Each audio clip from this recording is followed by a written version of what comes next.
Hey, Tess Battle. Good morning to you. Just getting set up here.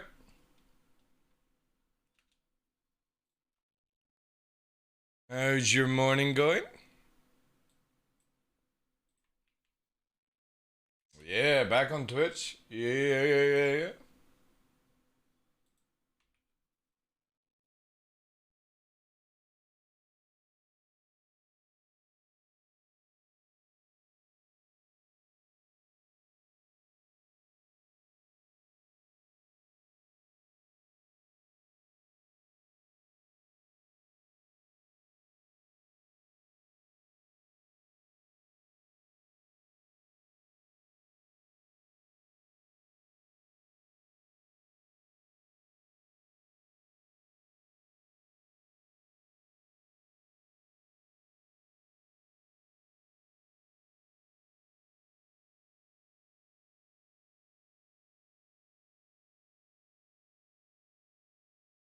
Doing very well, doing very well.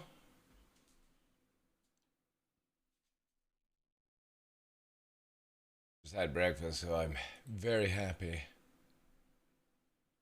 Nothing like some eggs and a piece of toast, or a piece of bread if you want to go that way.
Like the music? It's just a little bit of Studio Ghibli.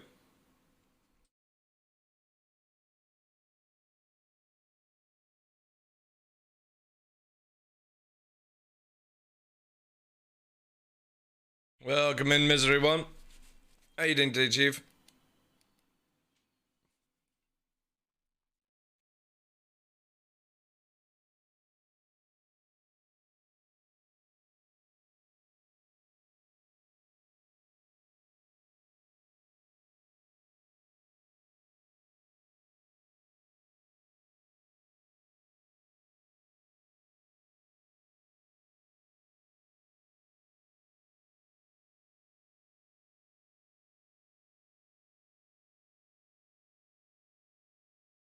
Blasty, good morning to you.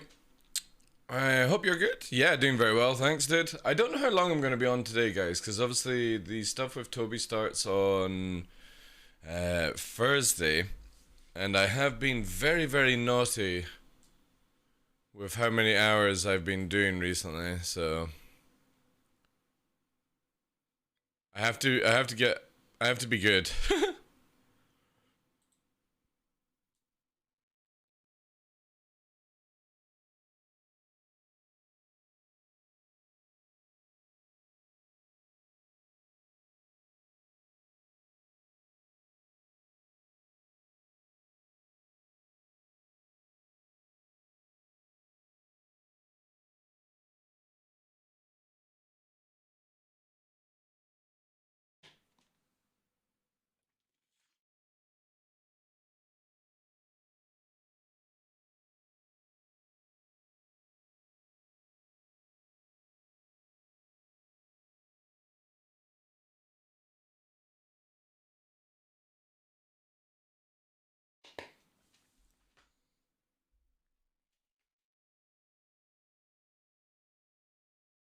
Ooh. There we go. Comfy.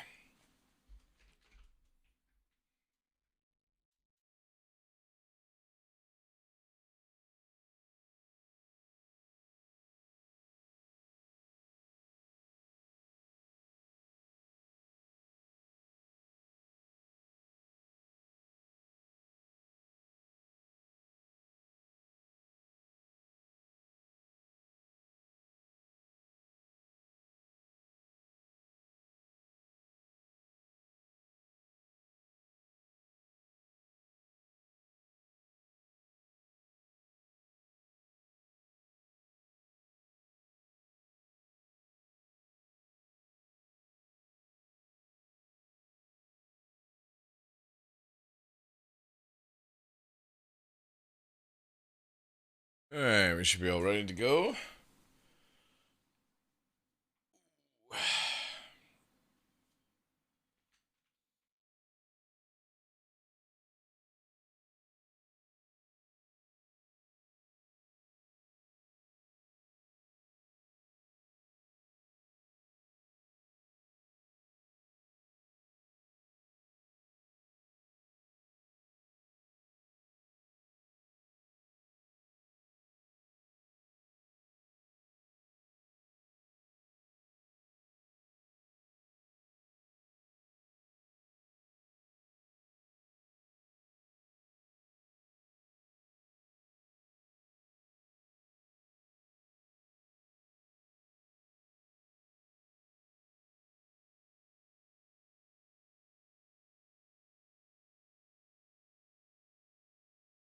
I'm really hoping we'll get the patch today, so I can get on PTU for the whole of the Toby stuff on Thursday. Hey, Mr. Tivo. Welcome in, Chief. Hope you are well. Yeah!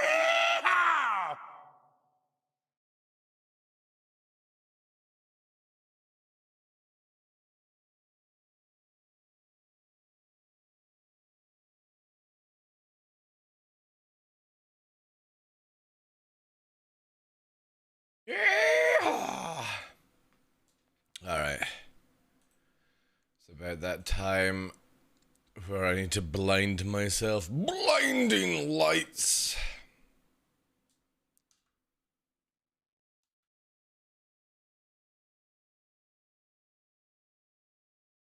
Oof. Oof, oof, oof, oof, oof.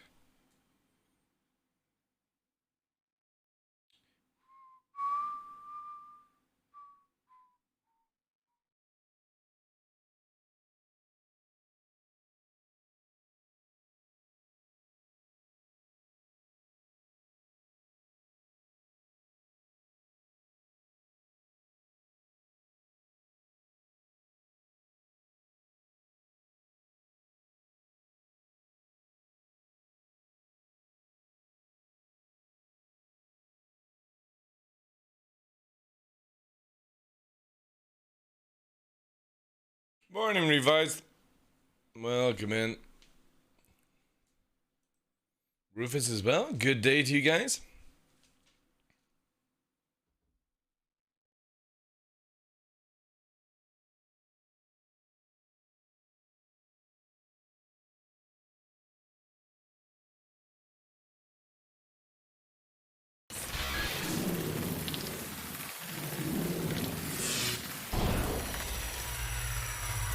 Sneak! Exclamation mark sneak. Code CDL. Good morning! Yeah. Morning, ladies and gentlemen. I am your host, Michael the Dark Lawrence, and welcome to another episode of The Darkness! Whew. We're on even more earlier today. Well, not as much as yesterday. But it is Tuesday the 5th of, I was going to say October, but it's actually April 22. Good morning to you all. Hope you're in. Snack, not snack, sneak. Sneak. It's kind of like, oh, it's on this shoulder actually. Yeah, you know, sneak. The rabbit. We're not having any sneak today though. I am purely on water to do a full flush today. But we'll be back on sneak tomorrow. Zilla Man, welcome in. Welcome in, guys. Hope you're well. Let me get some beats on the go. I wanted to start off the show with some Ghibli soundtrack, but you know, let's have a look. Let's have a look. You know what? I fancy a little bit of. We'll just have Eurobeat chilling in the background. Ooh, but I hope you're all good. Hope you're all good. Did you manage to get the tracker working? We did, and we found out it was nothing to do with the tracker, Mr. B. For some reason, the XML files in Star Citizen just wrecked. So the moment I deleted my user folder and redid everything, it just fixed it like that. So I didn't have to do any reinstalling or any nonsense. It was just literally some corrupt XML file.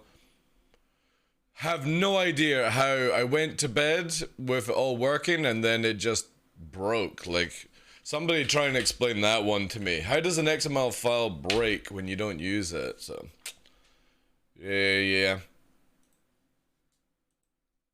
But yeah, we got it sorted and we chilled out yesterday. I live in XML files and I still hate them, yeah. I don't mind XML too much, you know, because obviously I use Notepad++ and it's an incredible tool to do that stuff, but I ugh. God damn it. But yes, I'm definitely not doing a long stream today, guys. Alright? I've already done like nearly 40 hours over the weekend. Like from Friday to Monday. And as much as I've had so much fun with it, I will kill myself if I keep going this way and doing it for 30 days, you know. So until we actually have to go hard, you know. But welcome in, Zillman. Thank you very much for joining us. It's a shame that system doesn't tell me that you're a first-time chatter, but I do appreciate you coming in. Thank you so much for that.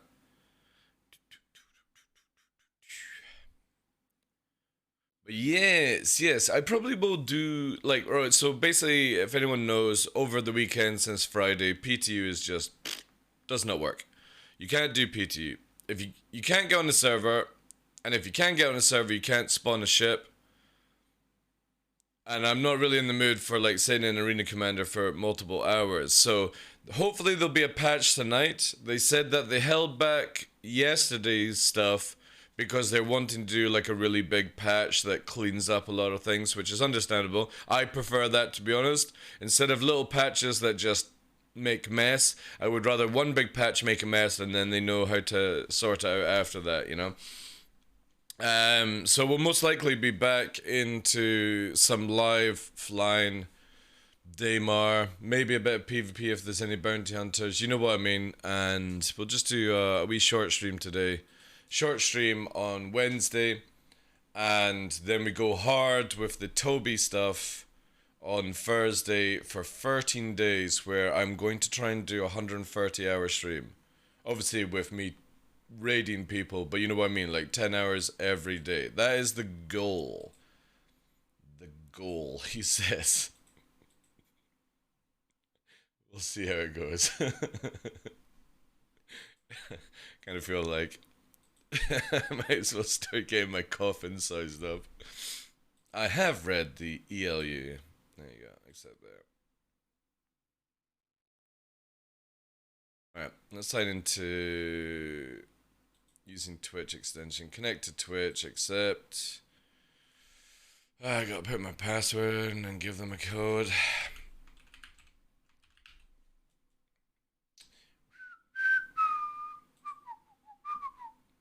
But how is everyone doing today? Hope you're all well. Alright, let me just get an authentication code.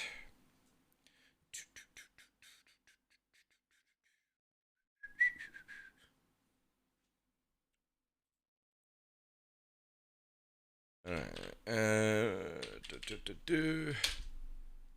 Bingo. There we go. Agree to that. Yes. Oh, what have you done? Yeah, we've done that. Next. Yeah, it's fine. Yeah, it's fine. Have ghost off by default, and we want a solid color, and I want it to be... Or do we want it a bubble? Yeah, bubble, and then we want it red. There it is. I also want the size like down to like that, maybe. Yeah. Happy streaming. Yes. Thank you. Default off. There we go. Yeah, boys. Done. Right. Awesome. Should be good. Another creator made a video for PTU and basically had to hydrogen foster to a river and just got there 30k. Yeah. Again, these things are going to happen when you've got a dodgy patch, and again, it's wave one. You know, you gotta expect there's going to be issues. Ugh. There's always going to be issues.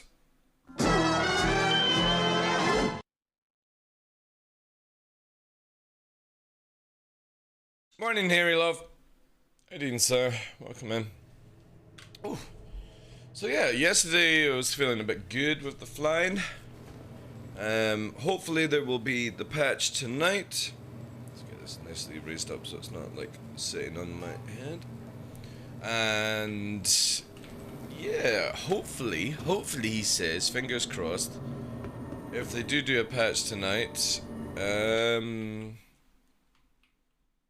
be on PTU tomorrow, having a little look at everything. Check out that Hall A, see how it flies on Daymar.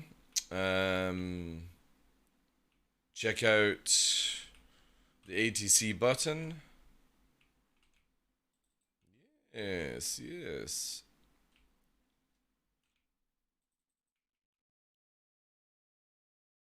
I was kind of hoping the Scorpion again would be out in Freeze 17, but we'll have to wait for Freeze 17.1.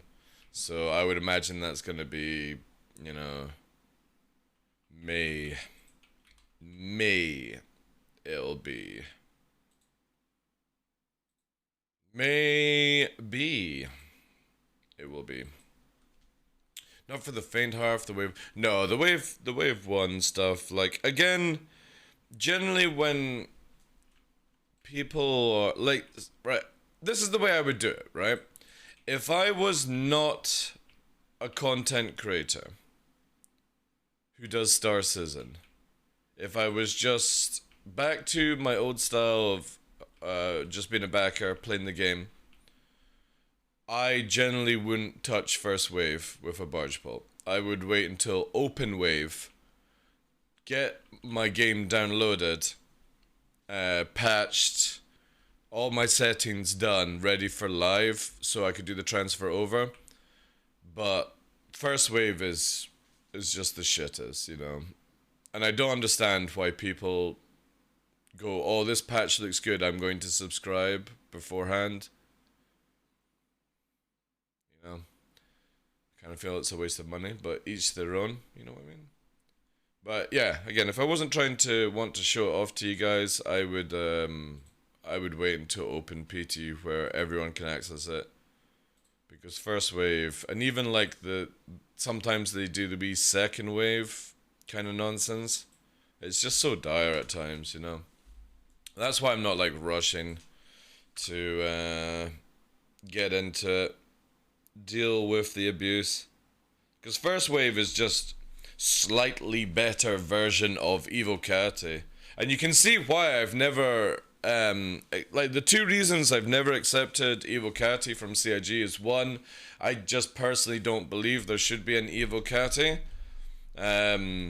I think you should have more people in testing it, but obviously I understand that it's got more broken parts than anything else. So fair dues. And the second part is, I just don't want to, like, I didn't back Star Citizen to be a free tester, you know. And I know the Evocati guys and CIG with their Q&A and stuff, they do all this, you know, every patch. That's up to them if they're wanting to do punishment kind of stuff. I'll go and play a Dark Souls game if I want punishment, you know what I mean?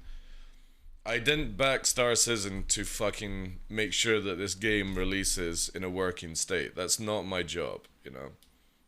It's why I don't do any IASCs anymore. I'll just basically let a CIG staff member know about it, pass on the details like that. I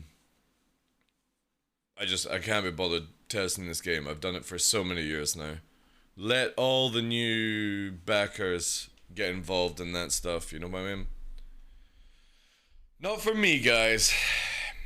Too many years, too much time done with it. Hey, Numute. How you doing? Morning, Zame. Welcome in, guys. But obviously the guys that do the Evocati and stuff, you know, they report it, CIG get along with things, and it's all good at that stage. But I can't be bothered with it anymore. It's too tiring.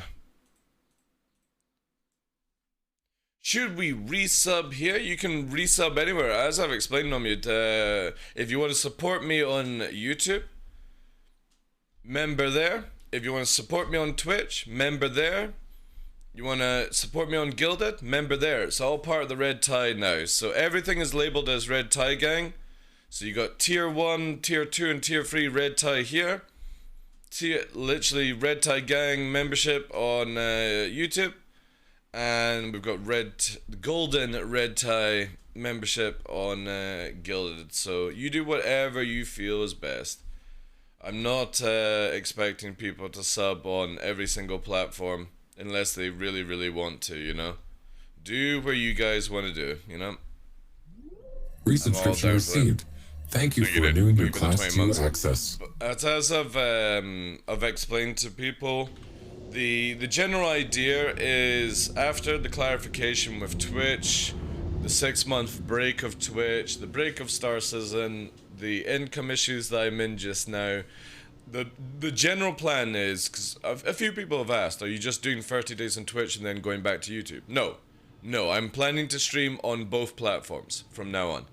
The idea is I'm going to be streaming on Twitch for the time being, and then when I can afford it, I'm going to be streaming to Restream, which allows me to stream at Twitch and YouTube at the same time, giving people either Twitch ability at 1080 and 1440 on YouTube. And the great thing about Restream is, as I've advertised it to other content creators like Noobifier, you can have both chats into one box, so you can read YouTube chat and Twitch chat. And I've got all my alerts now synced up to where you'll hear YouTube ones and Twitch ones. So that's the goal with it, to basically go on both platforms, and then it's up to you guys where you want to watch me. But then the beautiful thing about it is there'll be the VODs. Oh, the tracker's not working again. The tracker's not working again. Holy shit, so the files are corrupting. I should have checked that the moment I got in the hangar. So it's literally corrupting files on tracking. Yeah, it's literally not working. Now, the other thing though, is I just turned Ghost on. So I wonder if Ghost is actually doing it. Let me disable Ghost and then I'll report that. Yeah, Ghost is corrupting it. I'm gonna have to tell them.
Alright, I'm gonna have to close the game down and actually do a full testing here. I think their software Ghost is royally fucking the game.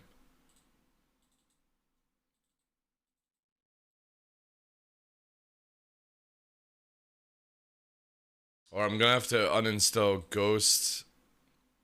But I just literally reinstalled it yesterday.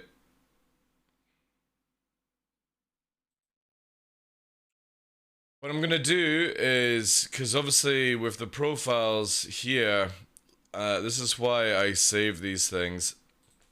So I'm gonna move these ones again in there, replace it.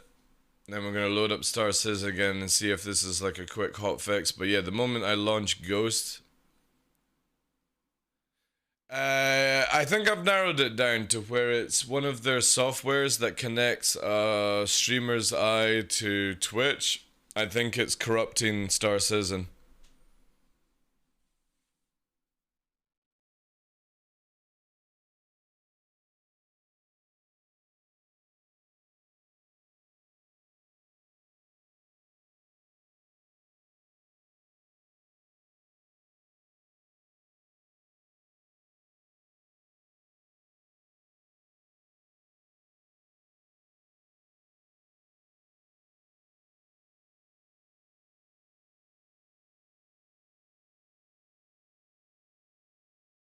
I've let them know. I'm going to completely uninstall Ghost, re-download it again.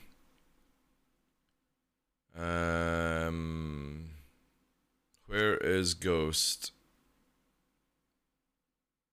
There it is. Let's get that uninstalled. So I'm gonna do again another fresh clean on this. Let's go to Arena Commander and see if this works then.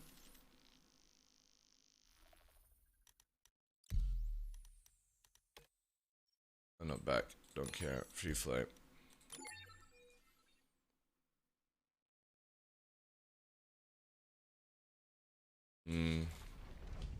Yeah, it's Ghost and it's corrupting the XML files. No joke, that's so fucking weird, like. So lucky I've got my backup files to make sure this works. So I need to download Toby Ghost again. Let me just quickly go here. Toby Gaming. So I need to try and get this fixed because obviously it's been used for Thursday. So I have a fix that can instantly get it working again for myself. The biggest issue is downloads. Ghost one, yeah, that's the one I had. February 22. Yeah, I've had this. So let's do this. I wonder if I have to see if I can try and find a fucking fix for this. Maybe.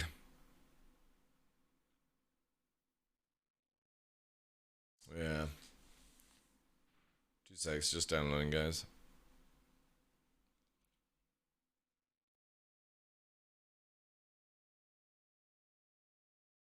Yeah, thank you very much for the 2 months. Sorry that you guys will get like stuttering just now. Just downloading. Here, oh, you can't see.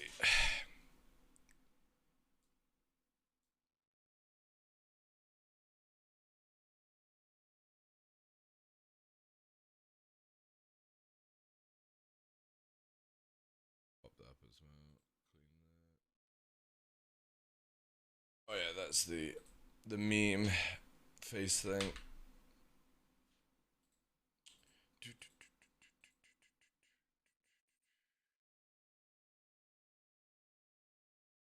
Alright. I'll just show you this, guys, but obviously I'll have to put in. No, I don't want a desktop shortcut. Actually, no, I'll just do that just now. Join us on Discord. Settings. It's already synced. Oh, it already keeps some settings. Ooh. I might need to like delete something since it's already syncing. Can you guys see it on your screen? So if I disable it here, can you guys see it if you're using the extension bouncing around just now? I need somebody to confirm if it's actually bouncing. If not, I can just quickly watch the channel.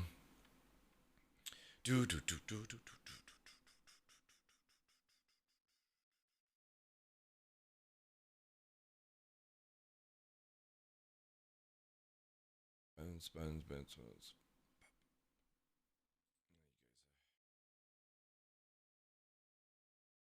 You see it, right? Let me just quickly bring up my channel as well, so I get a quick, faster response. Toby Ghost.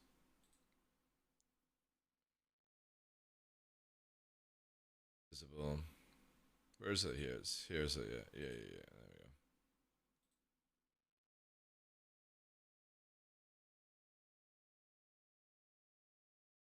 we go. I don't see it on this.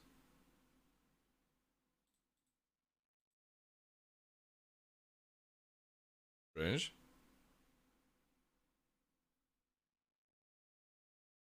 Refresh. The Twitch extension is working fine. How come I can't see it? Or is it because maybe I don't see it on mine?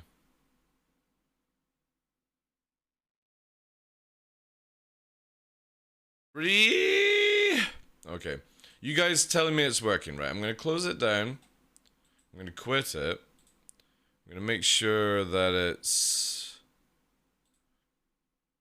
running as admin. Maybe that's fucking it up. Let's do that. Get rid of the download. Save them files just now. Can go that there.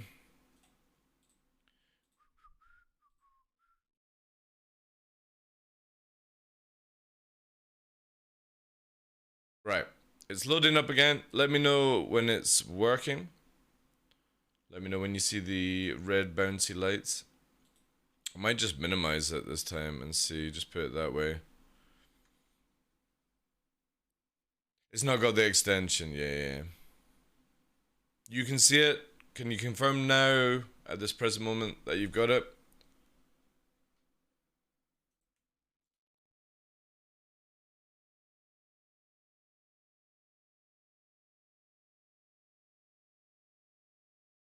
Working again. Roger. Let's load the game up. Let's see if it corrupts it. Again, for normal Toby users, you'll not be having this issue. It's only for content creators connecting their Toby to Twitch. And it might just be where I'll just have to lock down these files where they can't be written, but I don't know how much that's going to affect Star Citizen.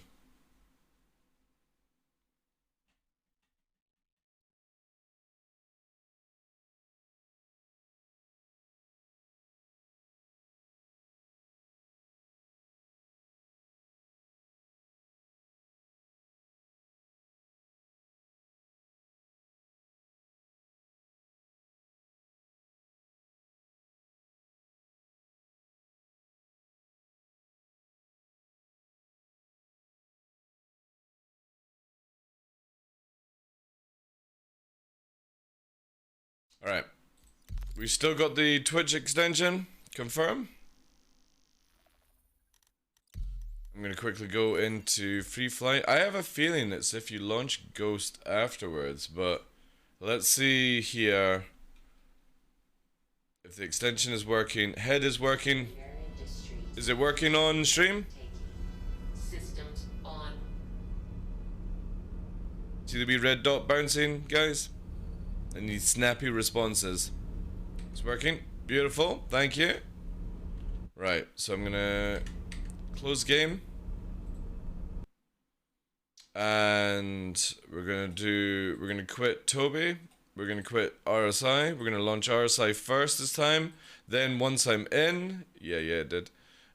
Once I'm in, I'm gonna launch Toby and see if it disables the head tracking or not. Good on stream? Nice, guys. So again, we're trying to fault find why it corrupts the files. So I had Star Citizen loaded up first, then I loaded up Toby, and it fucked up. It just confirmed working there with Toby launched first, or Toby Ghost launched first, then Star Citizen, no issue. So let's see if it is the opposite way around that actually fucks it. If not, it might just be where you're running it as administrator or something, so yeah. We'll narrow it down anyway.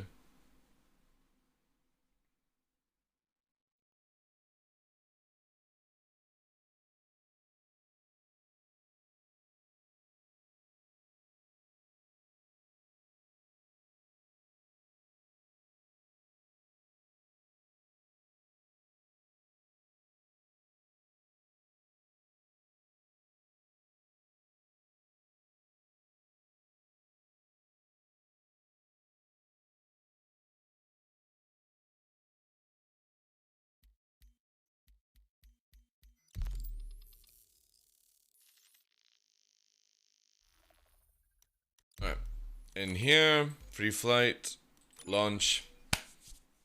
Let's see if this works. And then we'll launch Ghost. So head tracking works. Let's launch Ghost.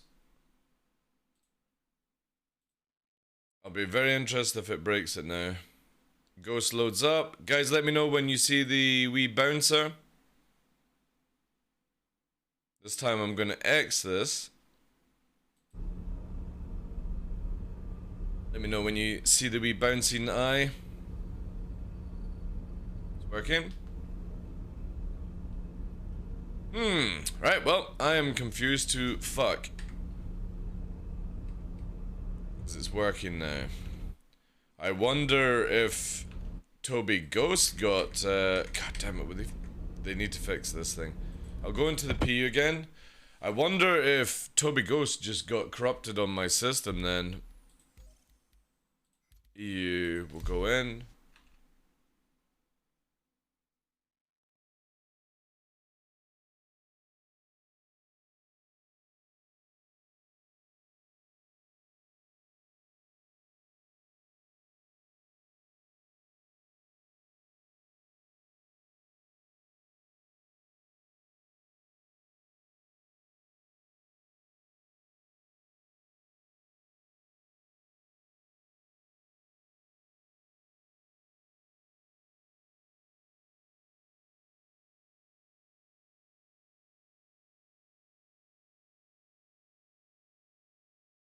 Long shot, but perhaps your security is blocking a connection from Toby Ghost and it's causing a corruption? Well, I only have Nord. You know? Maybe a new download fixed it? Yeah, I mean, it's interesting to, like, because again, it's now working. You guys have got the Ghost. It could just simply be that every day it corrupts it. You know what I mean? Like at the very first time it just corrupts the files. We'll need to monitor this, right? So obviously it's working just now. Tomorrow, remind me to do the same test if anyone's available. It might just simply be the first time I launch Ghost, it corrupts it there and then. Which means all I have to do is just launch Star Citizen, let it corrupt it, shut down Star Citizen, re-copy the files, which I've got saved elsewhere, and boom bada bing. I need to try and find out if anyone else, like a content creator, has this issue as well, but if it works, it works, you know, I'm not gonna pest them too much.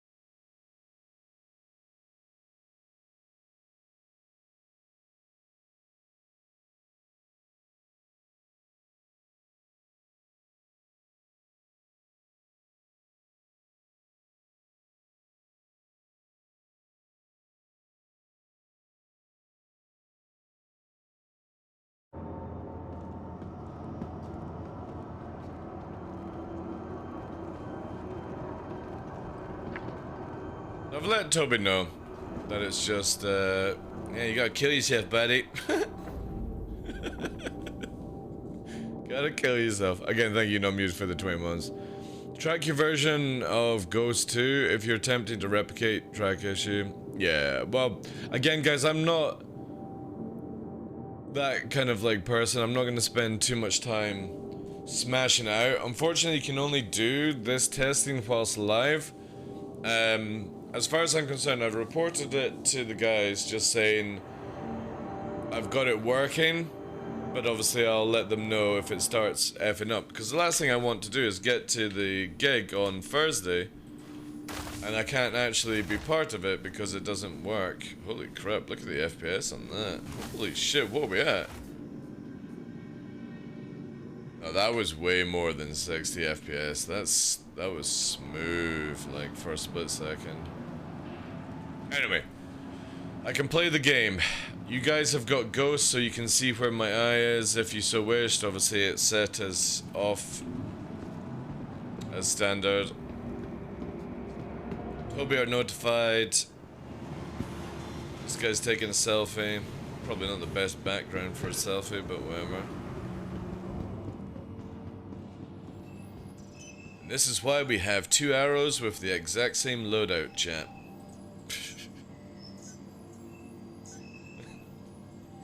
There's just so many messes sometimes.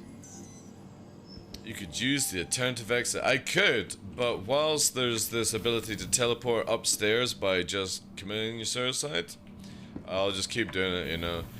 Hopefully, 317 again has... We've had this in the patch notes 5 times now. Grim Hex elevator has been fixed, and it always breaks. So hopefully in 317, the elevators in Grim Hex will be fixed. And I can actually just get the elevator and not have to kill myself and do all those stuff. Skyborn, good morning to you, Chief. Afternoon. I was looking in your channel, dude. I was giving you an extra view. I was loving the flying with the Starfare and stuff. That was pretty cool.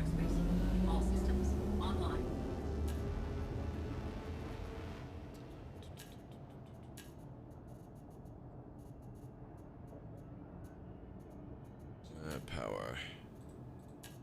Right, I'm gonna set this up here. It might be, wonder if it's like the MFDs that corrupt the file or something daft. Right, let's sit. Normal. Can I move my head? Oh, thank goodness. Like, for me, I don't know if it's other people that are like this. I cannot play Star Citizen or any flight game without head tracking. I just can't do it. It feels wrong to me. If I literally can't sit in the cockpit and do this to get visual, like, awareness of where I'm at and do stuff, I can't play a flying game, you know? I just can't do it. If it's like a cockpit view, if it's third person, you know, you're playing like a third person game, that's fine, you know? I don't mind when you're doing something like that kind of deal. Let's fill it, yeah. So it's just so strange, man. Like, if I'm in the cockpit, I have to be able to move the character's head. Or it's just dire. Oh no, please don't black out. Oh, apparently CIG have confirmed the blackout bug is fixed in 317. Obviously, I will take their word for it, but I will do my own testing just to 100% confirm when I actually can get in. But apparently it's fixed, so no more blocked watering. We've all been dude, it's hardcore, eh? It's hardcore. So for years we've called it the Dragon Challenge, where you don't necessarily have to use Dragon Force, but because of the beat, it's you know, like if you were to play what's it called, the dance thing, Beat Saber, any music that goes with those type of things, it get like you just like, you know, I should actually get a wee meter going across the screen that shows like inputs or something. That would be actually kind of cool, so you can play along at home. But yeah, like it's ridiculous. Soldier of the Wasteland is the hardest one because it's 9 minutes 50 seconds. And if you push yourself for 9 minutes 50 seconds and you don't crash, it's really good. So you know the when you're blacking out and you go where the eyes completely shut over and you kill yourself. Oh my god, what's with the NPCs? Oh, it's AI. I just said it was NPCs. God, too tired. So you know when you black out, you would get the kind of like water effect in your ear. It doesn't release. Like the sound goes all muffled, so it's like you can't hear missile locks.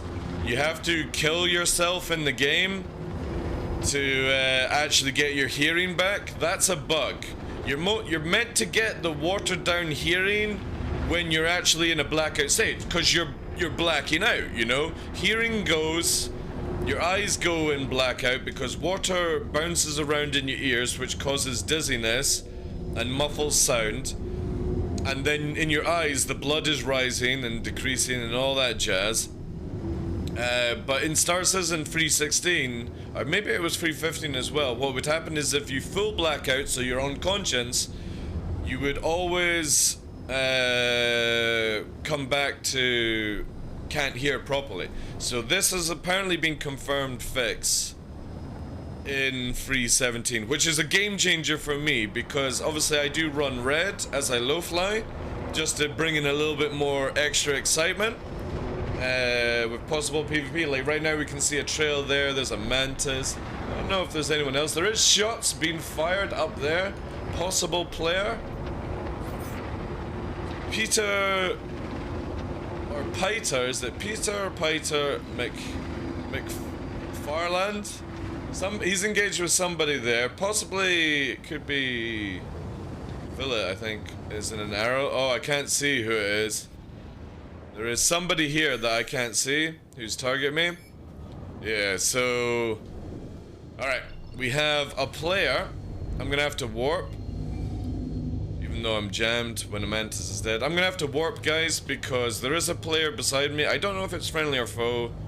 I don't really care if it's friendly or foe. It's just I can't see it, so I need to warp out and warp back to hopefully clear this bug, which I hope is fixed in 3.17 as well.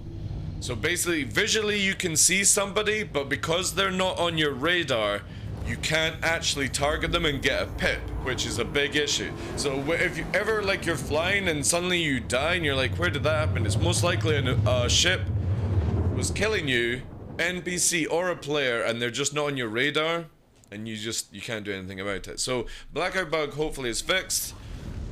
I'm going to be checking out to see the radar bug, because it is random.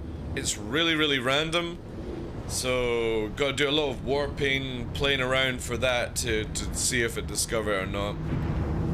Yeah, no more having to jab yourself with a pen to clear my ears. Yeah, because the worst part about it, Zayman, is I'm totally cool for having to jab yourself with a pen to clear your ears, but you can't do it as a pilot. You know what I mean? You can do it as a gunner. Right, so we do have... yeah, there's a blue chasing me. So, as I said, guys, there was a player. And there's Villet. So, Villet, I think, was helping. I'll let Villet have the fun. Villet was killing the NPC, which is all good. But there is also a blue coming in for either one of us. I'm not going to get involved, like 2v1. Freelancer for Villet or myself shouldn't be that too much of an issue. I think it's like hypersensitive on me, so Villet can have the kill here. We'll go into cinematic view of murder on the dance floor. oh, they're fired on me. They're fired on me. Or sorry, I should rephrase that. This one is fired on. Let's go. Cinematic view of death. Villet just passed. There we go. I'm gonna come round here. It's hyper focused on me, guys. Doesn't give a shit about Villet. Look at it. It's still It's still looking at me. Hyper focused. It's dying to somebody else. I'm gonna quickly check. I'm not taking fire. I don't see any shots. Oh, I'm getting shots now, but we're good. We're good. We're good. I'll have to change camera. Getting hailed as well. Oh, he tried to hail me. He tried to hail. He's off. Villa's going. I don't understand. Boom. Good job, Villa. Return to base for cookies and cream. Who's fucking calling me? Stop calling me.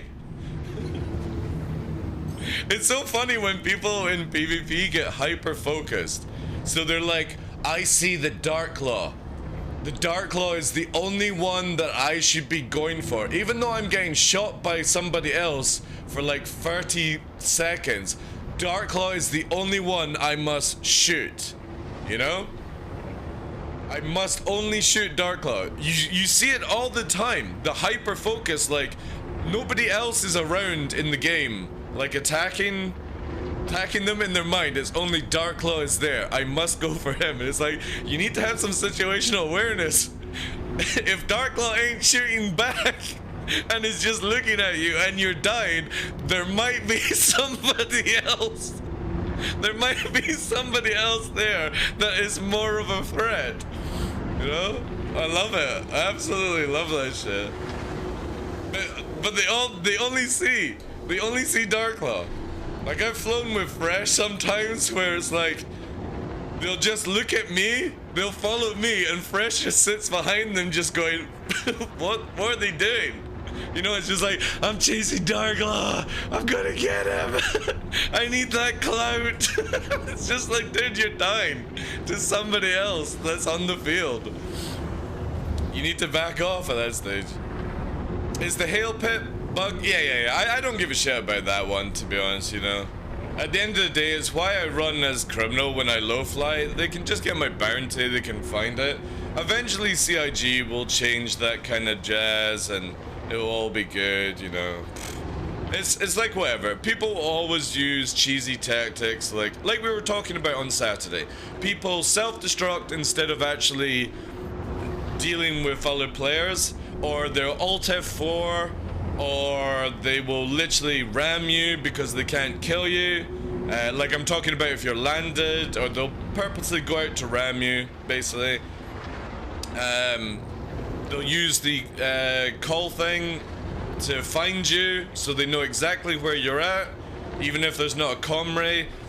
There's so much cheese in Star Citizen, you just really can't get pissed off about it. You gotta learn and adapt to deal with it, you know. If you can overcome when people are using cheese, it means that when there is no cheese in the game, if that ever gets to the situation, you're just pro level at that stage, you know? There's not, Murdoch, I know. I was saying this where I would like a little bit more punishment to be added into the game, but then you do have like 80% of the community who will cry their eyes out if they have to think about actually playing the game, you know? You know what I mean? It's very, very difficult for people to go, and to be honest, I don't blame the player, I blame CIG for allowing it to be so casual right now. I loved it when CIG made it where when you died, you lost your guns, modules, ammunition, all that jazz that you put on extra on top of it. So if you used stocked arrow, you got your stock back, but if you used an upgraded arrow, you lost all your components. It was so much fun because it required you to do shopping and stuff like that, and I hope because soon down the line we'll get Space Amazon, they allow us to have that back. Because that makes a risk versus reward. It's like, oh, I don't want to spend 10 minutes buying some modules, or I don't have any money kind of situation. That would be really, really cool. And then, for example, like insurances, just put up insurances by 5%. And the easiest way about it is the first time you reinsure, it's normal. If you blow up the same ship in the same day, insurance timer goes up. You do it again in the same day, it goes up, and then make it where every 24 hours it resets back to normal. You know what I mean? There's a punishment. So if you're somebody that keeps self-destructing or crashing into the ground, your insurance timer goes fucked. You know, and forcing them to have multiple ships. You know, maybe not the same loadouts and stuff. Then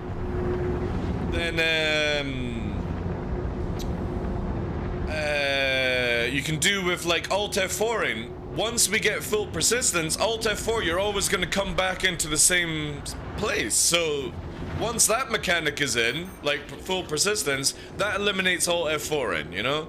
And then they're changing the comms and doing all that jazz, so, you know, whatever. More expensive insurance to cover mods too, I wonder? Well, the thing is, metaphased is you're not meant to get your modules back. And you're not meant to get your ship back when you reinsurance.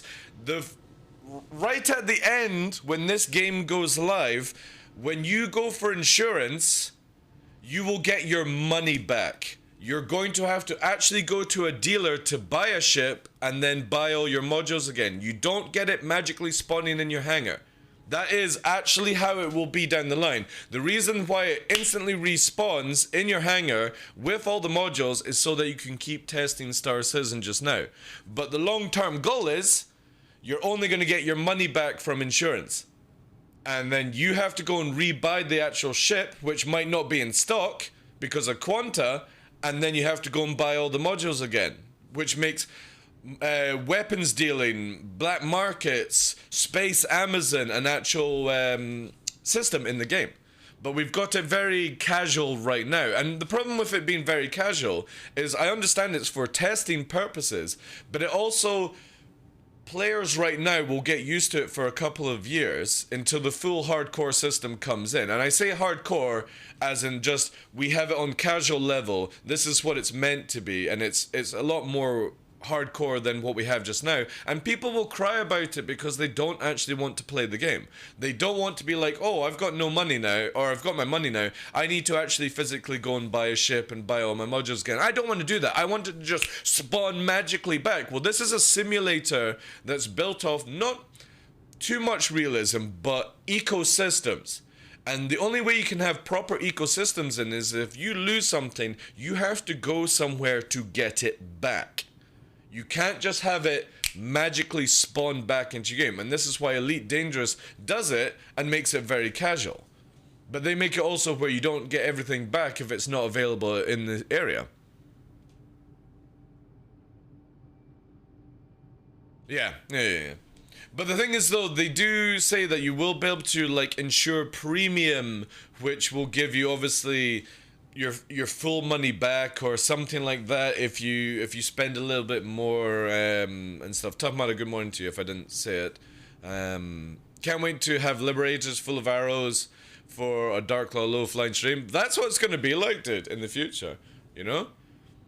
But to be honest, when I'm in my prime revised, I don't explode or I don't take major damage for like 30 minutes to an hour. So when there is like an actual more risk to the game, permadeath, insurance times, having to go and rebuy, I doubt I'll be flying as low as I will. I will actually increase my flight and it'll still be classed as skillful because I just won't die.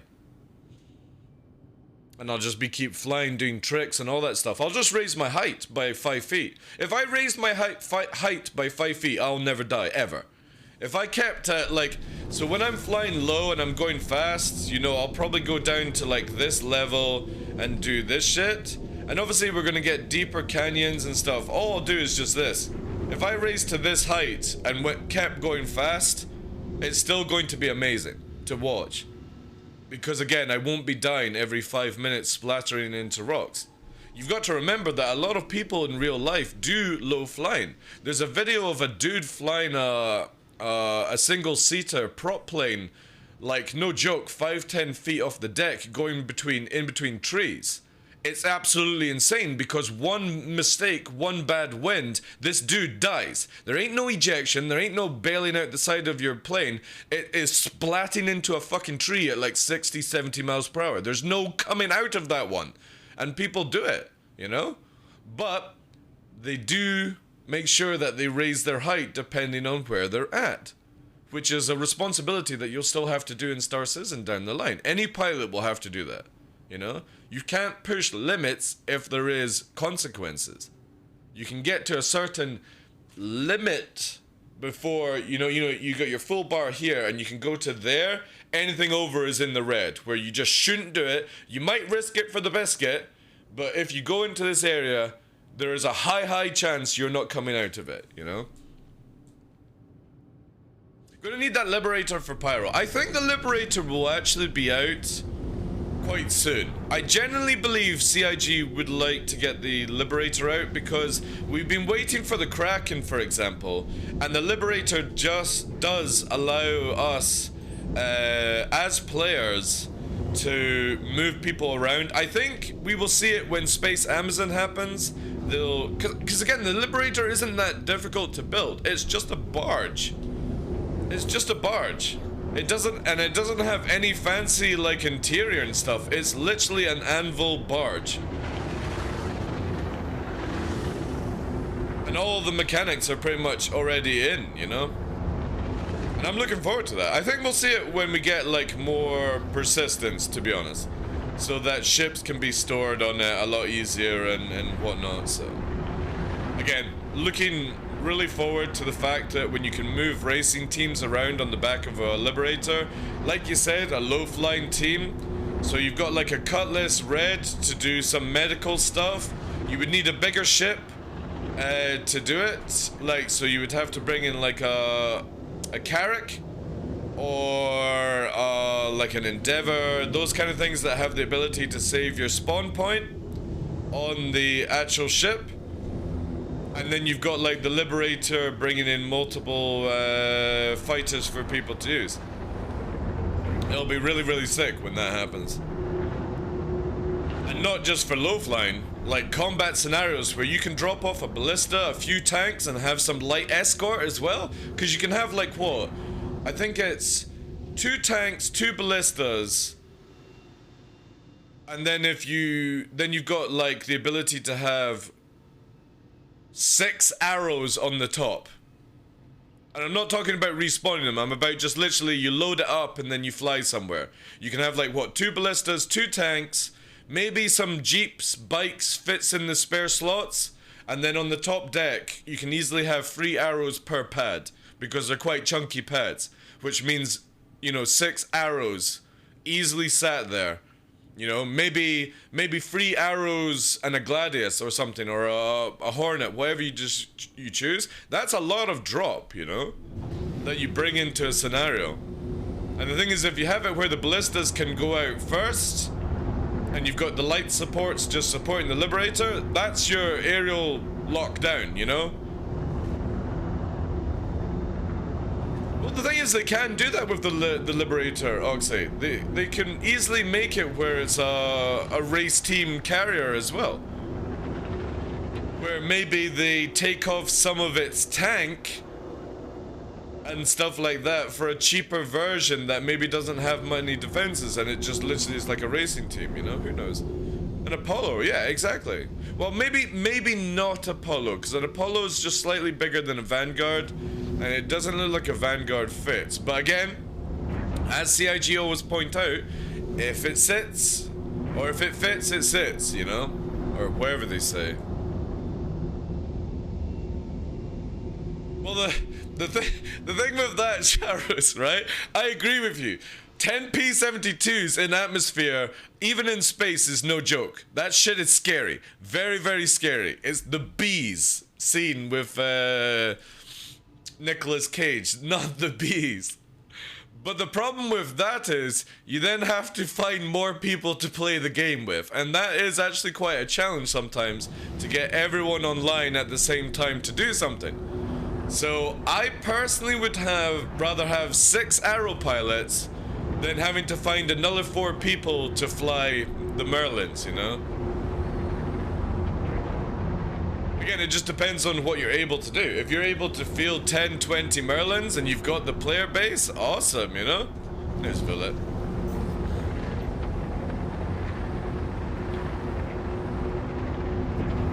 I hope you can, well, again, that's something that a lot of people have been asking for, that you should be able to restock like a ballista, a tank and stuff, because I'm not 100% sure, so somebody, if you actually know the method, can you actually rearm ballistas and tanks at the spawn pads now in the game? I've not tested it, so I don't know. Can you actually rearm ballistas and stuff in the game? Or do you have to respawn them? Or reinsure them or whatever? Can you actually rearm ground vehicles now? Because I don't know. It's something I've not tried in a very long time. And maybe it works in 3.17 and stuff like that, so... Because obviously if you don't have to respawn them anymore, then yeah, like a Liberator could just pick them back up again and drop them off for rearming. Or when we have Vulcans and stuff like that for rearming. What's this? Crucible. The Crucible also does rearming, repair, refuel, so But we're never gonna see that ship for a very long time. You know, there's so many ships that we've pledged for. Not me personally, but as a collective, where we just don't have them in the game yet. It's bonkers that we've got like, what, near 180 ships if you call in all variants. 180 ships or something, and we're still missing like a good 50. I want to say 50. It might be less, it might be more, but there's a lot of ships still needing to be added to this game. And they do take time. They used to take where it was like 9 months to make a ship. Now they can do it in like 3 or 4 months, which is really cool. The bigger ones like Capitals will still take 6 to 12 months to do because there's a lot of interior on it. But thank goodness CIG has stopped making big ships. I think the last one we had was that new like Misk one, the Odyssey. I think that's our last big ship that we've had. X1, G12, Starliner, Kraken, Idris, Javelin. We've got Banu Merchantman, we've got Crucible, we've got the Odyssey, the new, what's it called that was just released this week? The Expanse. All the Rangers, so that's 3 Ranger bikes.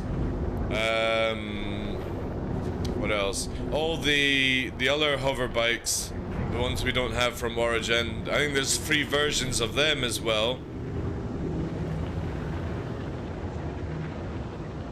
Endeavor, with all its modules and glory. Apollo. Polaris. I don't think of anything else. Kraken is a dream of. Oh, there's a Gladius. I wonder if it's chasing after Villet. Let's push into Intercept. We'll go and check this out. That is Gladius, and we do know Villet's chasing around. So if it gets dicey, I'm sure Villet can handle a Gladius. We'll go into Intercept speed anyway. Take it up to Mach 2. There's Villet.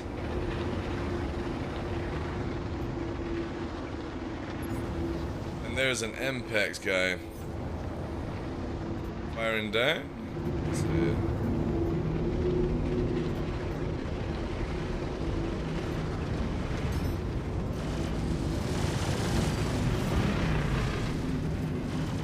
Interested to see this one. I'm not gonna get involved. Villet. The MPEX guys are really good, so...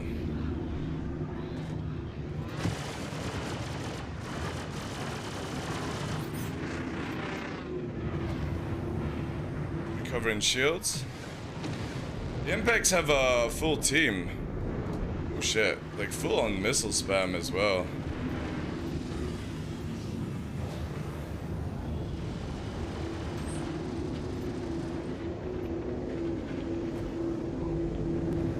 Oh, he's oh shit. That's crazy.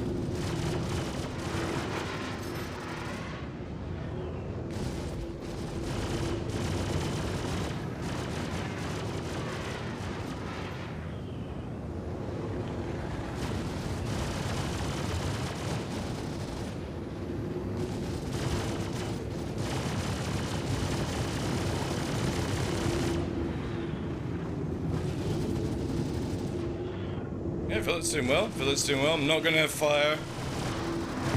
Good job, Villet. Let's see his fucking stats. Let me just scan you, Cupcake. I think this is the button to scan.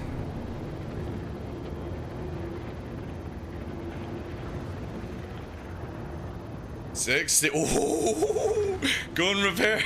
Go and repair. Very, very nice. Very nice.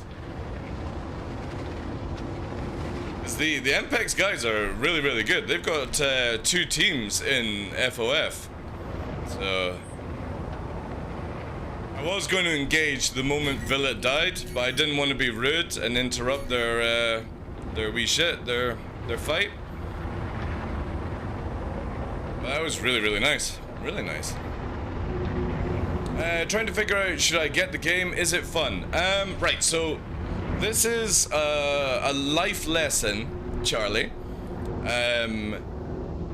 If I tell you it's fun, and you buy the game, and then you don't find it fun, I'm at fault.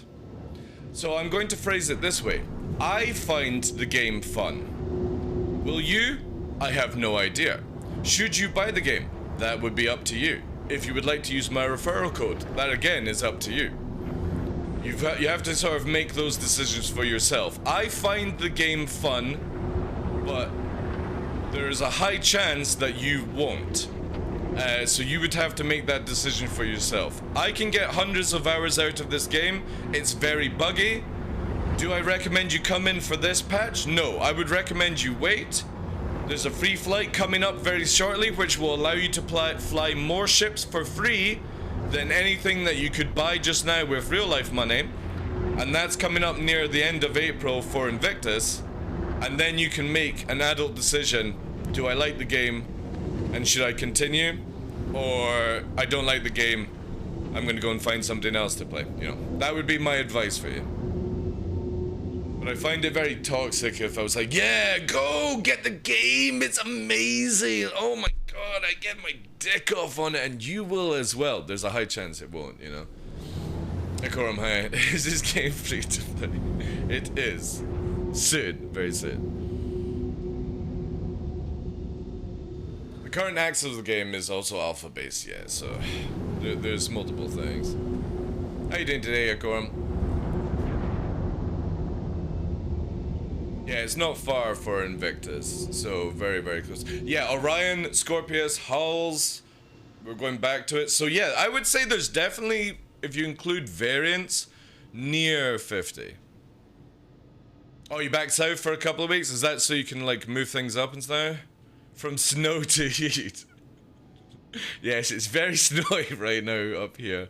But it's also very wet. We've had, like, 2 days of, like, thunderstorms and... or, not really thunderstorms, but storms. And this is just all mess and manky and stuff. But I like that, though. So, yeah, that would be the best time. Hey, Exploder, welcome in, Chief. Everyone in chat as a backer will be able to help you and correct you in the right thing. SC, exclamation mark SC reference if you've not created an account and you want to help me out with a referral. It'll give the channel a little bit of a kickback, and you also get like 5,000 UEC in the game, which is nothing. But again, what you might want to do is make an account of somebody's referral, because, and quote, and it doesn't need to be my referral, if you make an account now but don't purchase anything, normally with these free flight things, they have it where if you use somebody's referral, you're going to get some extra swag. So again, if you don't have the game just now, wait. Just wait another month, even though it could be tempting to get back into it, because yeah. There is there's normally like the referral kind of extra swag if you buy the game at a certain period of time, and you only have like a month or a bit to wait, you know. Twitch smell and lag. Yeah, I know. I will always, like, I love the community on Twitch. I love the people and stuff like that, you know, the income. But for me, the quality of YouTube is just so much better for streaming, where you get that 1:440, no, like I've ever since I started streaming again on Twitch on Friday, there's always a drop frames, and I was able to stream 4K for hours on YouTube with no ever drop frames. So it's just weird, you know. Their servers are definitely a lot worse.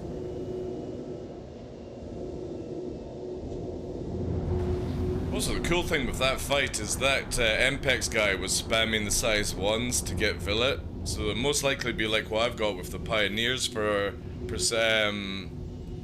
proximity explosion. And Villet still fucking came out of it.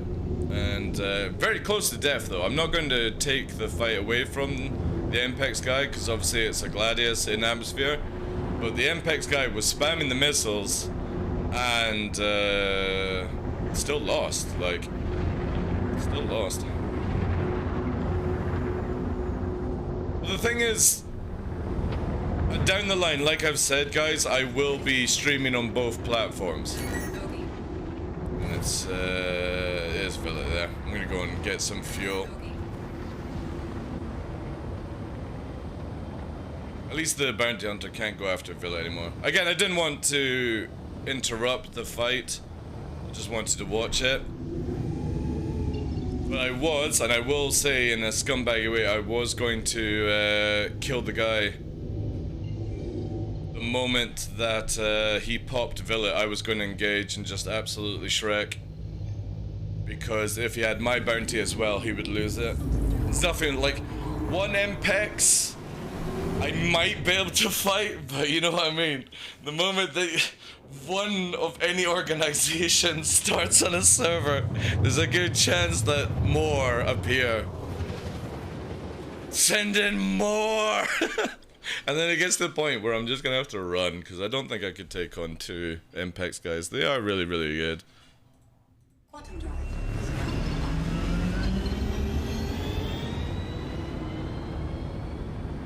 Yeah, you'll be ready for a free flight as well. So, !SE ref. One word, SE ref. And that will give you the link to use my code.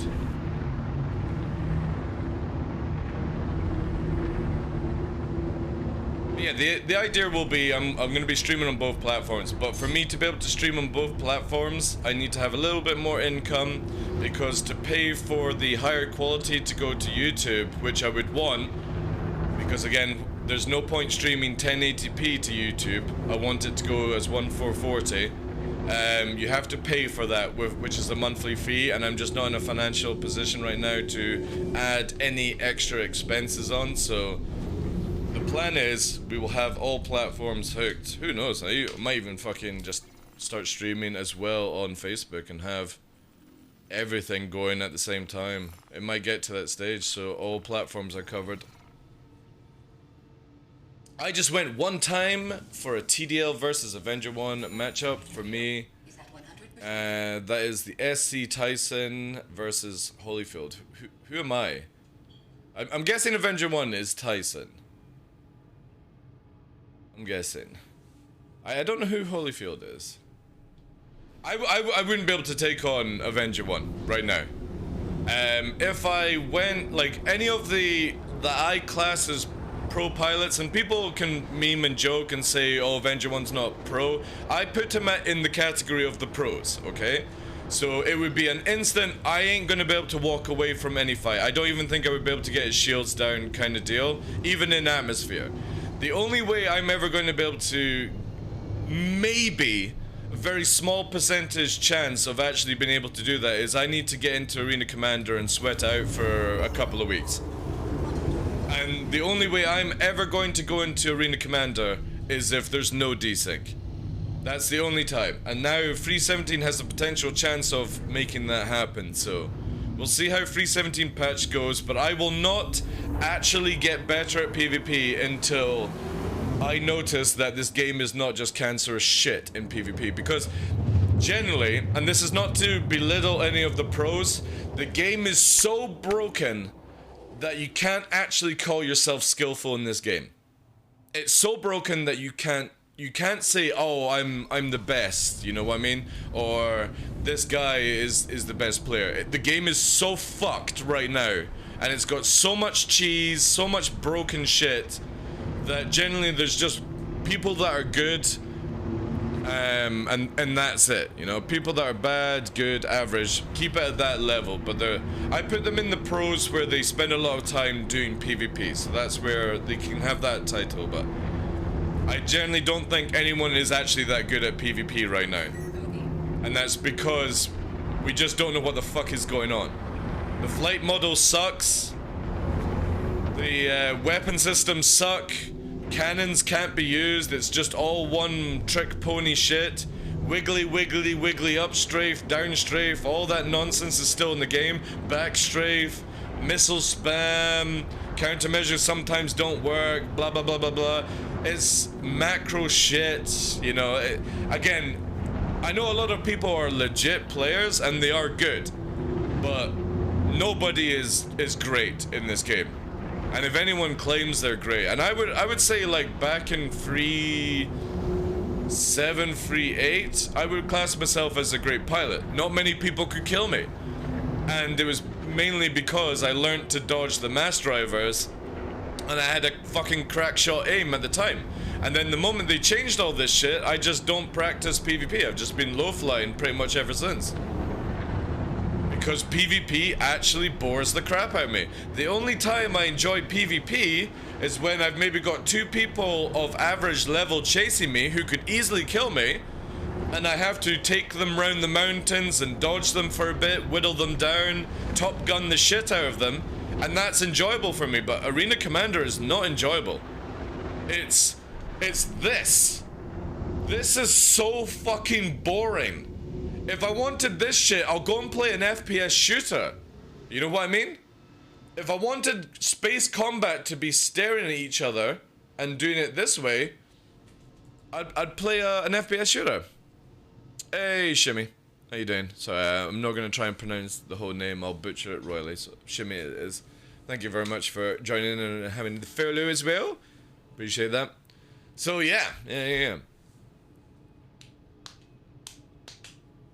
For me, until CIG can figure out their flight model, figure out getting rid of the cheese, figure out where they're going with their weapon systems, getting desync and frames sorted out, I generally will never put in any major time. Now, I do want to go into Arena Commander in 3.17 because I do want to get my aim up.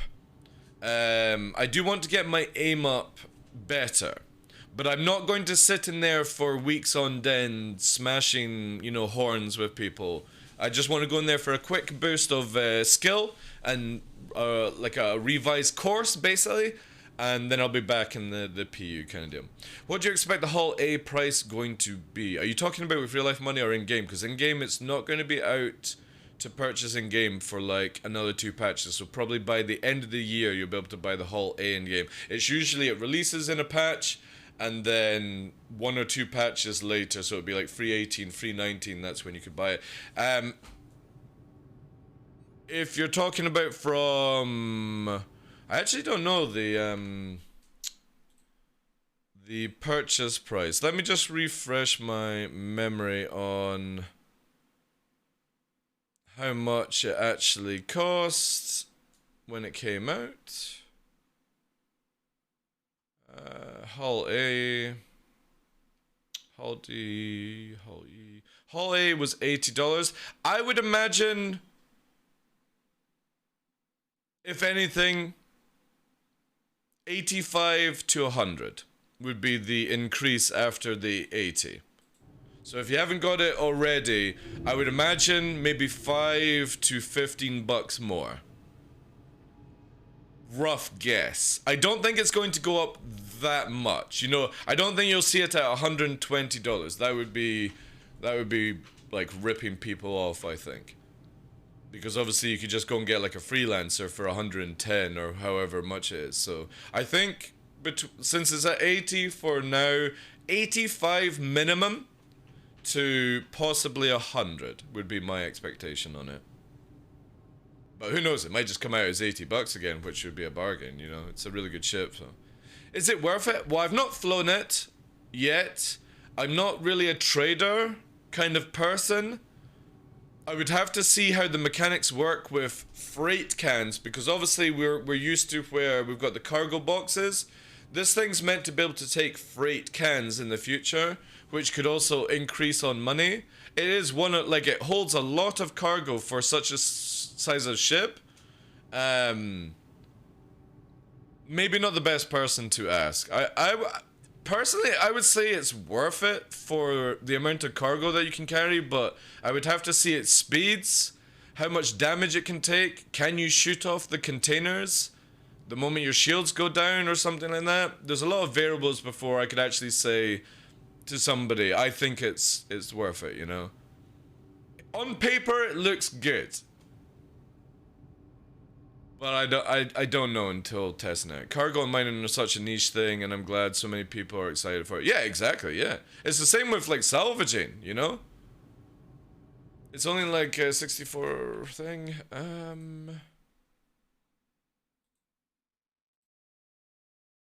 mean, that could be changed. 64 SEU, yeah. But, I mean, it's a 22-meter length ship. It's smaller than an arrow viral. You know what I mean? It's fucking micro. I think it's smaller than an arrow. I just keep watching my radar. Even though that doesn't mean shit in the game just now. But I don't like doing this too much. Where's an arrow? Ah, fuck. I need to put, like, name down. That would be easier.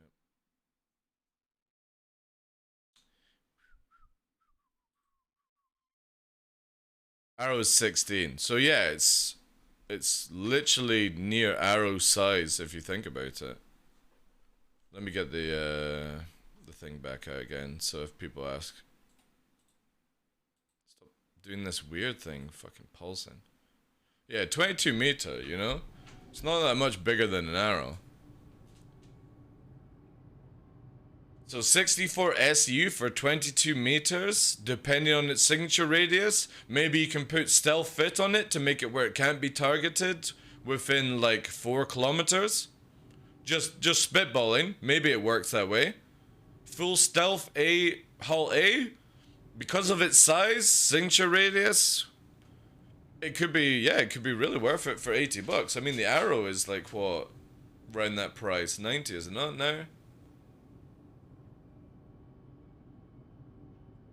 Until you scrap the big boxes to it, yeah, but you know what I mean, like getting into an area, open yourself out, picking up cargo, flying out, you know what I mean? It's got more cargo than some of the other ships that are big, you know. Let's, again, put into a comparison of what is a freelancer. A freelancer is 38 meters, and it carries 66 cargo. So 2 less, and you're almost half the size. You know what I mean? Resubscription received. Thank you for renewing your Class 2 for 11 access. months, dude. I appreciate you. Welcome in. Maybe it's stealthish, yeah, exactly. We don't know until we get into it, and obviously most players will not be thinking the way I'm thinking, which is small ship, good cargo size, fit it with full stealth modules to bring it secure. Because I mean, if you put a military tank fit on it, it's still going to die if it gets caught. Let's be real. So for me, any small hauling ship, I would always be stealth fitting it to the max. Because if you get caught, you are dead with one shield as a hauling ship. It doesn't matter what fucking shield you've got. So I would rather lower my signature right down, my EMs right down, where I'm less detectable, and maybe use it as a sneaky kind of, you know, hauling ship that way. That's how I would be thinking if I was going to use a hull A. Yeah, exactly. I don't know why people don't stealth fit prospectors. Exploder, it's the most like, if you fully militarize a prospector, you can be seen from nearly double the distance away, and especially when you start firing off that big fucking beam, your EM spikes royal. So I don't understand why you literally get vaporized in a military fit, why people in prospectors, anything to do with industrial that literally can't fight, and we're talking about freelancers as well, why the fuck are you not stealth fitting them? If you get caught, you're dead anyway. You might as well make it where it's harder to be found, you know? Especially when you're doing that kind of job, you know? It's the same with like Pisces that are doing box trading. I would just literally use a Pisces in full stealth fit. So your signature radius is just pretty much 0 at that stage. Nobody sees you. And obviously stealth is bugged right now, so you don't get your full emissions and stuff. Yeah, it's broken. But you know what I mean? When it actually gets fixed, Murdoch. When it actually gets fixed, people should really stealth fit. So I would just learn around having stealth just now, or a stealth filt just now, so I know exactly how much damage I can actually take. I want to do cargo hauling. I want to do murder in this game, this video game. So again, it's cool that people want to do different areas: mining, hauling, trading, black markets, medical, salvage, combat, ground support, air support, capital support, logistics, space Amazon, exploration if it ever comes out, information running, you know, outpost farms, all that jazz. There's a lot in Star Citizen, or I'm talking about future Star Citizen, that people want to get into. I like the fact that it's not just I'm a healer, I'm a tank, I'm a DPS, you know what I mean? I find general MMOs very boring. I have 25 USD and I want to upgrade my Dragonfly to something else. What should I go for? Any suggestions?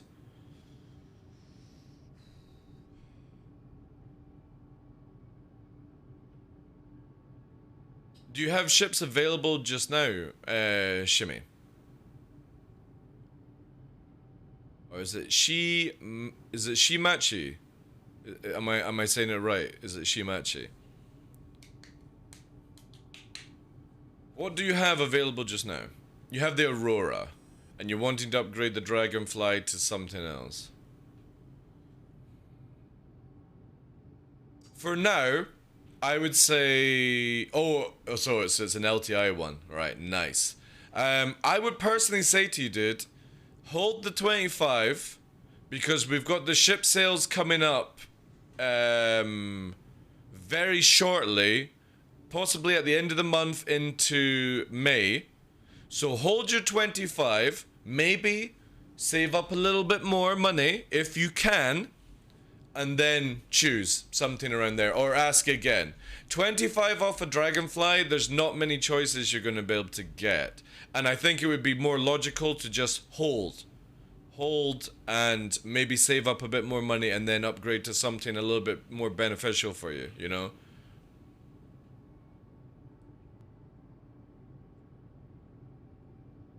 Yeah, you can only upgrade. Yeah. But you could melt the Aurora, you know what I mean? Kind of thing. But you would lose the package, so I would just personally wait. You're looking at the 315. I can't recommend it because it's like flying paper, you know what I mean? It's like flying paper. I would say upgrade to like a 100 series if you were looking at that, you know? 100 series is better than a 300 series, personally. Near the same damage, much better mobility, you know, kind of deal.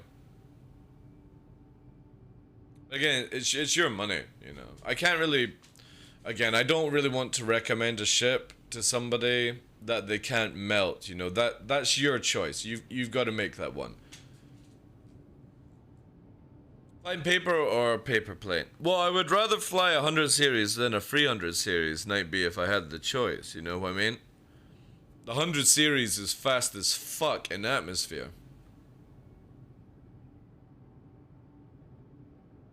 By an Aero Gladius, yeah. But I think it's more for the bed and stuff viral, that's why. 135C, again, I don't really want to recommend anything to you, dude, because if I recommend something to you and you don't like it, you can't get rid of it.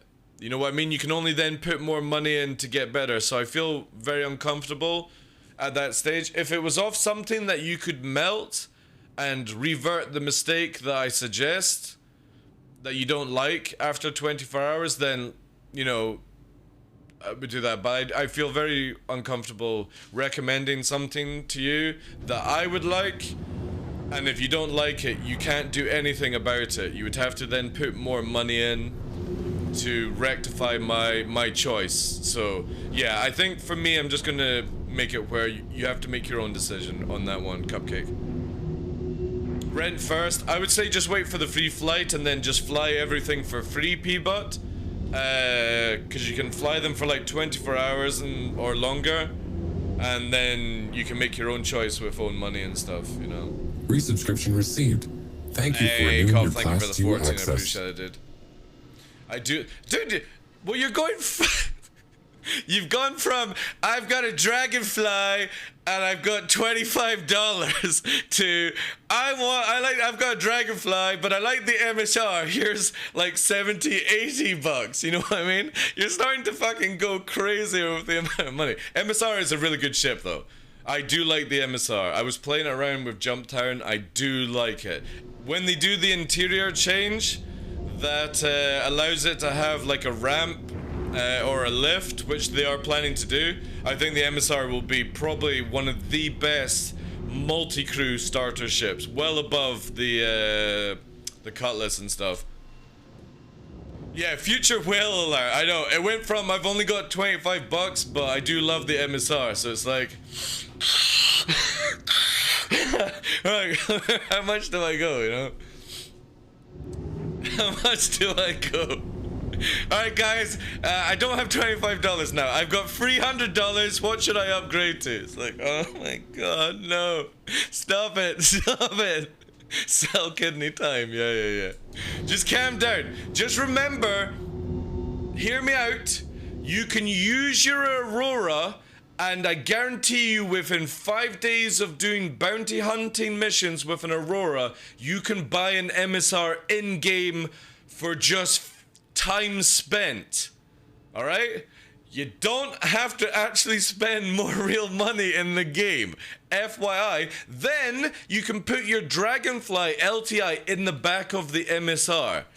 Boom, fucking bada bing. You know what I mean? Use the Aurora to make money to buy the MSR. It will only take you like 5 or 6 days of actually playing the video game. You know? Just think of it that way. You know? You don't actually have to spend more money. But it's exactly, yeah, future whale alert. I can't be bothered fucking playing the game for a few days. Mom, Dad, I need more money. Or I need a bank loan. You know? I'm bad at dogfight. They're only NPCs, dude. You'll get better over time. You know? Just put a good fit on, like 4 repeaters. On whatever Aurora you've got, if it's like the LN version or something like that. Again, like, a lot of people do the whole nonsense 0 to hero kind of stuff, and they do spend. They just go and do basic dogfighting missions that you'd be making like 12k a time, and you do it just like a good 300 times, and you know, you'll get better at it though. Yeah, exactly. Take your friend in the Redeemer and just make it where they have to do the flying and you do the killing with the guns, you know? Boom. Then just buy your MSR in game. Again, you guys really don't need to spend more money on this game. Just play the game. If you enjoy playing the game, make money in the game. Or be like, tell me what your fucking in-game name is right now. Tell me what your in-game is right now and I'll send you $1 million. There you go, that'll get you on your way. You'll probably need a wee bit more. And then maybe somebody else is generous to send you, and then you get your MSR and you get paid. Yeah. Type me or DM me your in-game name and I'll send it to you just now. I need the account name, not the one you use for Thingabob. Is it just that, right? So KC_VR. There you are. There you go. 1 million UEC. Now you only need like 2 or 3 or something like that. I can't remember how much an MSR is in game. There you go. Merry Christmas. Again, like, you don't have to spend real life money. The community will give you money, you know? Because again, we always get wiped, you know? We get wiped, we're all gonna lose money, something will come up. I don't need money in the game, you know? But I don't want to make it easy. I could have given you all the money for an MSR to get right now. But I want it where you actually go and play the game with your friends and make some more bank. I just literally helped you out get a little ahead of yourself. You know? Maybe get your Redeemer upgraded first and then do it that way, you know? you know what, I will wait for the haul it, do whatever you wanted. But again, remember that in like a few months you'll be able to buy a Hull A in-game. But if you want to spend your money, you're desperate to do it, it's your money at the end of the day, do whatever you wanted. But just remember, there is a huge collection of ships that don't take long to farm in the game. And there are a lot of people that play this game and have hundreds of millions, and they give it out, you know? Exactly, Koff, yeah. I mean, we're testing the game. Money means nothing to me. The thing is, this is my organization's money as well, so I'm not gonna, like, blow all their time away and stuff, or wherever the button is, you know? You know? I gotta keep something back just in case we need to buy a ship, but... Again, people are very, very generous. There's people that make, like, hundreds of millions a week kind of deal. I personally don't need it. Kind of jazz. Also, I never locked my chair into place. That's a good start for us, is to lock the chair. I have given Sig enough money. Yeah, I won't generally put more money into the game, apart from subscription. I've got plenty of credit, like, to choose out on ships if need be, and stuff like that, you know? Anyway, right. That is like literally nearly 2 hours of just chatting, guys. I'm going to get down to some flying, okay? And that, I'm gonna put on a little mix. This. And then I'll go here. Then... we'll figure out when it comes there. But thank you for the subs, guys. The banter.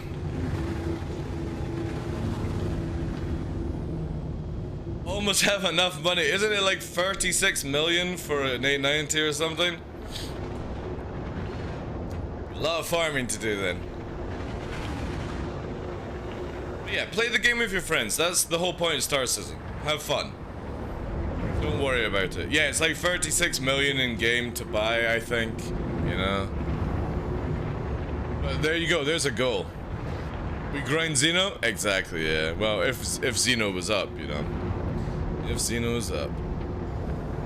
Anywho. Right, no more distractions, guys. Let's go. Let's fly.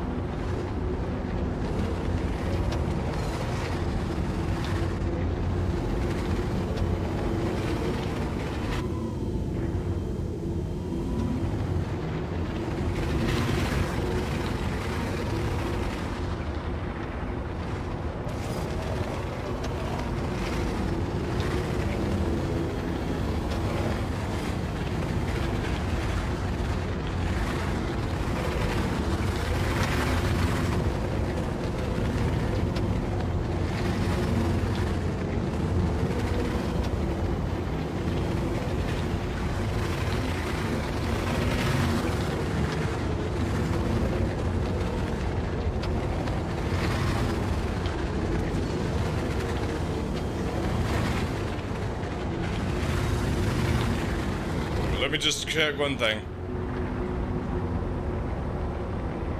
Okay, good. It's not on.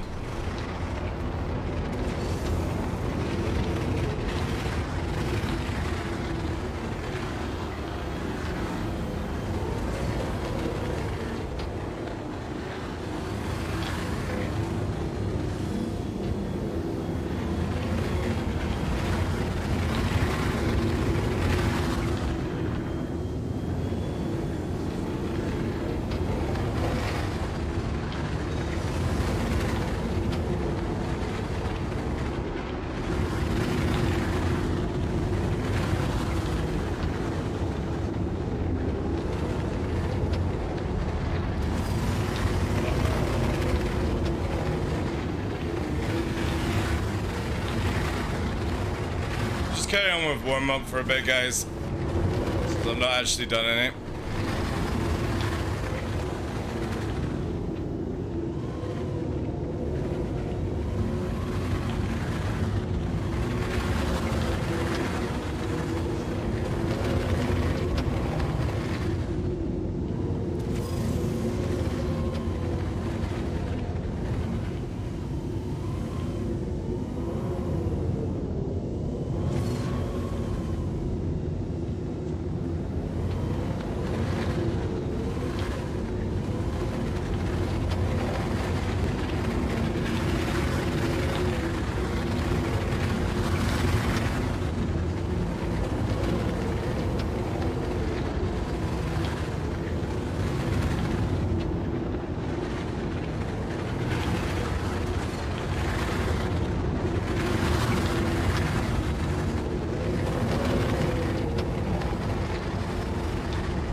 light as well, though.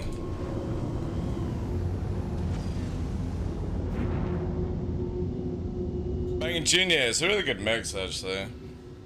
Let me just quickly do this.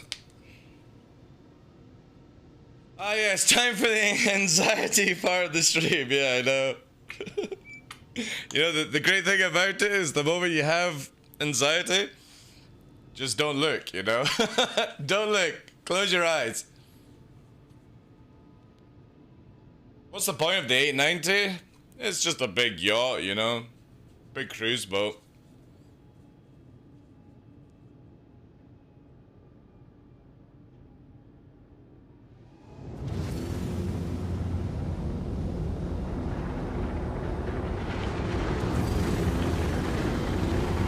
Sexy power.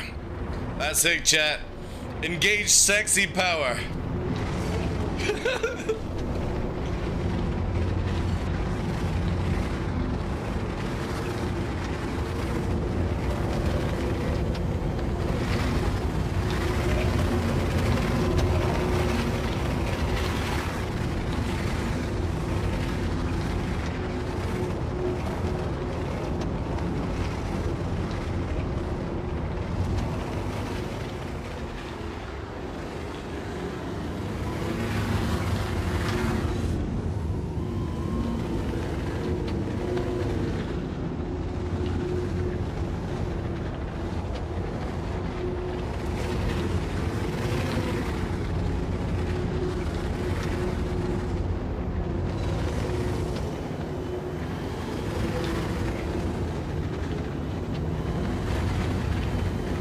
I've got the ability to go Shubin very soon, actually.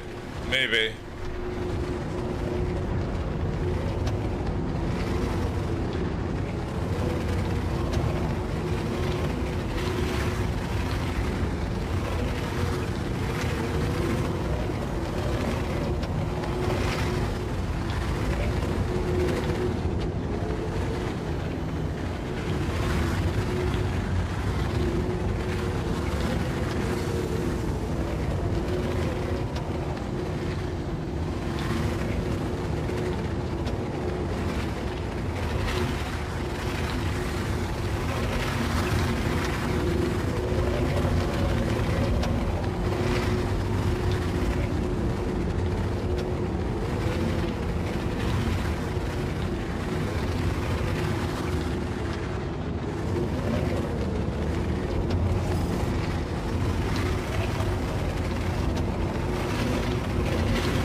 Didn't go for that corner because I wasn't actually 100% sure if it was going to be clean. It was clean, as in there was nothing on the other end, but I choked at the last second to not gamble it. It's like, nah, there could be a brick wall behind this for all I know at this speed. And I was low on boost as well, so decided to bail.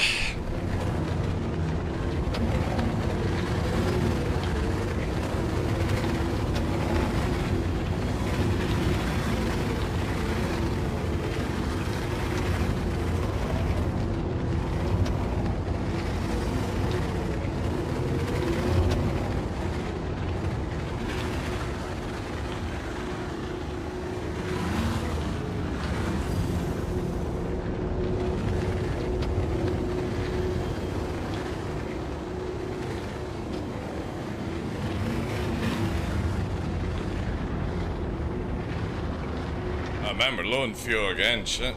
Well, not low, that.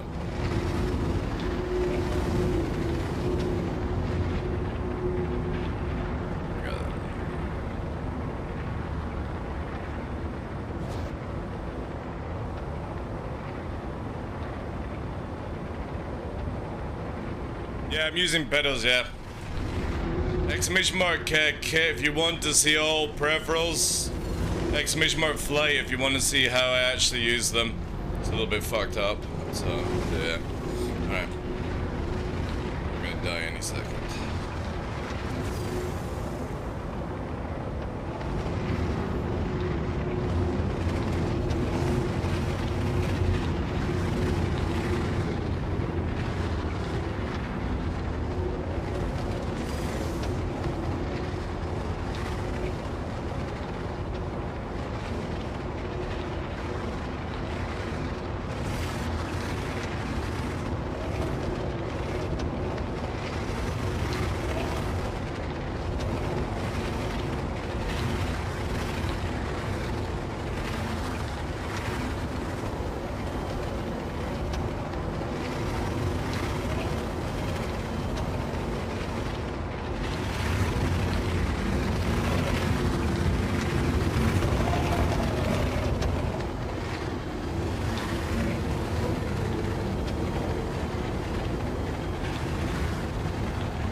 Oh, shit.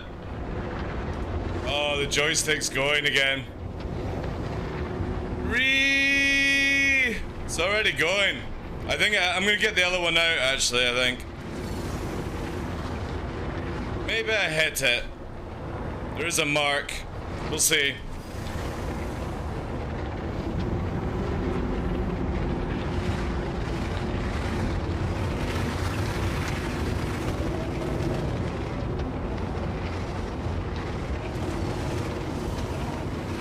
Let's regain it.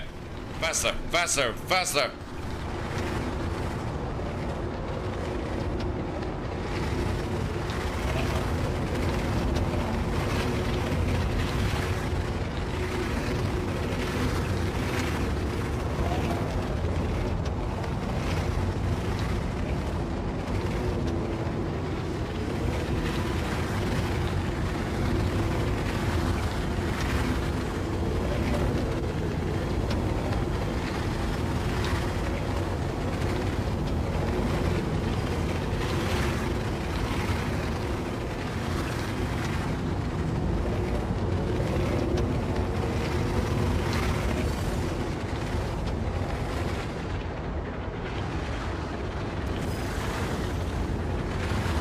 Time. Moving up.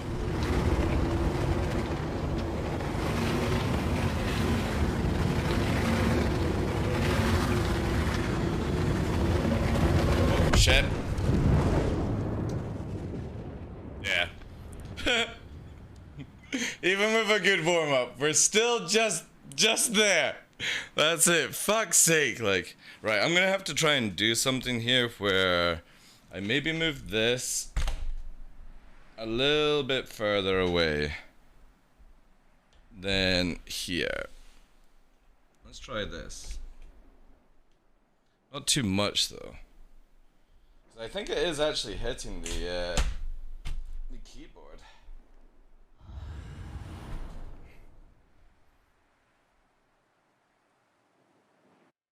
Oh, it is! Shit, even there. What have I done? It never used to do this. Holy shit, it does. Do I not have this centered then?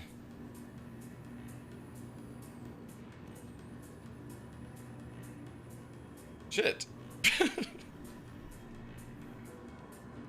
Alright, that makes a lot of sense then. It actually is hitting the keyboard to press escape whilst in flight. Hey, look. So it wasn't shorting out yesterday, it is actually hitting the keys.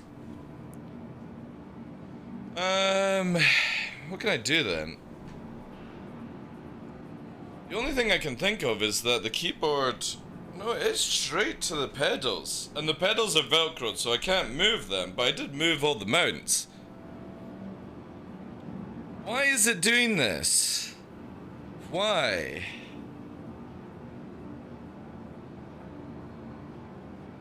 I wonder if it's... I got an idea. Maybe put the Z-axis back a bit. I'll try and bring this up for you guys to see what I'm doing as well. Then we'll get back at it. So, what do I need for this one? Oh, I need the special key for these ones. It's hidden here somewhere. There it is, yeah. But yeah, I'm using pedals, yeah.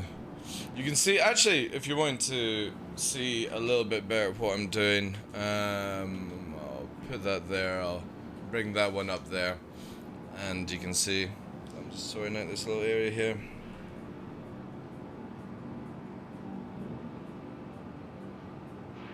Right, so let's loosen that.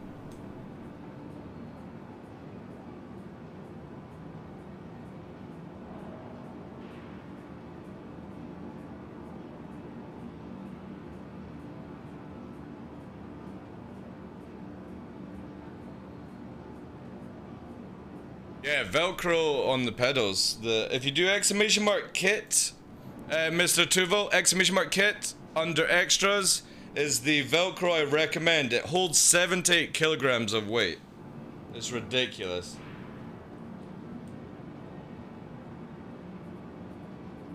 Yeah, so if this is like that, right?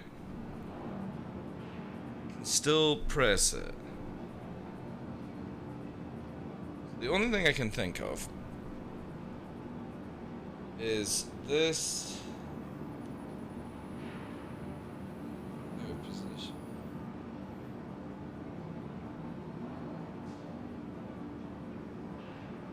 Do that one.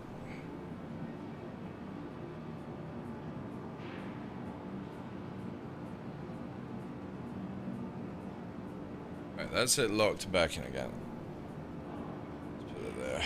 Head that way. How do I stop this keyboard from getting hit? So it would have to be...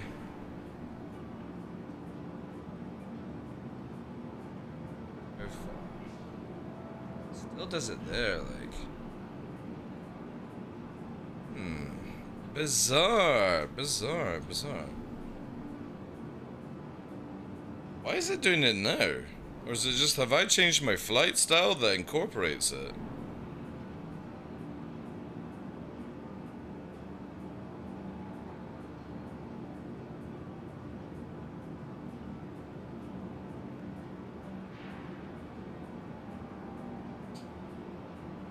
How strange, chat.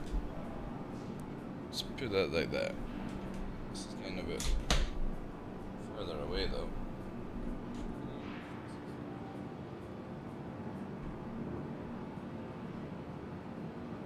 Go there? Is there something that's there?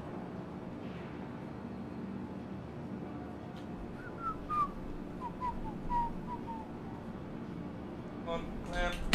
This is why I can't wait to get on the rail system. I fucking hate these clamps. I mean, it's a good product, don't get me wrong, but it still fucking hits like that. Careful with industrial Velcro. I got using it stuck everywhere around the desk. Yeah, it's bad. I remember my PC. Do you guys like this? Have you noticed with this? Watch this. Online did this for me. It actually blinks. Did anyone notice that? The face actually blinks now. It's so cool. Every 10 seconds. There it goes. I need him to do the Chris Roberts one as well. I don't know what to do, guys. Fuck. I generally don't know why I never had this issue before. And the only thing I can think of is it's just something's out of place, you know? Right. Release that. Ugh. Let's see. Move this a bit.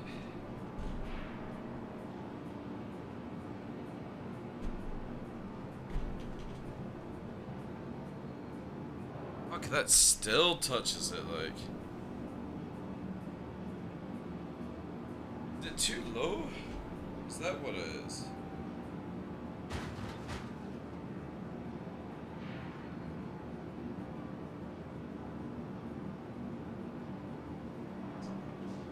So bizarre. Maybe...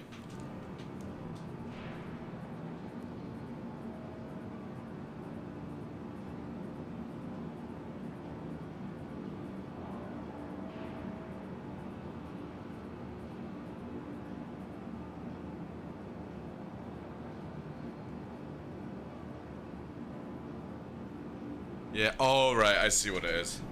Right. We got it.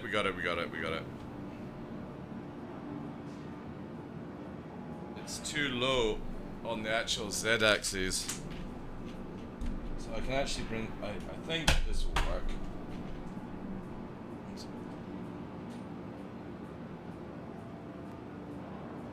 Again, can't wait to get on rails in the future. Yes! Okay, so that's why it's just slightly out of place. I think I must have lowered them when I was cleaning, and then I forgot. Yeah, that's why this one doesn't hit, because this is actually correct. Right. Hopefully that resolves that issue. So it was just too... Yeah, there we go. And that's the keyboard perfectly straight. Okay. Mystery solved. Secret: don't ever stop playing Star Citizen for 60 days. Obviously that's what these peripherals and the companies, they're all working together, where they're like, no, you're not allowed to stop playing the game. You gotta keep doing it. Don't adjust your joysticks. Don't do anything like that. Just play. The annoying thing is now, I'm so used to it being one step lower. I wonder how this is gonna affect flight, but at least it won't be pushing escape whilst in PvP. That could have been pretty fucked up, like. Imagine you're in the sweatiest battle and you're about to win and you press escape with your joystick hitting your keyboard. My rage would know no bounds, like.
Amazing how even after 5 days we're still trying to get ourselves back into the swing of things.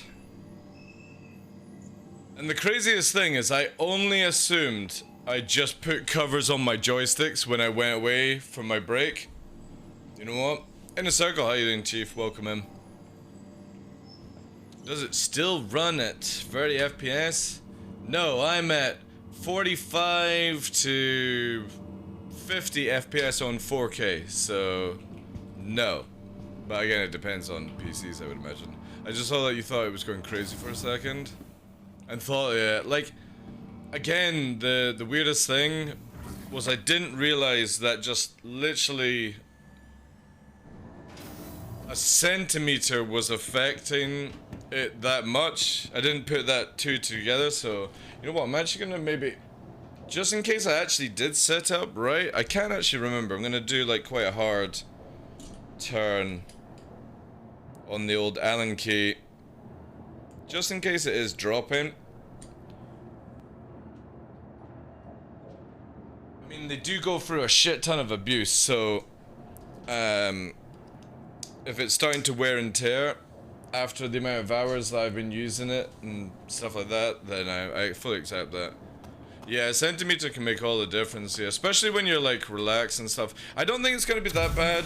I mean, it is raised, but I think I can adjust myself within 30 minutes for that, you know. It might be where we're set back another day because of it, but at least it now allows me to not freak out that my ship is, or I'm hitting, like yesterday I thought my joystick was breaking because it was making the command thing come up and it's not, so yeah. A win-win in some situations, it just sets us back a little bit. Now I'm pretty sure I just hit proximity in the cockpit. No, I didn't. See, there's like weird shit here, look at this, like this stuff comes up here. But where's proximity in this ship? I'm pretty sure it's around here. There's somewhere where it is. Maybe it's not. I know it's in the MSR. There's a button to change proximity. Assist, which is so stupid. It should always be a hardcore option.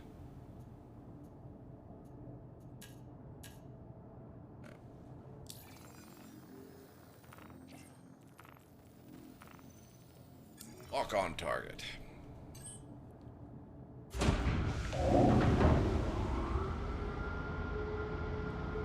Haven't checked on the game in a while.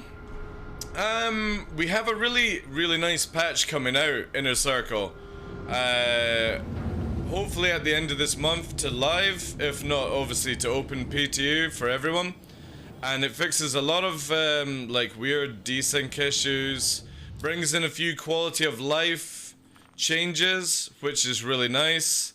Doesn't add much content, adds a couple of new ships, but it's more start of the year quality of life fixes, which is I think really nice. So I would say if you're thinking about getting back in, don't get back in 3.16, wait till it goes to 3.17 and then do it, especially as we've got Invictus coming up in a free flight. Which means that you can go and test all the ships you may have never tried out or something like that, you know. What flight stick does when you're flying directional thrusters? Throttle. Left stick is everything throttle, so forward and backwards is throttle. Again, Mr. B, exclamation mark flight, and it'll show you a really bad Photoshop image I made of explaining my peripherals. I haven't been in since the beginning, was too bug. Oh yeah, I totally understand that one. Yeah. Again, I like pain, you know, tattoos, piercings, branding. Back then it was like 2 missions. Yeah. Oh yeah, it's definitely come on leaps and bounds then. But again, the next patch would be definitely a good time to get back into the game. It still has its problems, but I mean, to be honest, this whole weekend I've done nearly now I'm 2 hours short of 40 hours streaming, And I've really had very minor issues, to be honest.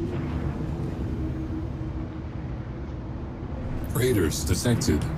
Welcome and enjoy your stay. Skyborn, thank you very much for that raid, dude. I appreciate it. Welcome in, guys. How was the rest of your stream, dude? I tried a Dragon Force run, and my joystick, when I've returned, had been like a centimeter lower, and I assumed that was right, and it actually hit the escape on the keyboard. And I was doing a really good run, like the guys will say, like my warm-up was flawless, no damage taken, nothing like that. Pulling off some really silky moves, so I was like, you know what, straight after warm-up, straight into a Dragon Force run, since you had mentioned it. And it was going good, and then it hit the escape, it hit the console button, the joystick did, and it threw me off, and then I just splattered, you know, so it's just one of these things. However, I have raised up the Z extension, so it should, yeah, it actually can't hit the escape now, so that's a good thing. Ace of Arc of Fire, sorry, welcome in. Dustin, good day to you. I'm not, is it Bum? I'm not gonna say the rest. Bum, it will be, is it like Kreezenchen? Probably butchered that royally. I apologize, but thank you so much for that support, dude. Good lord, man. How long did it take you to develop the muscle memory for that control scheme? Not very long, actually. So, I've been using dual stick for years in the exact same format, where this would always be my roll, and twist used to be my yaw. So when I got pedals, I just made it where my pedals were my yaw, and I lock this down so it can't twist. But this is still muscle memory, and this is the exact same as I had. The only difference is now it's in Z-axis, so it's more easier, and it only took me maybe about 30 minutes when I first got them, 30 minutes to maybe like say 2 hours, to learn that I didn't need to move as much as I did when they're in full vertical mode. So yeah, I mean, I have a lot of experience with the same sort of flight style, and for example, I've used pedals previously, many moons ago, in different games, and it's just sort of, again, they're a weird way where left goes right, right goes thing. And again, as I explain it, my brain likes to drift in this game. So I think it just likes to use the left foot yaw at this stage to do this, and the right foot to do this. And that's the only reason it likes it, you know. Bomb works fine. Thank you very much, dude. But no, not that long to do that absolute nightmare of a thing. Because again, I fly traditionally flying. If you imagine the left is just like a throttle, and it maybe had like a roller analog stick for the, or like on the thumb for strafes, that's what it would be like. And then pedals is pedals. And again, I don't fly where like my x-axis is my yaw. And some people make it where they put the Y on their left as up and down. I have it very simple, you know. A double raid. Raiders detected. Mother of Gypsy Welcome, Danger. and enjoy your Henkin stay. comes in as well. First, we have the wonderful Skyborn TV. Guys, go and check out Skyborn TV if you've not checked him out. He is on a lot earlier than me, which is fantastic, because if you're into low flying, different style, but they are apparently incorporating the Dragon Force song challenge to see if they can fly as hard as they can without crashing, because that's all it is, and it's a lot of fun. So go and check him out, and obviously the wonderful Henkin. You guys know Henkin. He is, I want to say, the goofball of SE. He's just that happy-go fucking numpty, like. Welcome in, Chief. I saw that you were on Cyberpunk. You playing another playthrough of it, or did you never finish it? So yeah, go and check out these two wonderful content creators. Do the business when they're on next. I don't have any shout-out links. I'm not bringing them back. I'm just going to literally say, go and check them out. You can click their names in chat. I think it still does that. Is it? Oh, it's add as friend. Alright, well then, you know what I mean. You can do the... You can do that. I nearly gave Henkin a mod. Yeah, there's like a button. Is there not like... Oh, that's manage subscription. Oh, I can actually rename you Henkin to something else. That'd be interesting. Thank you so much, though, guys. Appreciate it. You're still in your first playthrough? Fuck me, man, dude. I mean, that's pretty cool. Gaming with Gravy, good day. Welcome in. IKS God, welcome, welcome, welcome. Thank you very much for coming over with your content creators, ladies and gentlemen. Very much appreciate it when we see it. When people join us in the raids. It's really cool. Drop Bear, welcome, welcome, welcome, welcome. And again, thanks. Thank you guys for the support. I appreciate it massively. But yeah, we should have the joystick now sorted. I've also angled it slightly back with the Z-axis. So it's a lot more, I want to say, horizontal. Just like the other one. So maybe I hit it or something and it's just put it into a weird position. And then I just thought that was it. So yeah.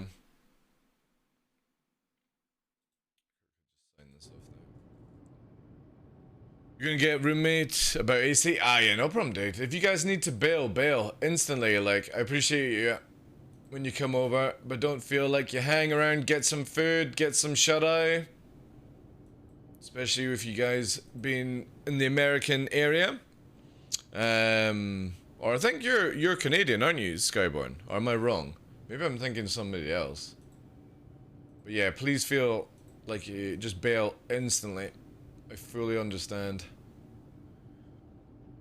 Lurk mode engaged. Thank you guys. Get some chow. Get some water. Stretch those legs.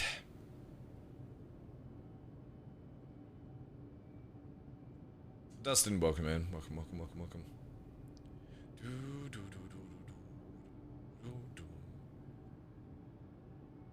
I gotta get back to work. Interesting setup. Late, my dude. No problem. Arc of Fire.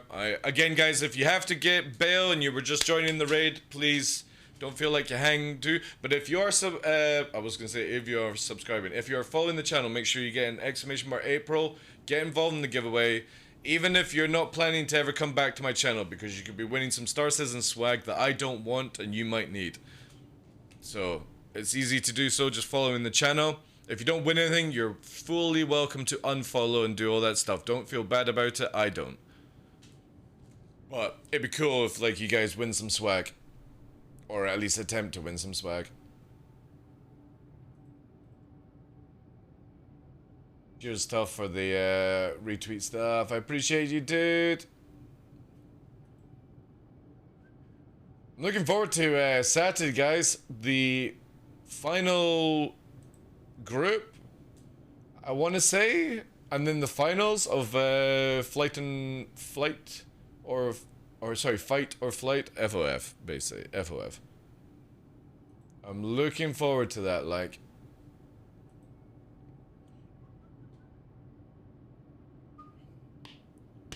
I got some bets on. I generally feel it's MPEX or Black Fleet. You know, a lot of people are going to be betting on the Avenger group. I really think it's going to be MPEX. That would be my first choice. The MPEX guys. One of the teams, because they're pretty fucking flawless. Then you've got the BSI guys. I think, if they're still in it. I haven't checked the full. If they're still in it, they're good. Obviously the Black Fleet guys. But interesting to see exactly who is going to make it into the final bracket. Because obviously if you're knocked out, you can still technically win it. Like Captain Burks did in October. But yeah, apparently there was a really long fight. And we didn't get to see it because obviously it wasn't on... It was in like Group B or something like that.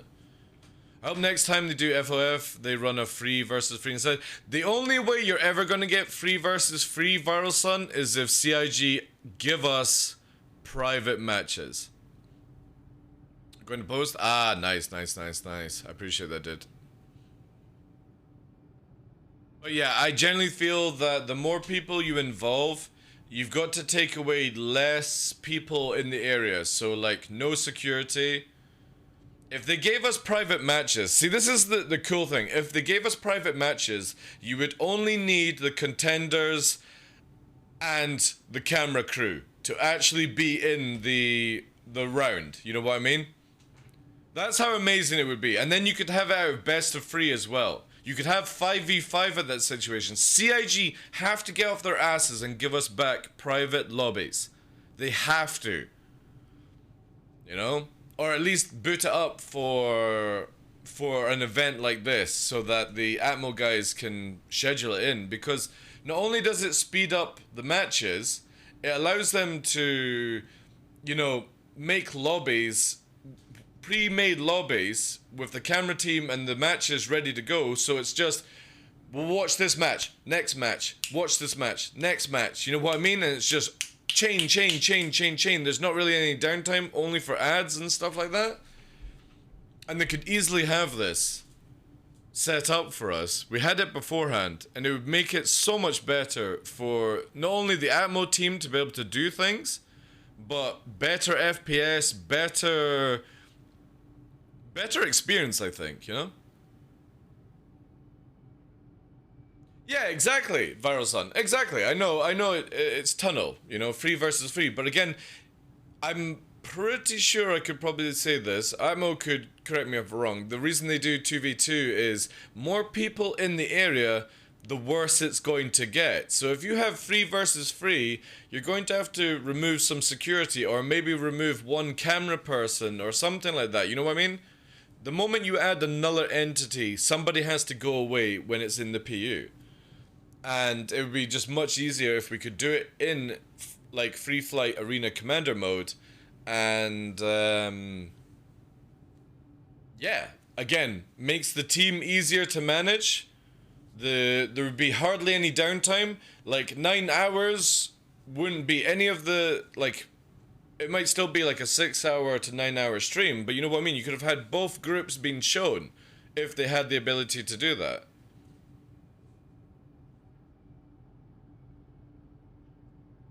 But until we actually get private servers, you can't really go any crazier, I feel.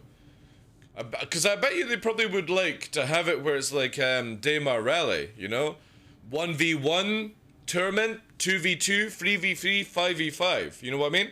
They could literally have it every 6 months is a big ass tournament with lots of sponsors and stuff. It's just, you just can't do it until CIG. And again, I don't understand why CIG hold back on this. They never gave us a reason why we don't have private lobbies anymore. I used to love going into private lobbies and just flying around with people and like fighting, respawning, fighting, and not having to worry about like a third person coming in. And the 1v1 system is so bad. It's so bad because you don't even have the ability to customize it to be like, let's do out of 10. It's only out of 2. It's like, ugh. It's so shit. And I don't know what, like, I'm gonna be disrespectful and say, I don't know what clown at CIG thought this was a good idea. Because it's not, you know? Do you think private servers can fix server meshing? It's nothing to do with that, to be on Suncross. It's just the ability to lock a room, a lobby, you know? That's all it is. You know, we even have the private lobby tab, it's just grayed out. Has been for like multiple months. You know?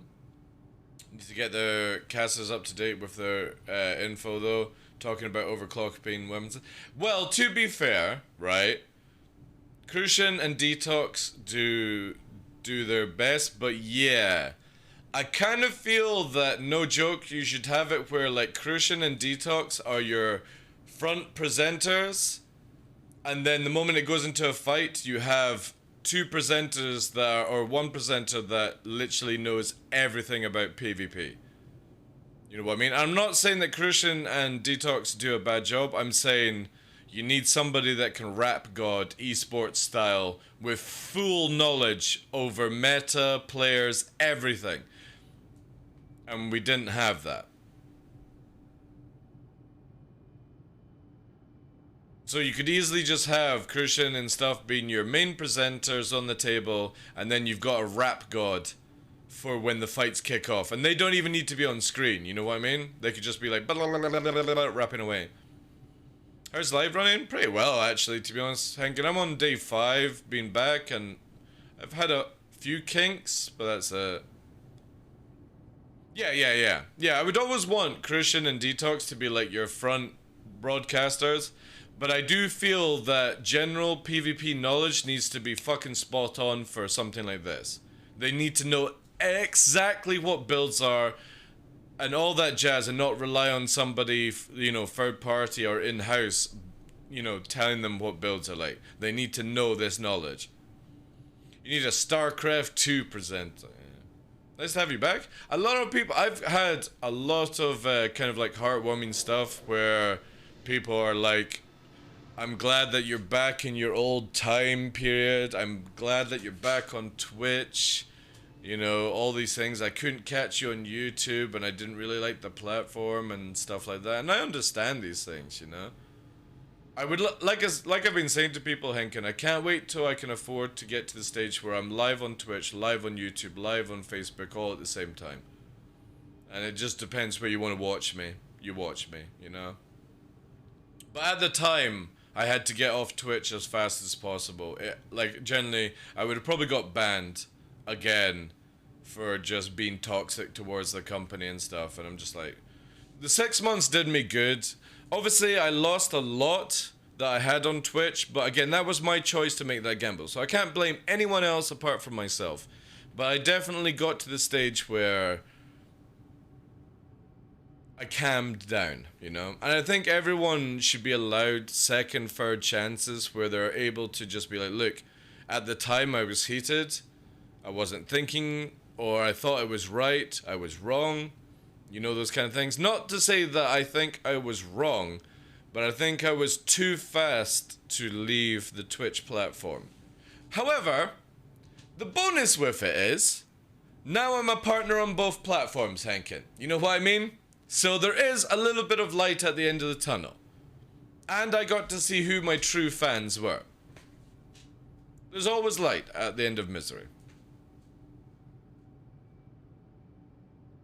But it's why, like I've been saying to people, don't go too crazy with donos and gift bombs and stuff like that. Please let me do these 30-day stream, even if they're only like a couple of hours. We're coming up to like 2.5. I don't know how much longer I'll be on, because obviously I've got the Toby stuff kicking off on Thursday.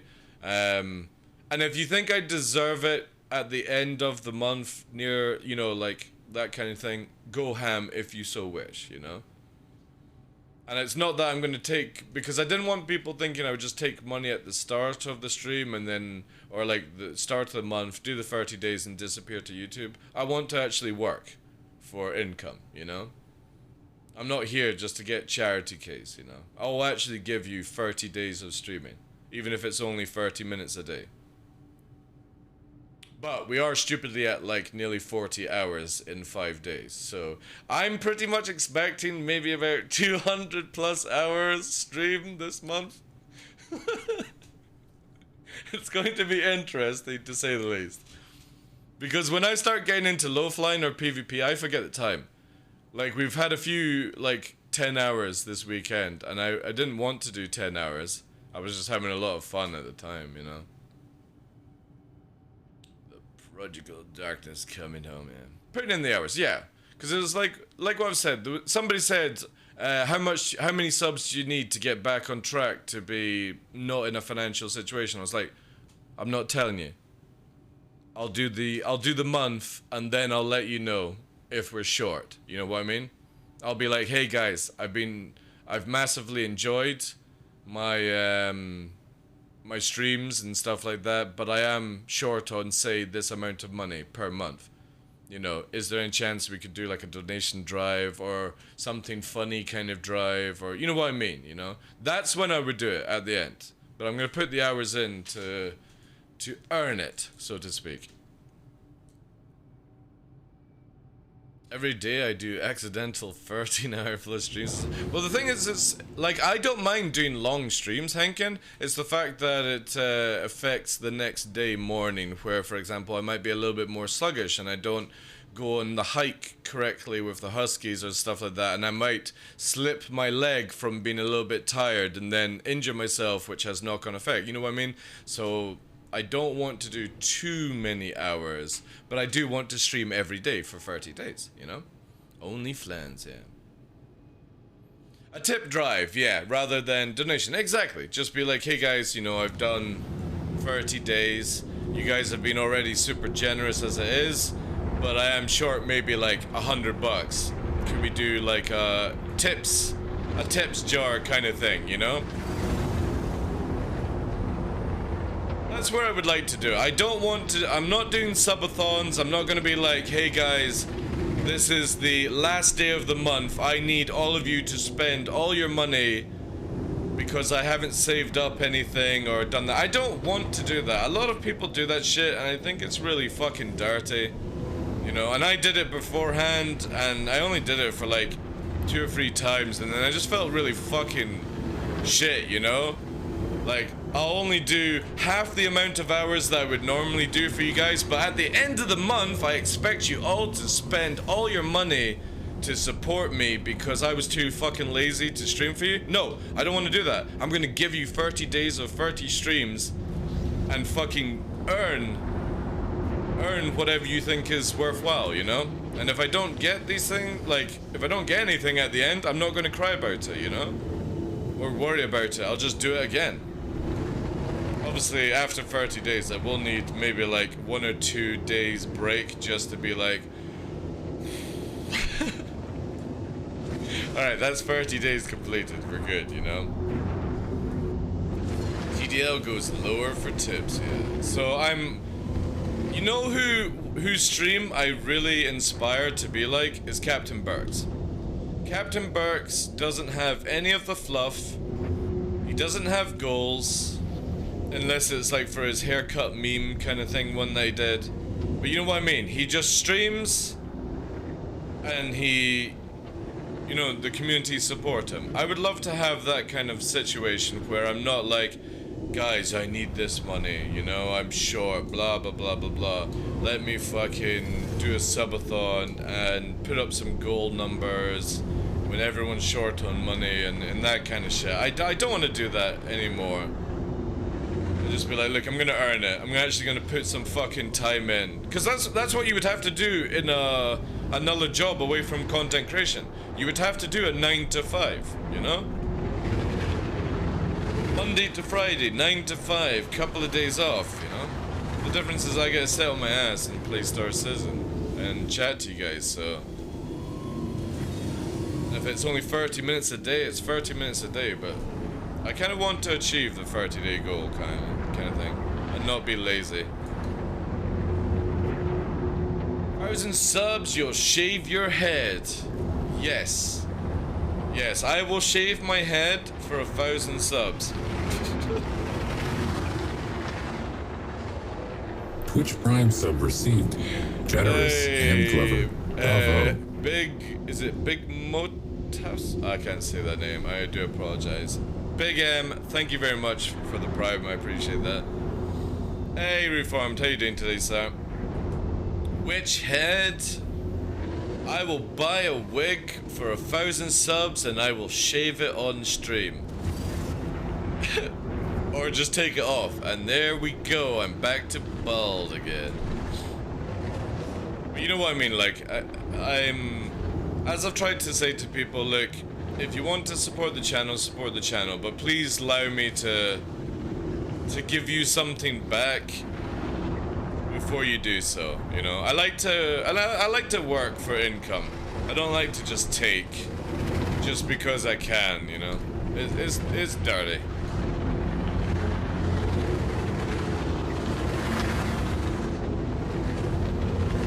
That's not good.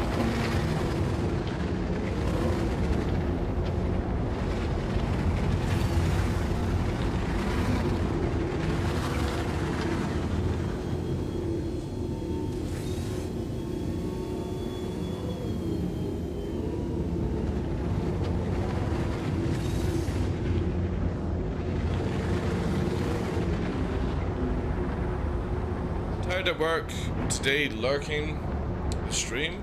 Shave the beard and eyebrows, bring on the egg law. I would never do that, to be honest. Like, I would, as I said yesterday, even for charity I wouldn't shave the beard, because for me it makes me happy, and I know I could probably get quite a bit of money towards like charity to shave it. But we're like coming up for a year now having it, and I'm sorry, I won't shave it, you know.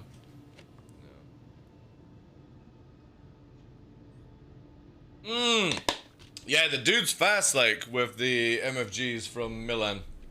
Yeah, he sends that shit out super rapid speed, you know. An eyebrow perm. What's an eyebrow perm? Is that like change the like? I don't mind dyeing the beard if you want, because remember we did the. I'm totally down for getting the Animal Crossing outfit on and going pink beard and stuff, but for that kind of stuff, that humiliation, big money has to come out, guys. Big money, you know. But we're not doing that just now.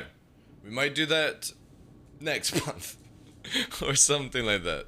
This one is just chill out vibe, 30 days. Mutton chops.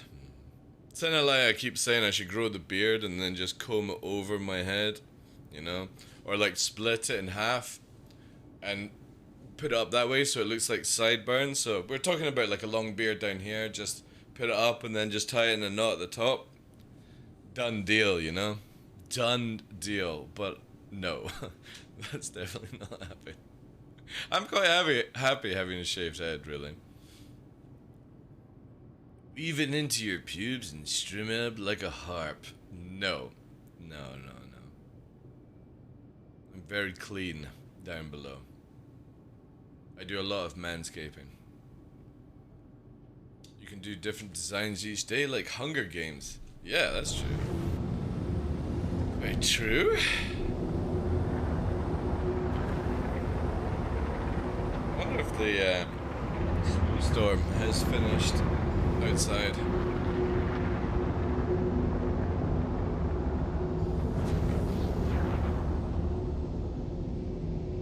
Have you checked your island and villagers probably miss you? Dude, I'm not playing Animal Crossing. I'm sorry, right?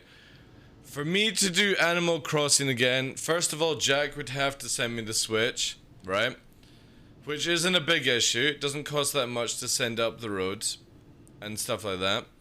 But for me to do, like, this time, I'm not even going to make an easy go for you guys. It's either, like, $2,000 in a one donation drop, or, like, I don't know, 1,500 subs or something like that. Like, generally, I was so ill playing that game. Like, I genuinely felt like I was going to turn psychotic or something like that. That game is dreadful. No offense to anyone that likes Animal Crossing, you unathletic fucking pigeons. But it's the voices, man. The voices get in your head and they keep telling you to do shit like murder Timmy, and you can't murder Timmy. But the little parrot person is saying that to you. They're like, and they're literally saying in my head, murder, murder, murder. Nobody else hears that, I guess. But that's all I hear. You know? Fucking Timmy and Tom Nook and shit like that. It's fucked up. It's fucked up. There's no way I can go back to that island. No. No way. No way. Like, no joke. No, make it $5,000 donation. $5,000. That was, whatever that is in subs, bits, donations, dollars, anything like that. 5,000 minimum. And that might be just to get me to fucking play Animal Crossing for 30 minutes. It's going to be another 1,000 every 30 minutes on top of that. I don't ever want to play that game again. Never. Never. I know so much money to that. You owe so much money to that damn raccoon. I'm not going back to that game. I don't mind dressing up in the same pink onesie and beard and stuff. But no. Hey, Zillman. How you doing, Chief? Sorry, let me just change here. I'm new here. Welcome. Can you... I thought you were here yesterday, actually. Can you shortly explain your hand flight stick movement, please? I can. I can even bring it up for you here. So, exclamation mark flight will give you a really bad Photoshop image that will explain it. However, we're going to start with the right one. We have our pitch for our ships here, and roll like this on your x-axis. I have no twist on this joystick because my pedals are my yaw, and I fly very traditional, like jet fighter basically. On my left stick, we have throttle forward and backwards, afterburner basically on the trigger. We have strafe up, strafe down, and we have strafe left, strafe right, if that explains it. Again, the really bad image will explain it in detail. My pedals are also inverted, so my left makes me go right and my right makes me go left, because I'm a scat man. Now I want to listen to that song. Shit. Oh, you're very welcome, Zillman. Hope it helps. And if you're wondering why the joysticks are like that, I'm using a Virpil hardware called the Z extension because, again, as I like to put it out, it's more ergonomic for your hands to be in this position than it is for this position for a long period of time. It's why true flight sticks, like in actual jet fighters and planes, barely fucking move, because you shouldn't be doing this whilst fucking flying a plane, you know what I mean? Like, if we actually do this, that's how much movement you get. That's not what it's like in a real plane. Like, a jet fighter is it barely fucking moves. So you don't get so... Song already, we're going to be playing at Warlock. I apologize, guys, but now it actually is in my head, and I need to listen to it. Let's get the OG in. There it is. I massively apologize. Yeah, that's exactly what I needed. Alright, I'll fly to this, and then we'll get back to Chain. Alright, tough. Appreciate you did.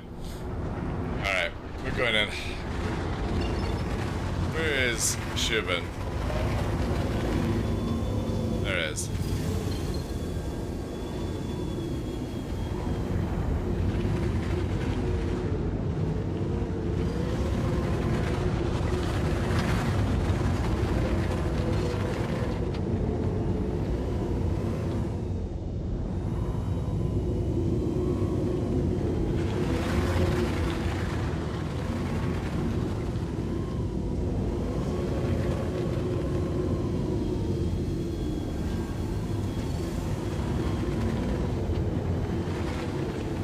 I'm scared, man.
I didn't know how to fly to this part.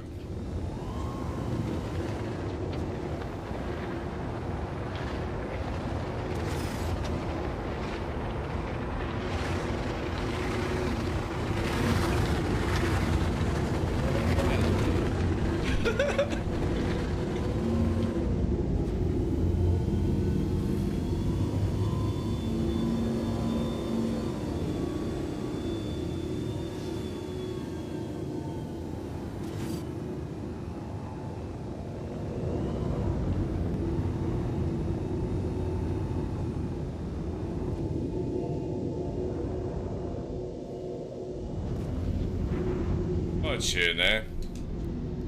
What a legend. What a fucking legend. This is the original, yeah.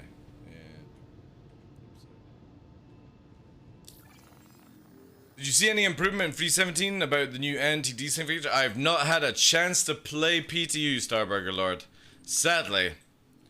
Not a goddamn chance in 5 days. However, they're meant to be bringing out a patch that will hopefully fix some things, so maybe tomorrow we're in PTU, maybe we're not. I'm not in any rush to see jank, though. Step 1, have a stroke while smoking crack. Step 2, write a song. Step 3, become a millionaire. This is my free easy steps to becoming a millionaire. Fucking have a stroke while smoking crack. That will be the best way. I'm having too much shit. Holy fuck, there's a predator in the room. Fucking xenomorph behind me. Have you got any more of that crack? What? The other guy's writing the same shit, you know? No, I don't really do song requests, but if you give me something that maybe be juicy, then sure, yeah. But no, Starburger Lark, not had a chance, sadly. Imagine me the person who had to write out the lyrics to this song. I know. I bet you the guy never. I bet you he never wrote the lyrics. He was just like, after like with Warlock, he's had his crack, he's had his stroke, and he's got like a recorder and so, and he's doing that on the side of the desk. And somebody's in the room and goes, "Whoa, shit! That's actually pretty good. That's pretty good. That's a rap." He's fucking dribbling on the side of the desk. And they're like, holy shit, that makes perfect sense. Right, we've got to record and let's see if we can get him to do it. He probably was never ever singing it ever again, Henkin. It was probably just like, and they had a fucking recorder playing in the background with what he actually first did the first time. Too much crack and strokes brings out the best, like. But to be fair, like 80s and 90s kind of like, especially with acid music, you know, like some of it you listen to it and you generally have to, like, for me, I openly admit, like back in my youth I was a massive party popper, lots of drugs, all that stuff. Definitely not anytime recently in the past like 20 years, but a lot of drugs I did take when I was younger, responsibly. I never ever caused anyone any injury or went to hospital. It was at my own risk, you know, and I never risked anyone else involved. And there is definitely, I can say, when you're on that sort of level of euphoria kind of stuff, music, and especially beats and certain tones, sound much more different when you're on the influence of, like, for example, ecstasy and stuff like that. So you can see why a lot of music in the 90s were created around drugs, because obviously drugs came out massively. I mean, obviously we've had it with the 60s and 70s and beforehand, you know, because obviously in the early 20s, 50s and stuff, they're doing more like heroin, chasing the dragon, stuff like that, because it was just easier to do. But 90s music, especially for club scene, was very much, we're going to create songs for people who are clubbing, who are massively high on certain drugs. And nowadays, obviously that will still follow on, but there are some musics that I listen to, like, that they're so screechy that I think you would probably want to leave a club if you heard it on drugs. So it's more like something maybe you had to be on weed, like a downer or something like that, because it's like super intense. And I think if you were on any severe like A-class upper, you'd be like, I don't feel well in this, you know, because again, to describe uppers to people who have never taken drugs and want to, you know, understand a little bit more on it, uppers like create this like euphoria effect where colors, sounds, touch are all affected. You're enhanced basically, and obviously it's not like super enhanced, but your touch of smell, your touch of like touch, your feelings and stuff like that are all on a different level than you would normally be. You're like basically on level 11 at that stage. Like you hear things, you sense things, and all that stuff. So when you've got like weird music vibing, it massively affects it, and especially with uppers. If you're upset, you're a little bit down in life, you should never ever take uppers, because it has this like knock-on effect where things can be more serious with you and stuff like that. But if you're in a happy state of mind and you're with really nice people and you're going up, you're in that sort of like hugging and dancing and having a great time together and stuff, as long as you're responsible. Because I have no respect for somebody that takes drugs and they end up in hospital and they OD. I don't think that's not very clever. Drugs are not dangerous if you respect them and you take it with moderation and you take it with people that understand these things. And I don't think anyone can justify it any other differently than that. Be responsible if you are going that way, you know?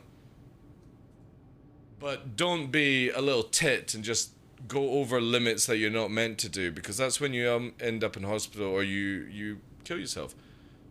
And that's just irresponsible. Treat everything within moderation and respect. Music has a profound effect, good, bad. Synth is a thing. Bad music can literally taste bad or make your skin itch and stuff. Yeah, it's crazy. It's crazy, you know?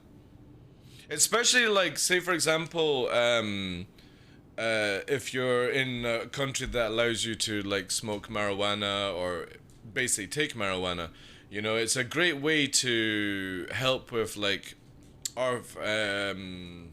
arthritic kind of pains, but also calming people down from like anxiety attacks and stuff like that. You know, you don't need to smoke it. There are ways of basically taking the TCP out of things, you know, vaping it and doing all those things, maybe in putting it into foods.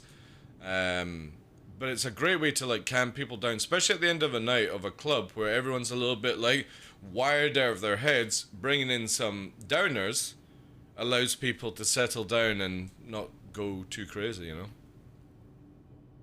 Josh Wink, higher state of conscience, yeah. But definitely you can see a lot of music, 90s, very much influenced around uppers. I would say 60s, no offense to anyone who thinks himself as a hippie. Hippie kind of music and all that stuff was very much based around marijuana, being very monged out, and the THC, and using acid, you know what I mean? That kind of like color. Like for me, acid is very much a drug where like it can be bad and it can be very cool. Like especially if you get stuff that just basically enhances colors and doesn't really send you on a weird kind of, you know, mental trip. You know what I mean? Be great for anxiety control, yeah. My mother has a few pains, and I'm like, look, I know a dude. Do you want me to get you some stuff? Don't need to smoke it. I'll just put it into like brownies or something like that, and it'll help with arthritis and pains and stuff as you get older. You don't need to go crazy. You don't need to have like a full fucking black bag of marijuana sitting behind you. You know, enough to not be registered. Like if the police were to come round to your door, they'd be like, alright, that's not even worth our fucking time. That's how much I'm talking about. But it does help with anxiety, arthritic pains, all these things. It's all been proven that it does, so. Happy Hardcore started in the 90s. Happy Hardcore is ridiculous, like. People were not sober in the 90s. Yeah. People were not. I remember as a young kid, I was born in the 80s, and I started doing things at crazy age. I started to smoke at the age of 9. I had my first full sexual situation at the age of 13. Went clubbing at the age of like 14, 15. Started doing things round about that time as well. Nothing to be proud of, but that's sort of like the time area for me. And I remember going home from like one club, going past like a 21-year-old entry club in Edinburgh at the time, and people were just like sheet white, eyes absolutely massive, and this is in the 90s, and they're just like and obviously I knew what was going on, but we're talking about they had literally got the old sweetie bag and just fucking gobbled it down. We're not talking about double dropping, we're quadruple dropping. Just like, where am I kind of situation. And when you see something like that as a kid, and obviously you know about drugs and you've played around with drugs, you're kind of like, yeah, I'm not doing that. I'm not doing that. I'm gonna enjoy what I'm experiencing, but I'm not going to be on another fucking multiverse at the same time as this verse, you know, whilst trying to fucking find the toilet, you know? Fuck that. Fuck that. Sounds like the mission back with ground control floor was to open. I can't remember the actual name. It was just at the top of Leaf Walk. If you were heading towards, so at the top of Leaf Walk, you could either go to Princess Street or you could go right, and it takes you to, like the gardens, basically. There was a club there, and we got to the top of Leaf Walk, the club was there, and yeah, there was just people in like fucking fluorescent string vests, glow sticks, and just literally looking like they had been resurrected from the fucking dead. Giant fucking pupils. Like their mouths just hanging down as they're still chewing, but the mouth doesn't fully close, it's just gurning away. And they're still just like, and they're just outside the club, just like, you know, doing some weird ass shit. They're just not on the same plane as you at that time. You know, they're probably having they're at McDonald's or something like that in their head, but obviously they're just fucking sitting outside. Ecstasy vampires, yeah. You do, like, and you speak to them and like, you want a cigarette or like, do you want some water? And it's just sort of like, they just go through the process, but it's like, they're just fucking gone, you know? But they're having a great time and they're not causing any harm, so it's like, who fucking cares, man, you know? Police are walking past these people. And it's such a bizarre thing to see as a young kid, but it allowed me to grow up around drugs and what to do and not to do, and never in that situation where you're on a different fucking multiverse kind of thing. So props to the people that did that shit. But you know the guy like from what's his name, Benny, that was in the it's like Baz or Benny, I'm trying to remember the actual names. They, like Ozzy Osbourne, on a different fucking plane after the amount of abuse that they put themselves through from alcohol and drugs and stuff in the 90s and shit. Happy Mondays, I think it was called. I think it was Happy Mondays, if I'm right or wrong on that one. The mission was at the underside of Calton Hill, openly smoking heavy weed in the skyfall. Ah, right. Yeah, I think that might be the sort of area back then. Yeah, the key was safe environment with friends. Exactly. Again, I am never going to be somebody that judges people for taking drugs or drinking alcohol, smoking, or anything like that. You do what you want with your own body, but make sure that it never affects other people around you that are close to you. And obviously, if you are somebody that has a drink of alcohol and then maybe gets a little bit like you want to get into a fight for no reason, don't drink alcohol, please, you know? I knew somebody at school, really nice guy, spent a lot of my younger years with the dude. The moment he had a few too many drinks, he started fights for no reason.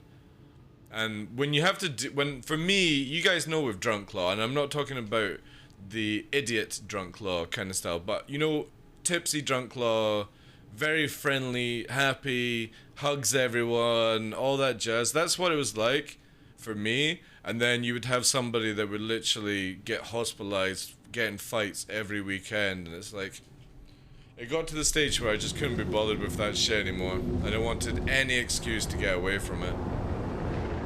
Even if it meant, like, breaking up real life, or during the day relationships. When somebody behaves like that continuously, it's a cry for help, but also it's where, like, they're just doing it for pure attention. Because if they know that they do it and they regret every time, you would just stop doing it, you know? Have a couple of drinks, but the moment that you feel yourself losing control, stop. Drink some water. Keep going in the party scene, having that buzz, and then, after like an hour, amplify and see how it goes. But the moment you have a few beers and you get really violent, I can't stand people like that. And if there's anyone in chat you're like that, then my only suggestion to you is, it's not fucking cool, it's not funny. Violence is generally not funny at all. Video games, different story, but it's a video game. We're talking about real life. And I generally feel like if you're somebody that can't hold their drink and you know it, you also have the power to do something about it, you know? Obviously, if you are an alcoholic, I feel for you, I really do. But again, you can reach out to people, get some help, try to make that bridge, that connection with people, and sort it out. Because again, you do have the ability to do it. And this is coming from somebody that's not been an alcoholic, but I had 7 years clinical depression. I hated my life, I was suicidal, I didn't like anything that was going on. All I wanted to do was play games, have carry-outs, and I got so fat, so depressed, and all I did was play video games, smoke, and eat carry-out. And I didn't seek any help. I didn't speak to anyone about it. I basically was like, what am I doing with my own life? And I sorted myself out. So if I have the ability to go through that kind of state, and you're somebody that depends on alcohol, reach out to somebody that can maybe help you, and don't waste 7 years like I did. Because I regret that I didn't get help. I'm happy that I managed to sort it myself, but you know what I mean? I didn't have to waste 7 years of my life for no reason. I could have just easily got my brain into gear again. Definitely if you're somebody that is violent, I'm sorry, there's no excuse to it. There really isn't.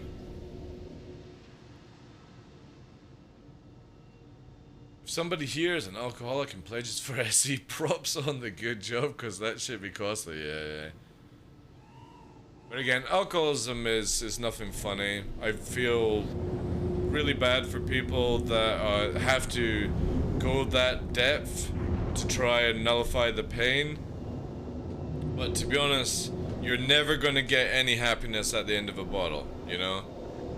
You're going to have a good time, you're going to get yourself injured, you're going to end yourself in the fucking grave. And this is the thing that I'm going to say, and it maybe sound bad, but if you are not wanting to be a part of the world anymore, and it's not a cry for help, then sitting at the bottom of a bottle is not the best of ways to do it, you know what I mean?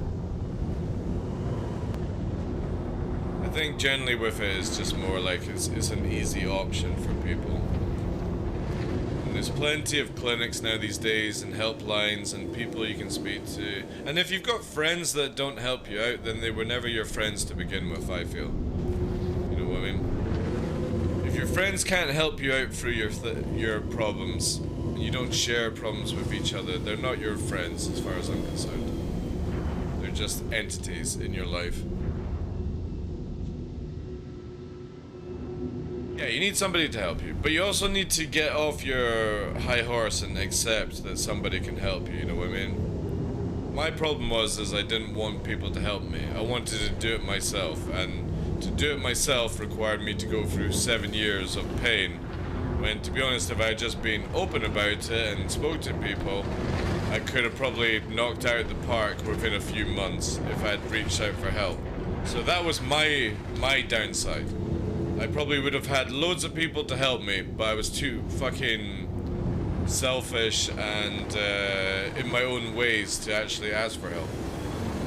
And obviously, after that experience, now I know that if I ever have issues, I just Be like, look, I need help. I can't work this one out myself. I really wish I could, but I'm at the stage where I need intervention. Or somebody with a different way of looking at things to give me a little bit of assessment, you know? 7, that's rookie numbers? Fuck off, is it? Fuck, man. 7 years of your life is a long, long time to be just stuck, trapped in one's brain. A lot of people with depression, there's only so much people can... Yeah. Exactly.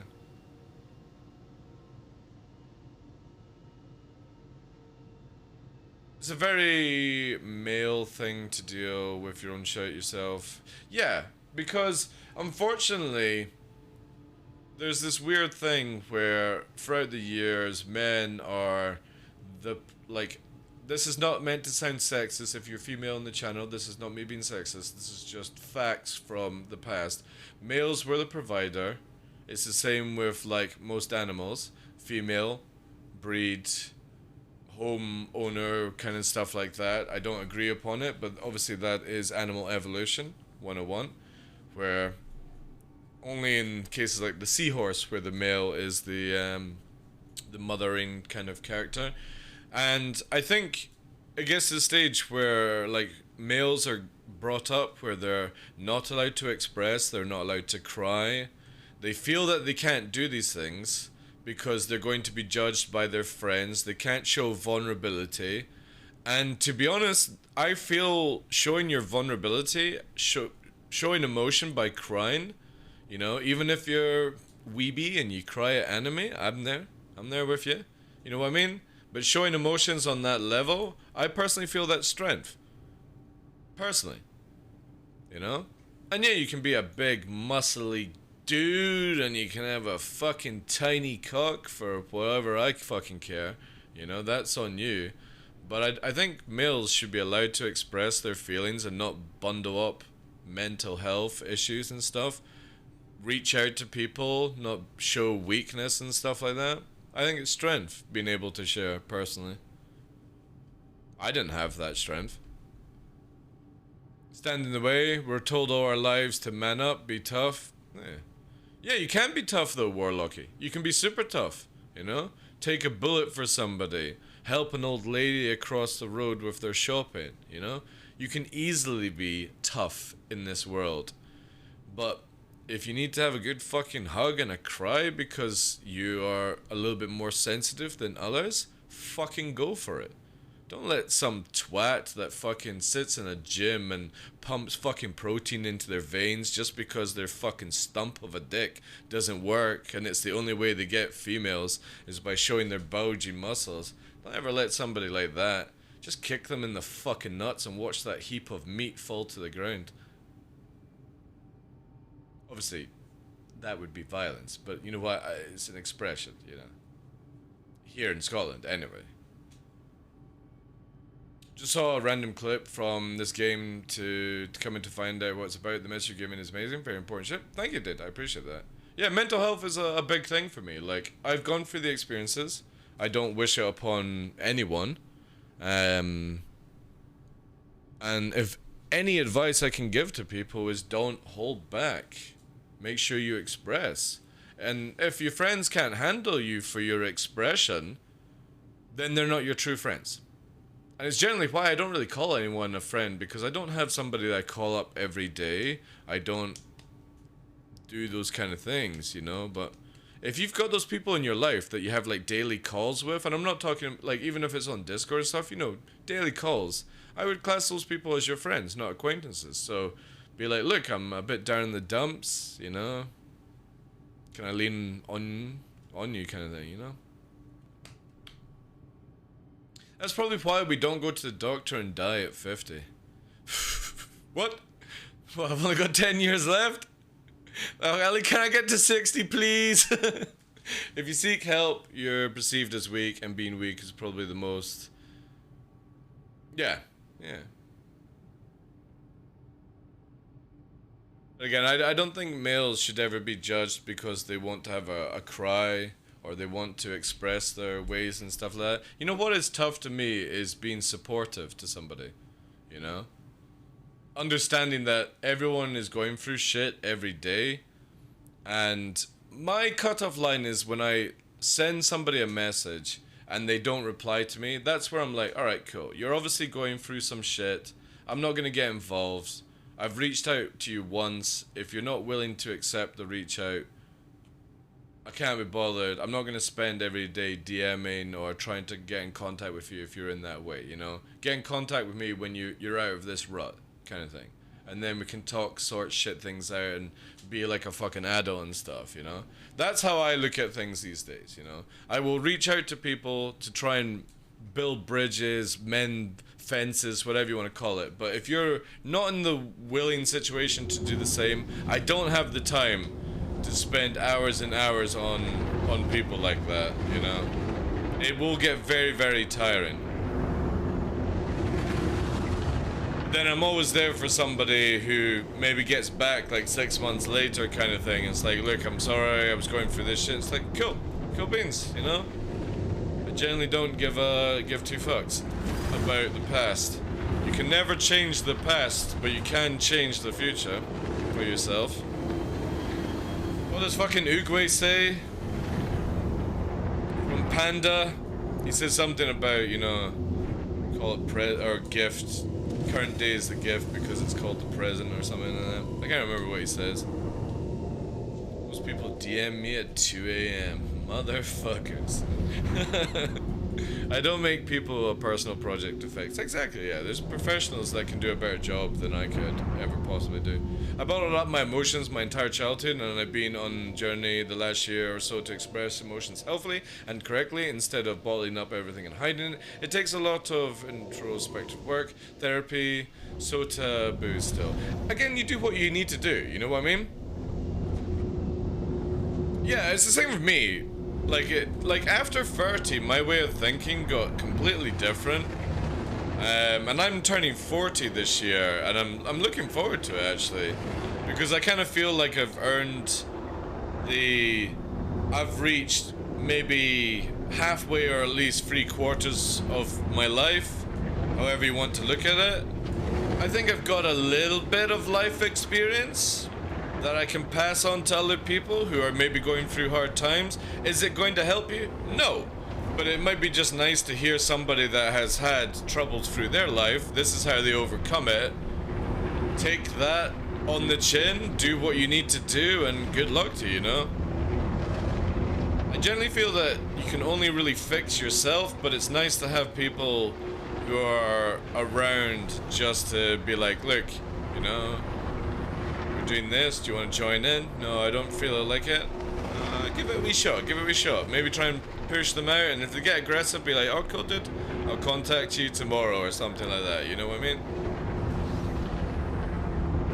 It's very difficult for people with depression or any like mental health disease sort of things, and I'm gonna put like what we're talking about with alcoholism is a disease. It's not pleasant. I have no experience in it, but I would imagine when you're having to drink your life away, or it's the same with people who eat their life away, you know? It can't be the best of things. We all just need a hot poker up our asses to get us going. Oh, you're very welcome. We're very open here. There's no bullshit bars, MDov. Sometimes it gets to the point where, you know, my realistic way of looking at life and being open with my community, a lot of people don't like it. It's completely fine and all that jazz.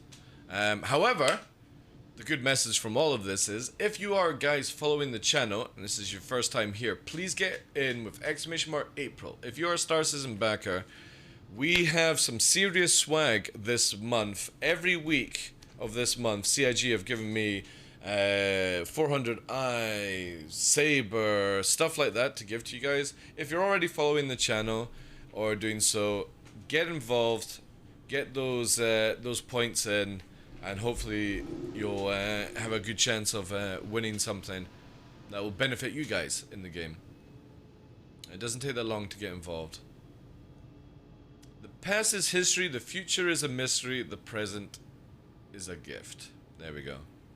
I think it's a really good saying, actually. I remember, obviously, I couldn't remember the exact way that he said it in the movie, Chris. But yeah, it's a really good way of looking at life. The past is history, the future is a mystery, and the present is a gift. I think everyone should just calm the fuck down at times and just not worry too much in the future and not worry so much of what you can't change that's already happened. Learn from it, grow, because that's what we always do for our whole lives. The moment that we're conceived, we're growing, and eventually we hit that fall part where we've grown as much as we can and we start to decay and fall apart and shit ourselves. And then if we're very unlucky, we get that nasty stuff like Alzheimer's, where we're trapped inside our heads and we're spending every day wishing to die. Welcome to humanity. It's a fucking roller coaster. Again, like, for me, I think that's probably one of... I'm not somebody that's got any fears in life. I would hate to have it where I'm trapped inside my head, you know? Where my body is doing something different to what I can think on and stuff like that, especially with like Alzheimer's, forgetting people and shit. I think that is probably the worst way to go, and I feel so sorry for people that have to deal with that, and families that have to deal with that kind of shit. I hope I'm lucky enough to not have to deal with anything like that. Obviously it could. It's the same with like cancer and these things, you just have to overcome them. But yeah, I'm at that stage where, yeah, if I'm trapped in my fucking head, please somebody old weller me and take me out into a forest and put me the fuck down, because I don't want to be like, it's the same with like people that get in car crashes and they're vegetabilized and stuff. That's, it's just, oh man, no. I'm somebody that doesn't fear death. I'm fear of being trapped, I suppose. You know, I'd rather be able to make my own decisions, kind of thing. A little bit more, but anyway, you know what I mean. My grandmother had dementia before she passed. Hard agree. That shit is brutal. Yeah, my granny, luckily, she went a bit, you know, in the kindest way, loopy. She had cancer, but she did live to like, I think it was 86. And it was only in the last like 6 months of her life then she passed away. So I'm very happy that it wasn't long for her, and for the family to kind of deal with that kind of stuff. Because obviously I was quite young at this stage, so well, younger than I was. That, like, I think for me that would break a lot of heart for me if my mother didn't know who I was, you know what I mean? I think that would be pretty emotionally taxing, to be honest. Imagine being forgotten, and it's nothing to do with the person trying to forget you, it's literally they forget who you are. I think that's very, very difficult, and just even thinking about it is be like, how would I be able to overcome it? You would only have to, you'd have to ride it, kind of thing. So a lot of strength in people that can do that shit, you know. But again, that's life. Anyone out there, there's always somebody worse off than you, which is a horrible way of thinking on life. But try and take what you've got and be happy with it. It's like for me, I'm very basic, you know, as long as I can play Star Citizen, pay the bills, I don't need fancy holidays, I don't need fancy cars or anything like that. Would I like a nice motorbike? Yeah, sure, but I'm not, if I don't get a motorbike, I don't get a motorbike, kind of thing. But, for me, being happy in my location and what I'm doing in life is more important to me than anything fancy. My great-grandmother and grandfather both passed away of Alzheimer's. Sorry to hear that. With mental illness, has a history of being present in our family, myself included. Personally, I don't know how I'll be able to handle my own mother looking at me and asking me. Yeah, I know. That's a hard one, and obviously I feel sorry for anyone that would actually have to deal with such a thing. For me, I don't know what I would do, you know. It's just something that you would have to deal with at the time and shit. But hey, humans, even if we try our best to be the best of ourselves, we're still fucked up in the end. Alright, Tengen, take care, dude. Your mother has Alzheimer's? Again, sorry for anyone that has to go through that shit. It's nasty.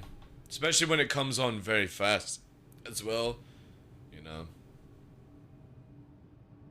However, going into sort of not really Alzheimer's, but you see that Bruce Willis has got that I can't remember what it's called, but he's like he can't act anymore because he's lost like the power of speech, and or he's not able to function words anymore. That must be fucking shit. Like, that's what I mean, like trapped in your own fucking head. Because obviously we all have the great ability to monologue inside our own heads, which is kind of cool in a strange way. You can think things and actually have a conversation with yourself. But imagine not actually being able to push those words out where other people can understand you, and you would get so frustrated. You'd be so frustrated with that shit. That's it, yeah. Aphasia, I hope I'm saying it right. Look at Stephen Hawking's, yeah, exactly. It's fucking crazy, like, these things. Again, it's a little bit morbid, guys. Obviously, if you're feeling discomfort about the conversations and stuff, do not feel that you have to sit in the channel. Come back in maybe like 10-15 minutes. I'll try and round off this conversation, because, again, it can affect people mentally, and I don't want to do that. The only reason Robin Williams killed himself was he was losing his mind near the end. Yeah. Crazy shit, like, it's crazy. But well, yeah, we'll try and move off this topic now, guys. A little bit more happier chat brings the good vibes back up. But I do like having these conversations with you guys. I think everyone needs to hear it sometimes, or maybe not hear it. But if it's never talked about, it just gets bottled up, and then, you know, it gets worse. It's really worse. Clear thy mind.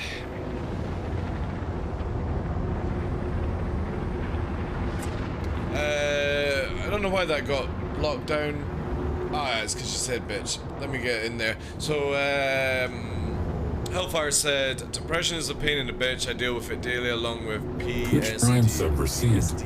Generous and clever. Appreciate it. Make sure you use that for your entries in the giveaway. But I appreciate the Prime. Welcome in. What's this game and how is it played? Oh my god, are you not even a Star Citizen fan, Dove? Why? How did you find my channel then? Out of curiosity. What's this game? Holy shit, we're having a fucking conversation with a guy in TikTok. What? Who were you watching on TikTok, and how the hell does Star Citizen just randomly come up at... What were you searching for to bring up Star Citizen? Welcome into the community, though. TikTok and Star Citizen. Well, there are people that do TikTok, you know? But yeah, we've had a mental health conversation with a new member to the channel, and they're not even a fucking Star Citizen backer. Oh, I just randomly found this channel that's talking about mental health. Let me sit down and pull up a seat. That's fucking awesome. Right, so this game, oh fuck, how do we explain this? Okay, so Star Citizen is trying to be a sandbox MMO, where sci-fi, futuristic, 900 years in the future. And you can sort of do things between flying, FPS shooting, industrial stuff. A universe simulator. Actually, that's a great way of doing it. It's a futuristic universe simulator that wants to do stroke sandbox element with MMO element. Okay, so it's not like single player. There are single player elements to it, but you know what I mean. Like there's people around you, players, NPCs, stuff like that. And right now the game is obviously very much in development stage. There's a lot of bugs. However, anyone that is an actual backer will know that things are getting better and better and better over as we go in time. We've got a patch coming out at the end of this month that actually stabilizes a little bit of the flight desync that we've had quite bad for the past like maybe 9-12 months. And yeah, we've got the futuristic idea is you've got mining, salvaging, piracy, bounty hunting, trading, space Amazon, refueling is coming out this patch as well, where you can actually do refueling to other players and be like a fuel truck kind of stuff. So yeah, it's very much an everything type of game and stuff. But it, like I tried to stress out, it's very, very, very, very, very, very, very buggy. However, you can get that juicy 2 to 3 weeks of honeymoon period before it starts to really piss you off, you know. But again, or you could be like all of us lunatics in this channel where we're all like, Star Citizen! Oh my god, it's the best game ever! I hate it, but I love it, you know?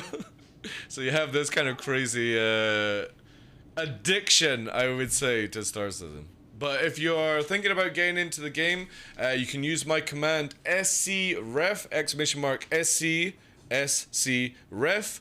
It will give you the ability to create an account. However, I wouldn't suggest purchasing anything right now, because literally within a few weeks time we have something which is called the Invictus event, which is like a military show. You know, remember like flight shows and stuff like that from the past? I don't know if people still do it, you know.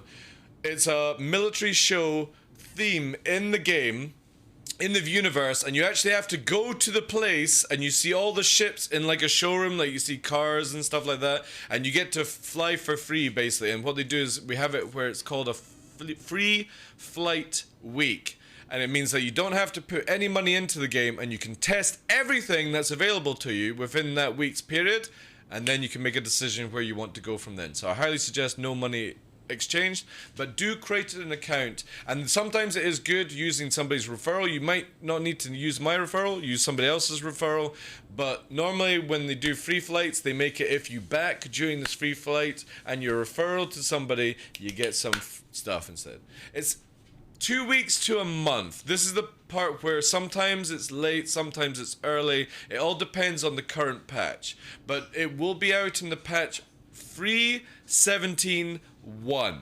We are just about to get 3.17. So it could be within a couple of weeks, if they're amazing at getting the patch out, to possibly the end of May. Yeah, end of May is probably when we'll get it. So it's up to you how you want to do it, you know? I kind of wish that the referral code gave people free flight for like 5 days or something like that. Actually, you know what? I'm going to contact CIG after. That's actually a really good idea. If somebody uses your referral, they get 3 days or something like that to play the game before they make a decision. I think that would actually be a really good way of doing it. If you use somebody's referral to sign up, yeah. Like a free week trial, yeah. A lot of games do that. With a yeah, you've got to use a referral code to get that bargain, you know. That would be great for content creators, people referring their friends. Be like, oh, I see that you're playing Star Citizen. Yeah, dude, use my referral code and you get to play for it for a few days and make your own decision, yeah. Oh, yeah, cool, sounds good, I'll get into it.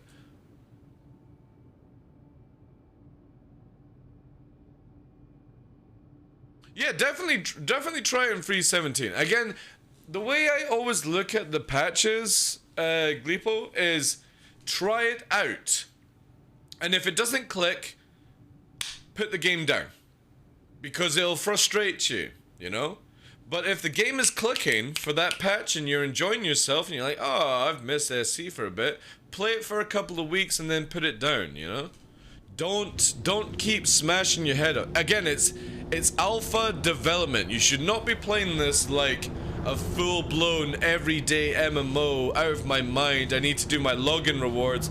Holy shit, can you imagine if they had login rewards for Star Citizen? And daily missions, login rewards, weekly rewards, and monthly rewards. Oh, we're all fucked when that happens. My kid hate free fly weeks. They have all their accounts and are forced to crew my turret.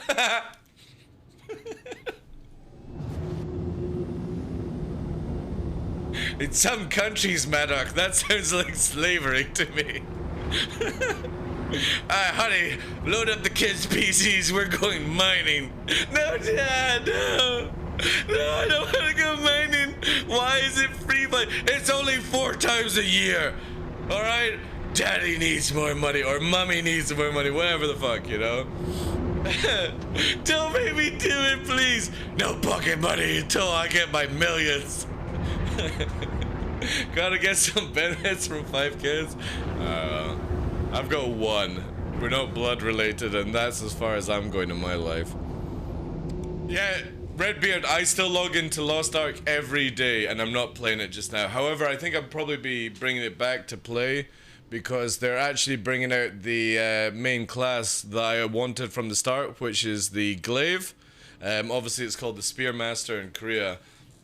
And it's been released in April or next month, so yeah, I might be putting the Star Citizen shows definitely into maybe like half Star Citizen, starting from the morning, and then in the evening probably play some Lost Ark, you know what I mean? Because obviously the class is coming out that I really wanted to play from the beginning. What sticks do I have? Exclamation mark kit if you're ever looking for any peripherals. Is it Soggy? I hope I'm saying that right. I apologize. I butcher names all the time. They are Verpal Alphas, left and right on Warbird bases. There's the bases. And I'm using the Z extension that you get from Verpal to allow you to have ergonomic flight, basically. And I would always recommend it on the left. If wherever your throttle is, it would be on the left. Right, not really much required in my opinion, but my 2 reasons why I have it: I have the worst kind of OCD in the world, where everything has to match, everything has to be straight, everything has to be color-coded.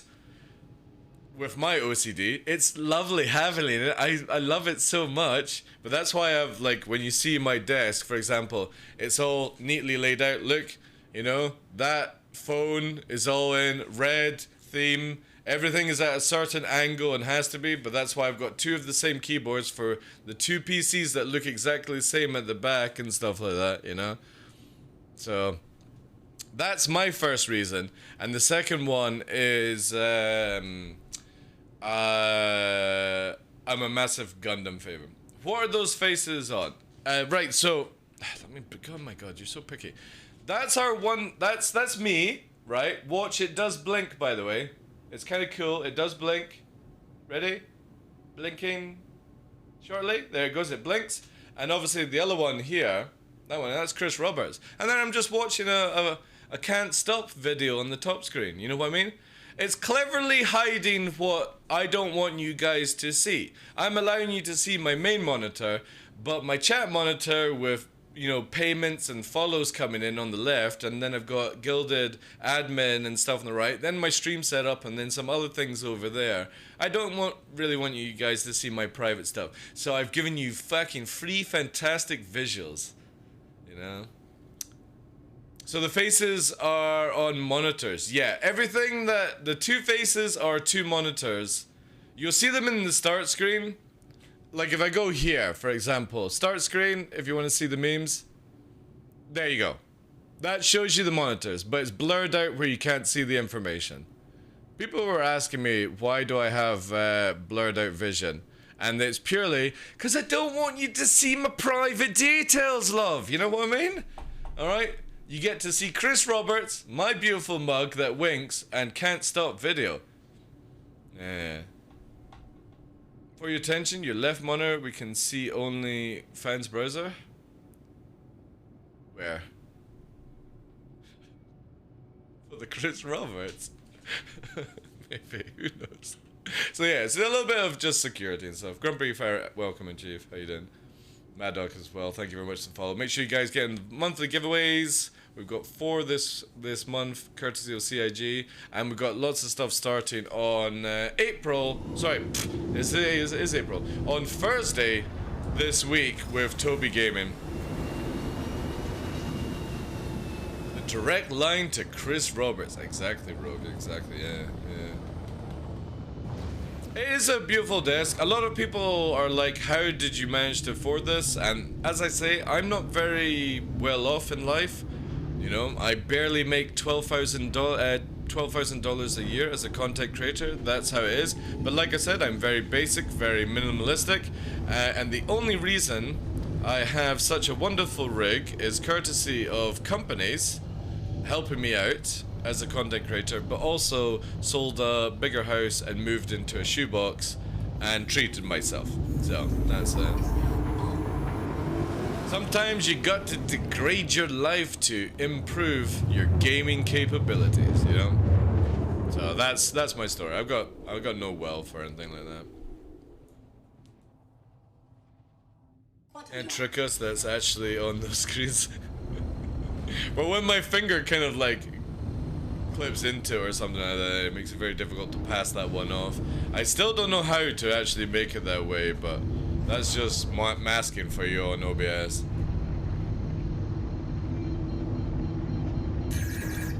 Uh-oh. Mustang Delta NPCs spawning at Shubin. Oh, mother of God. 4 NPCs. Oh, jeez. Come on, guys. Wine and dine before I get fucked. Who is... It's a saber as well. Let me get rid of this one. Holy shit. Did you just fire without even locking? Alright, let's slow it down. Get off that one.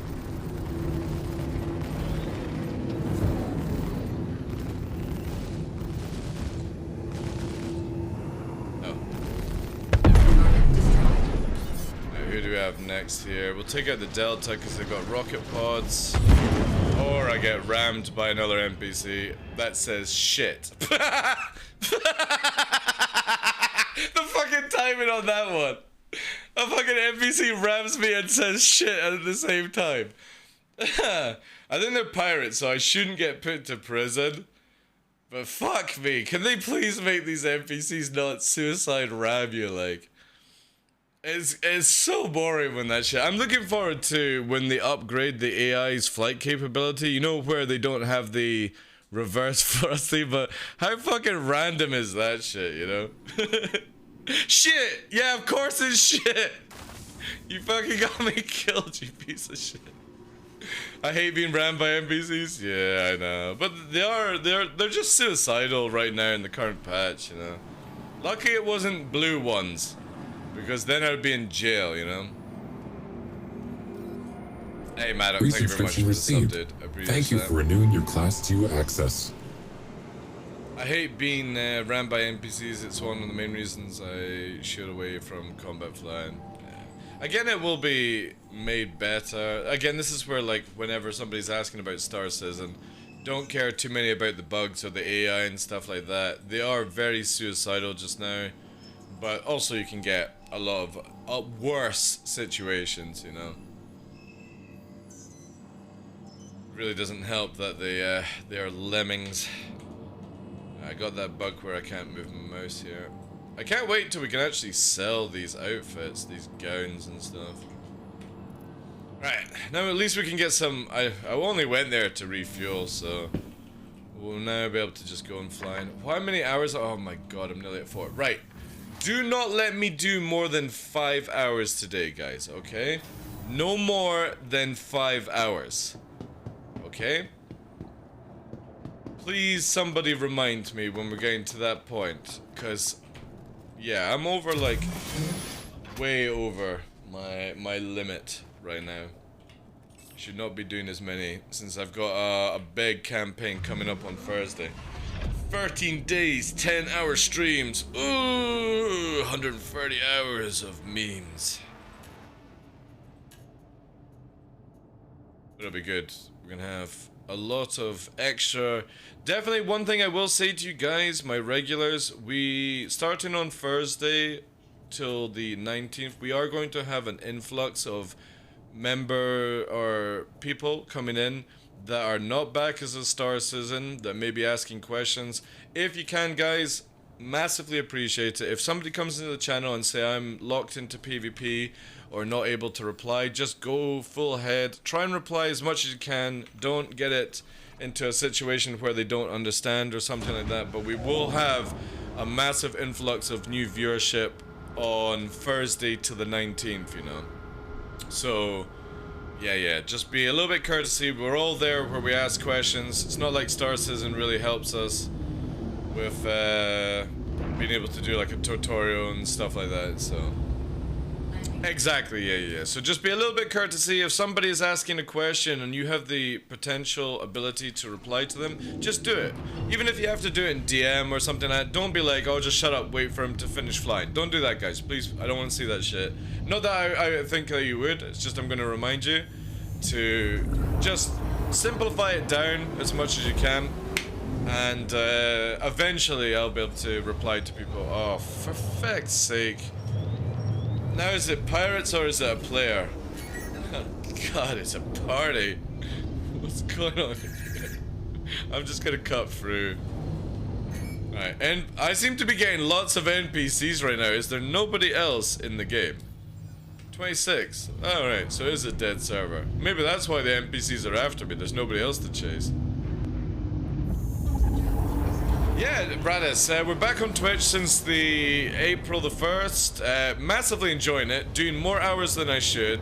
Community's been amazing, we've had a lot of fun. Still not played PTU, it's very broken. I'm hoping we will get into PTU tomorrow, if there's a patch out tonight. I am desperate to press that ATC button. That's all that I'm looking for just now, and then obviously I'm wanting to get like a group of flyers in together on Daymar or something like that and see what desync is like for low flying groups. I will do the PvP when they fix the ESP and all that jazz, you know. They are closing their desktop app, yeah. To be honest, I've never used the desktop app, so I have no idea what the difference is, to be honest. Alright, Mr. B, thank you very much for being here, dude. I'm going to be an absolute dick. Moderators, you know what to do if somebody's a dick to somebody in chat, you know what I mean? Only I'm allowed to be the dick. Or sorry, because sometimes you need a dick to fuck a pussy or an asshole, you know? Chuck. I fucking love that video. Absolutely adore that saying, you know?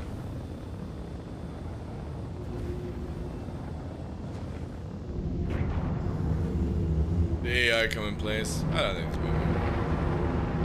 Did you say ban online? No. Online actually went out of his way, guys, and made the blinking stuff. So if you ever want to see the blinking, we've got the one up here. Watch this. It actually does blink. Online went out of his way and made that for me. So it should blink now. There it goes. It blinks. And then obviously if I use it where it would be here, it does it every 30 seconds, which is pretty cool, you know. So yeah. You can't ban online right now. You can't ban them.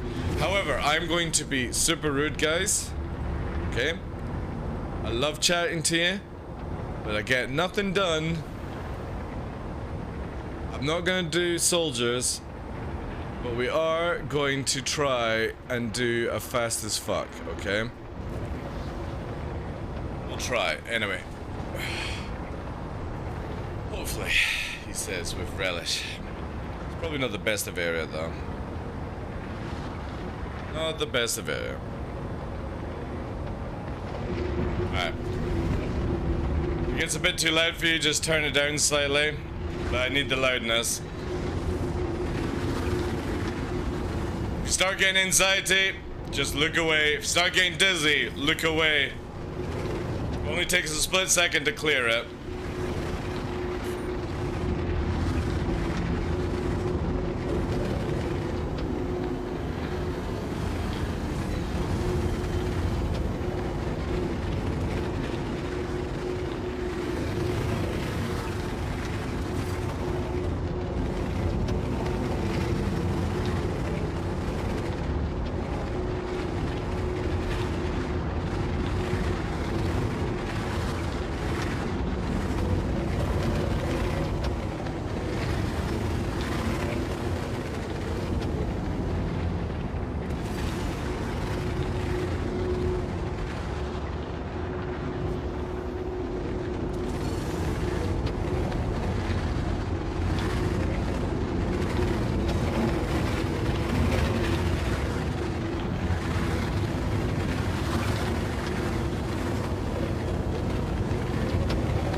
wobbly, bit wobbly.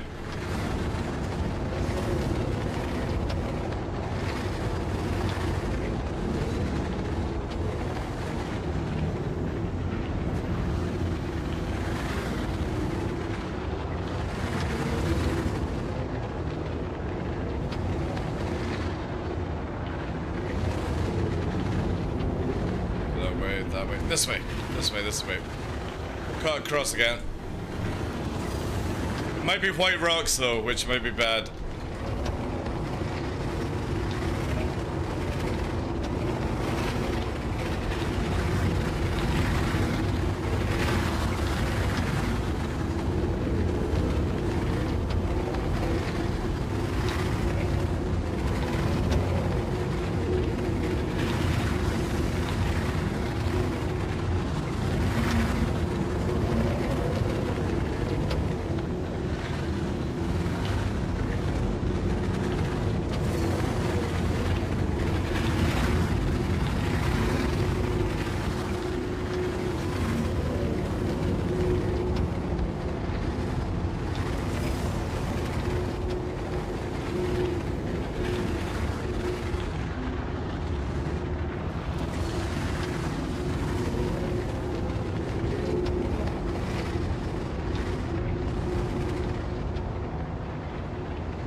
Little break, little break.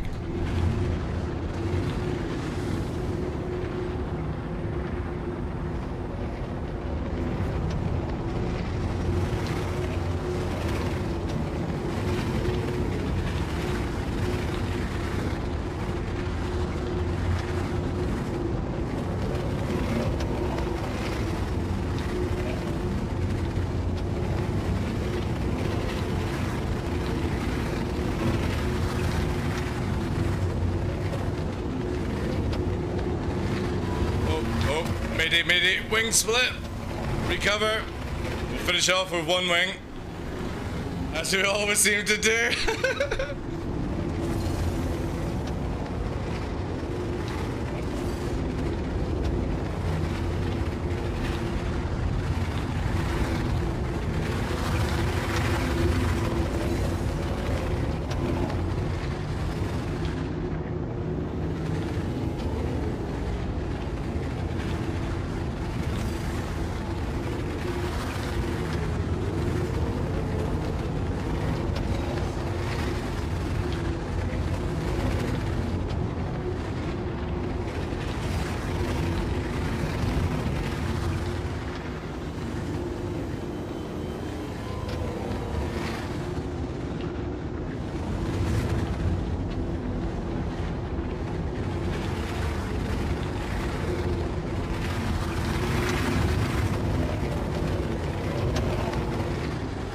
About the wing clip.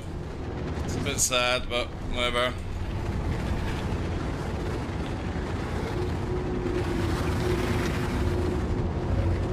This is not going to be pleasant.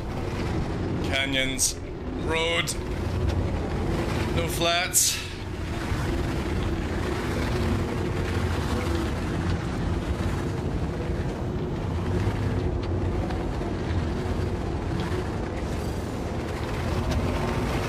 Juice puking.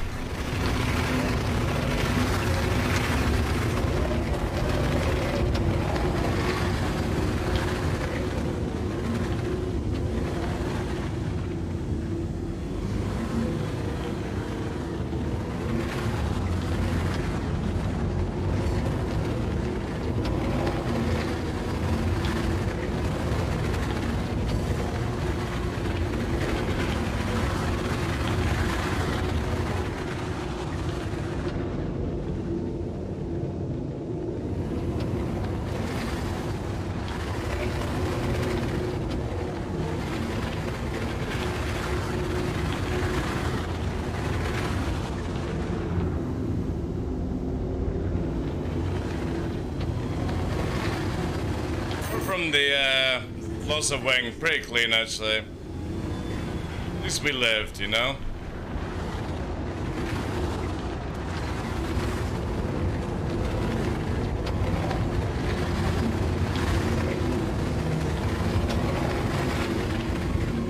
Yeah, shame about the shear. I think it was like a really like small rock and stuff like that. Whew. Shame about the wing though. And a little bit of paint work. But it can buffer out. It can buffer out.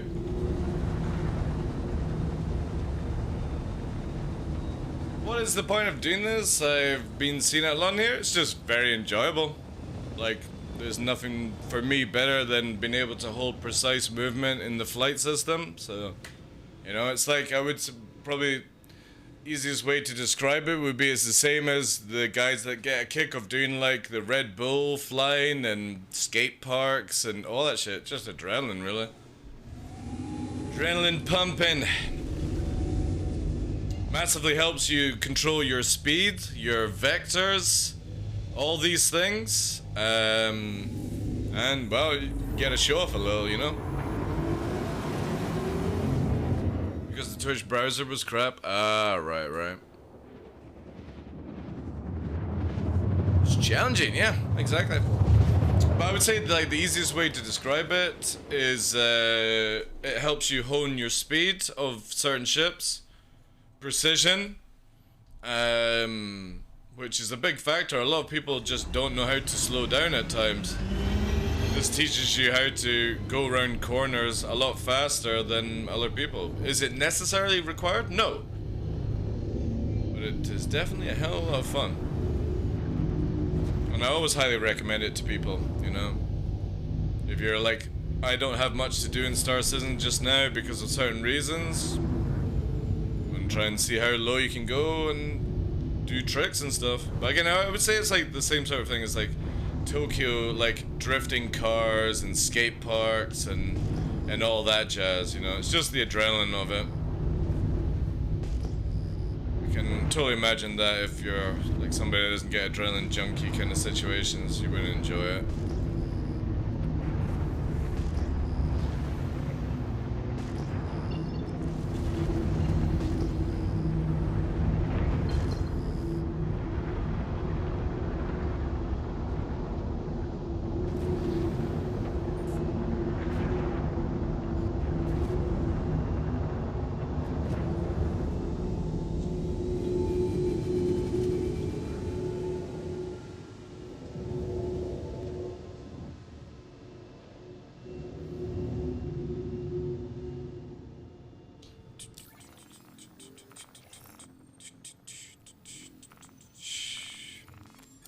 Would have been a really good run if I hadn't lost the wing.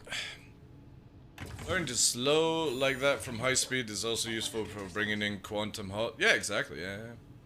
Yeah, just basically honing flight skills, that's all. It's not everyone's cup of tea. And I fully understand when people are like, oh, he's always doing this. It's like, well, you know, I gotta look at that. This is the part of the game I enjoy. If somebody is enjoying mining, I don't go into their bedroom and go, ugh, mining, you know. Not to say that you were doing that, it's just people do that sometimes. They're like, oh god, he's low flying again. Yeah, I enjoy it, you know.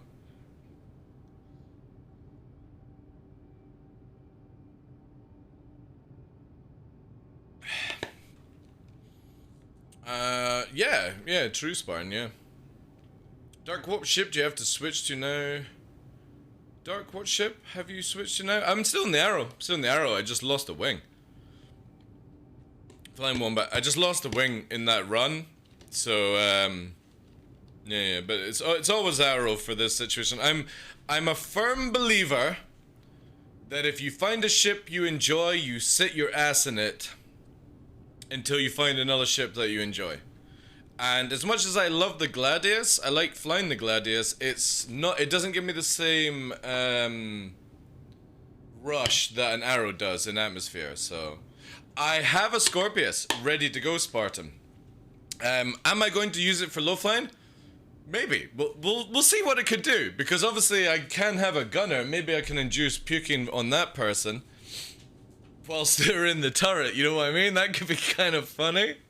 But definitely from a combat situation, I really love the idea of multi-crew. And I really wish we had Rio seats in Star Citizen. I really wish there was, like, say, an Arrow that had 2 seats, a Rio co-pilot, and you lose the top turret for advanced radar, for example, like a better radar. You still have the 2 sides freeze and the missiles, but they're able to look over your shoulder and tell you where people are and pin targets for you and do stuff like that. I would love more Rio seats. 2-seater Gladius, for example. You know, maybe loses the nose weapon for advanced radar. That allows you to have commanders on the field with a pilot doing things and stuff. I know you can have it in the Super Hornet, but it's not the same thing as having faster fighters able to do things, you know? If I was ever to play DCS Spartan, the very first plane I would be the F-14. I adore the F-14, you know? I kind of wish there was something like that in the game. There is with the Saber. It's very F-14-ish, but it doesn't have a Rio, you know, so again, I think this would be a great way to take the game. The Scorpion sort of gives you that ability. Now obviously you can use the Hurricane in that sort of sense. The problem is, I just don't think the Hurricane looks that sleek, you know, it's more of like a bruiser. I feel the Scorpion is going to be very flimsy, but very fast, in, out, shake it all about kind of style. So I think the Scorpion will be a ship that I use. I do like the front of it as well. It's very sleek, you know. But we won't know until, what, the end of, near the end of May when it comes out in 17.1, so... You have the F-14 in DCS World. It is my favorite fighter in the world. It's so good. No, the Super Hornet is not an F-14. It would be, Rogue, it would be in the Mark II. If we were able to get the Mark II and it was able to keep up with certain ships, you know, in turning ability, then I would agree with you. But you've got to remember that the F-14 is a monster Circle 2 rate fighter. You know what I mean? It's disgustingly overpowered, the F-14. In real life and obviously in DCS World. It's ridiculous. Obviously when you're versing fighters that are able to literally turn on the spot in the air, you know, it's a different story. But when we're talking about big fighters, the F-14 is a monster at ability to push turning. And a Super Hornet can't do that, you know what I mean? But I would love to see how the new Super Hornet in the Mark II version is balanced around, you know what I mean? Or a 2-seater F8 would be an F-14 if you think about it.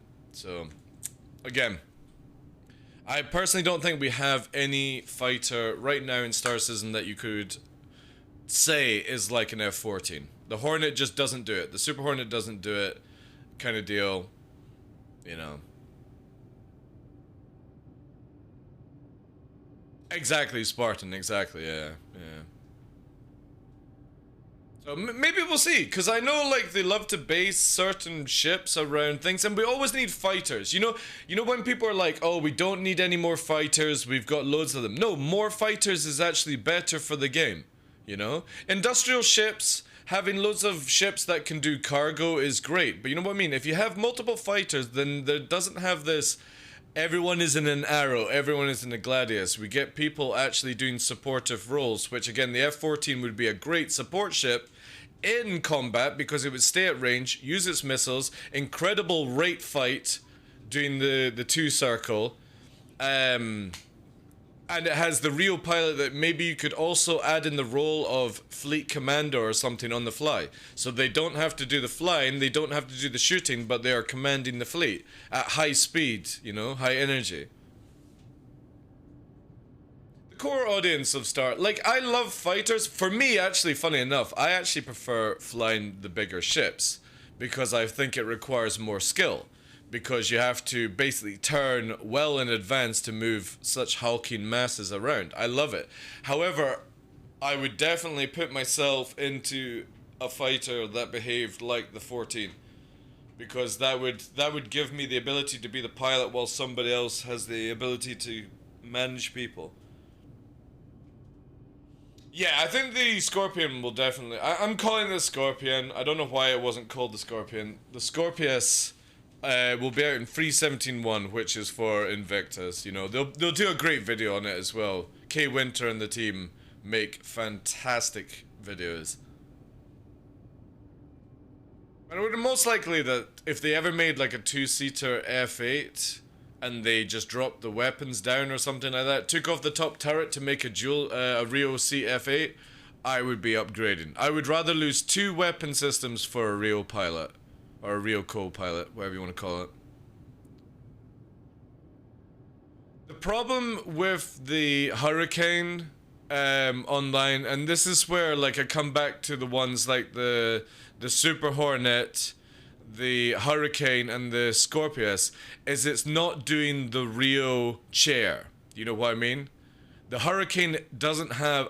we're purely talking about having a ship that behaves like it's got a Rio in the back. Now, if you guys don't know what the Rio is, it's basically somebody that, you know, deals with radar and, you know, all that kind of jazz within it. I'm not looking for something that shoots. I'm looking for somebody that is literally the tactician, pinning targets when you don't need to select, you know what I mean? So all their role is to have visible awareness around, you know? Even if it was a ship like the Super Hornet and you're just spinning a camera around, cool beans.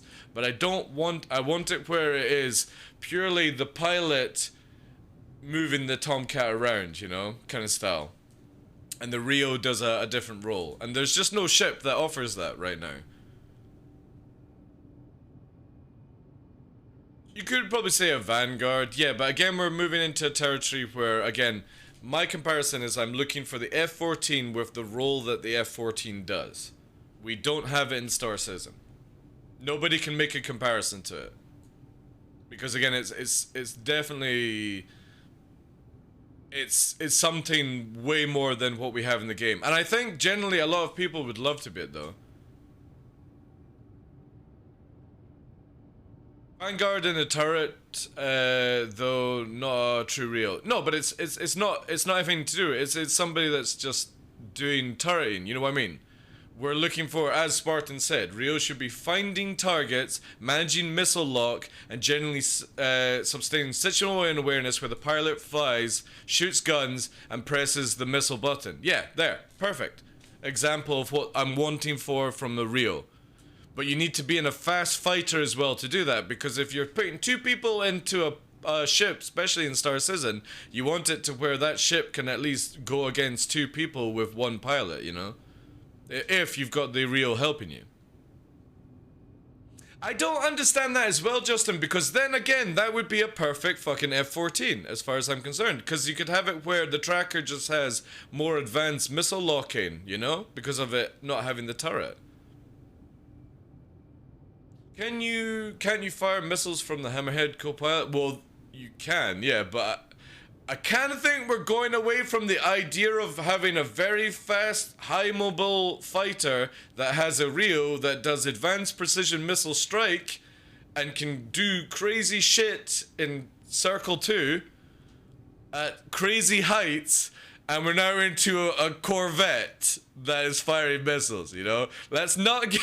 I don't want to go down the rabbit hole of, well, this ship can do this. No, I'm wanting a fighter that's like an F-14, that's great at turning, high speed, long precision missiles, real capability.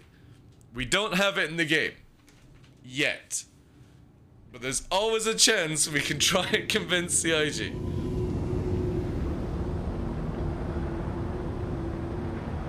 Yeah, exactly, yeah.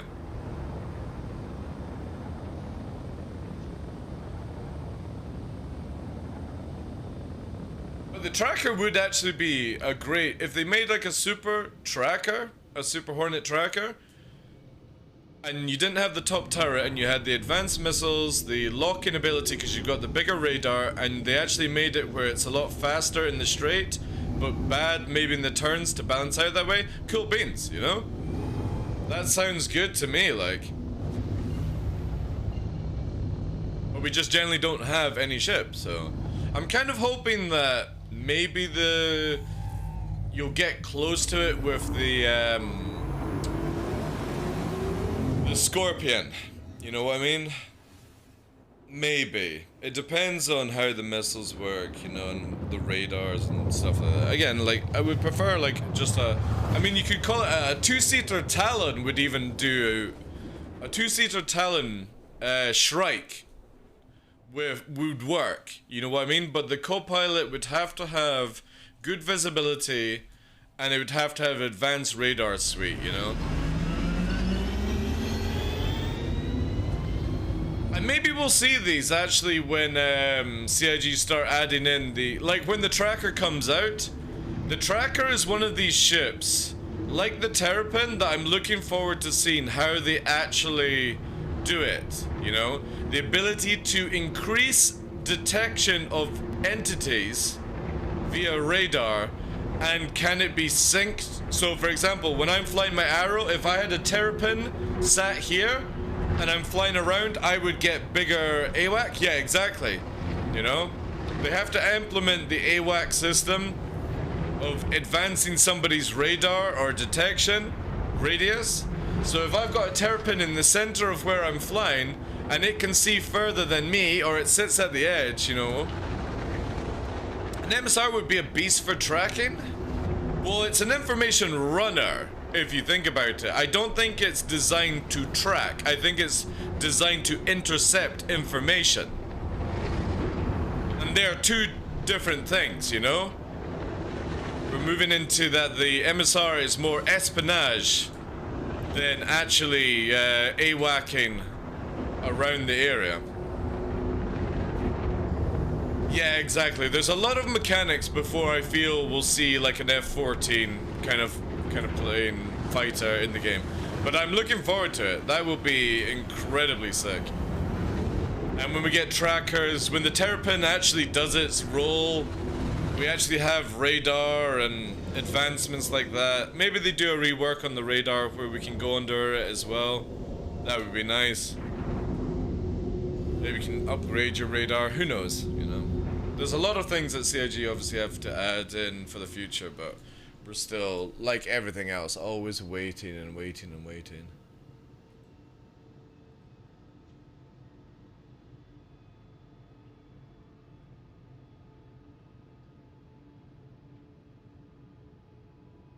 Appreciate all the love today, guys. Thank you very much for all the follows. Make sure you do get involved in our weekly giveaways that we have on the go in April, courtesy of CIG.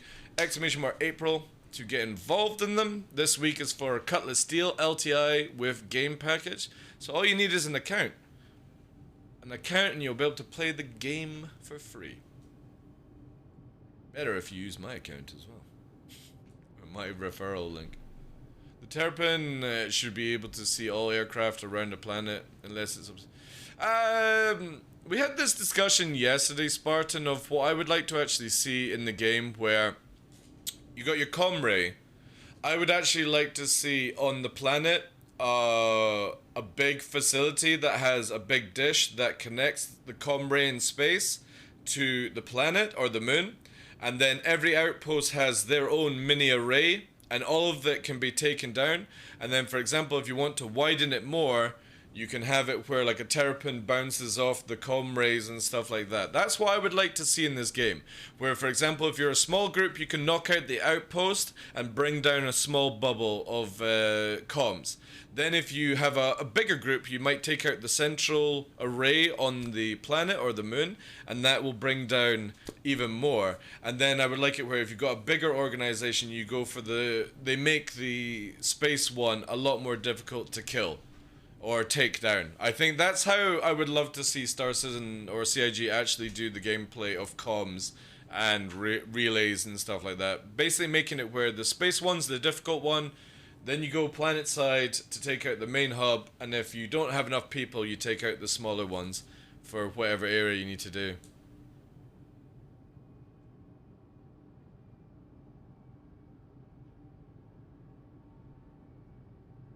I don't think that's one of the intents of the Terrapin. Yeah. We'll need to see. We'll need to see where would they go with certain ships. It's too long a way to be like, this is how it'll play out. I'm pretty sure even CIG probably at this stage don't even know where they want to go with radar and relays and information that's sent between ships and ships just yet. I think this is well away from ever getting to that stage just now. Or it could be wrong. Maybe it's already in development for Squadron 42. Hey, crazy hippie. How you doing, Chief? Welcome in. Closest ship would be the Vanguard Sentinel as the AWAC. No. Funnily enough, no. It would actually be the Carrack that we have in game. The Carrack would be the AWAC right now, I feel. Because the Sentinel is E-War. It's not actually detection. It is E-War. Designed to hack and bring down things. It's not actually a detection ship. The biggest we would have, which could basically be an AWAC, would be the Carrack, because it has a huge array. Technically. And then you would move down to Terrapin and then Tracker. They are the detection ships actually meant for the role, funnily enough. And I don't know if I could call Terrapin an AWAC, personally. I mean, it has the technology, if you think about it, but whenever I say AWAC, I always go with the actual plane that they use, you know. Can't remember the mark of it. Another two-man ship would be good to see is the A6 Intruder. I don't know that one off by heart. I'll check that out, though. New here, I see Star Citizen getting so much shit, but the game looks fun. Why is it there's so much shit talk? You know what I think it is, Krieg League? I generally think is that most gamers these days, and I'm not talking about yourself as an individual or people in chat, I think people just don't have the patience to wait for a game. Like for me, I waited for Diablo 2 for 12 years. I spent 12 years waiting for Diablo 2. And then it took like another 3 years for them to actually make it good, you know? I generally feel that's why I get so much shit, is because people just don't have the patience to wait for a video game these days. Because it's nothing about funding, it's nothing about the CIG staff. Every company that starts off has issues, you know? Ubisoft and all these companies still have issues today, and they've got like 14 studios working for them. They still have issues from the ground level up.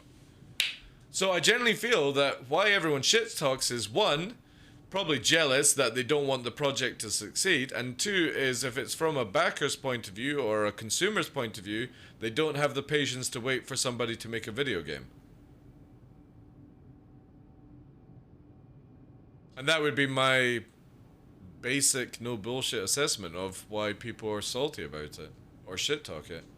Because here's my kicker. I've been away from the game for 60 days. This is my 5th day back, and I've done over 40 hours streaming, and I've had an absolute fucking blast with it. Am I only doing low flying and a little bit of PvP? Yeah, that's all I've done so far, because the patch I'm waiting for is still needing a little bit of kinks worked out before I can get into it and test it. Am I bothered? No. I've been here since 2012. I love to say that. I am an OG 2012 backer. I've spent 3 years watching the game be developed without being able to play it. Now I can play it, you know? Should I play it every day religiously? Probably not. It's not healthy.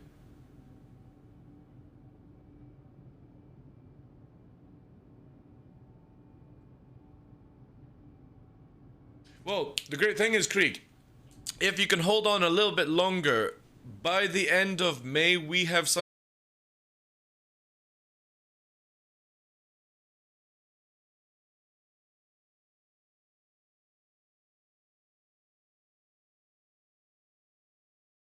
a little bit of a kickback. ! SC reference. Make yourself an account and come back to the channel like near end of May, or just bounce back in to see how it's going, because they allow you to play the game for a week for free and get to try out every single ship that's available in game for free, and all you have to do is have an account. And obviously if you then back the game, you get a little bit of a kicker yourself from using my referral code, and I get a little bit of feedback as well. But we are getting to the point where it's a good time to maybe just test the water. And if the game is not for you, it's no loss, it's just time and downloading the game. We made a spreadsheet with random activity picker and let it pick our agenda for a given day and enjoy the sandbox. Yeah, that's actually a pretty cool idea of doing it. Can I link you to a wiki about the A6? Can I get a moderator to give a permit to Flying Wombat, please? If not, I can do it myself.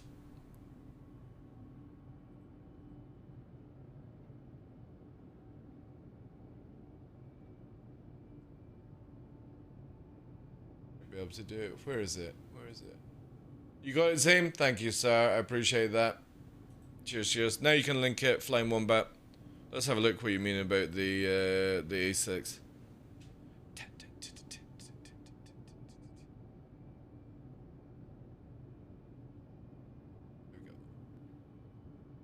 Oh, right. Yeah, that would work as well. That's actually a gorgeous plane. Look at that, man. Yeah, that's pretty fucking sick, actually. Like, I like that. I didn't know about that one. Maybe I did.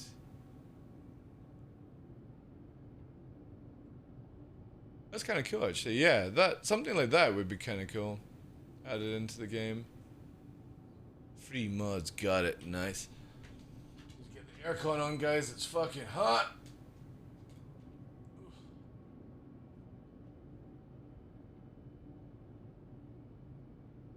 But definitely, it's for anyone that's new to Star Citizen or thinking about it. If you can hold off for another month-ish, you'll be able to play for free and try it out for yourselves, and then make an adult decision if you want to get involved in the game, the company, and so forth. See if the salt is real for yourselves, because obviously the worst thing is if like a content creator goes, oh, this game is shit, don't ever play it, and you're like, oh yeah, I'll never play it because my content creator I enjoy said it, No, make a fucking adult decision for yourself, because that's just gaslighting at that stage from the creator. Just check out for yourselves, do your own decisions. I can only say that I enjoy it, but obviously I'm not going to bullshit people and say, no, you must play this game, it's the best game. No, it's definitely not, But I have a shit ton of fun with it.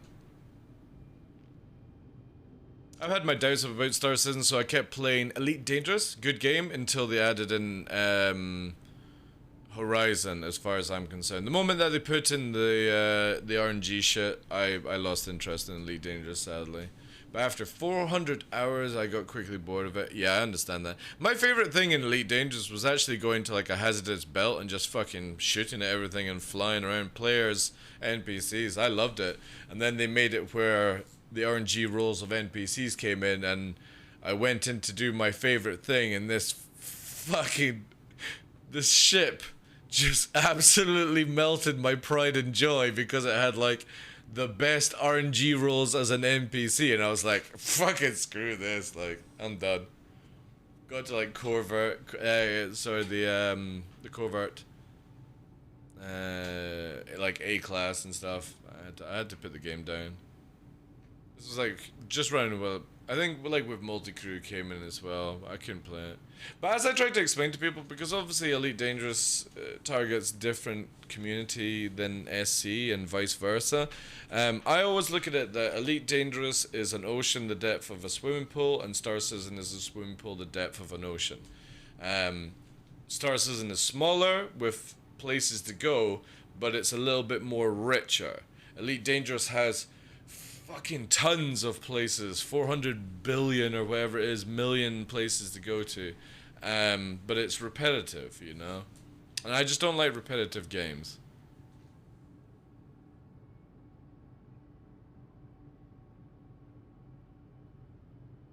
Hey Zeno, how you doing? Speaking of OG backers, I remember being excited for the hanger module. I know. Do you remember the hanger module where we had the ability to strap a weapon to that seat thing and shoot it at the door? Wow, that was a lot of fun. And then getting in our grey cats and jumping through fire rings. I used to sit in my Connie, because obviously the Connie was one of the first ships that I got. I used to sit in my Connie going, yeah, I can't wait till this door opens and I can play this game. I'm gonna command this Connie like it's nothing. I used to sit like 2 hours listening to music and just sitting in the chairs of the pilot stuff, being like, yeah, I can't wait to play this game. And then the dogfighter module came and it's like, alright, well I can't really use any of the ships that I had at the time, so we'll do that, enjoyed that, and then I'm back in my hangar just like the jukebox as well, listening to a bit of Miley Cyrus off the jukebox and making some memes. It's like, wow, this is amazing. How far we have come in those years, like driving the buggies, yeah. I used to melt my account down, like melt ships basically, and create accounts to have the different hangar modules to go into to be like, this is the poor man's hangar, and then it's like, this is the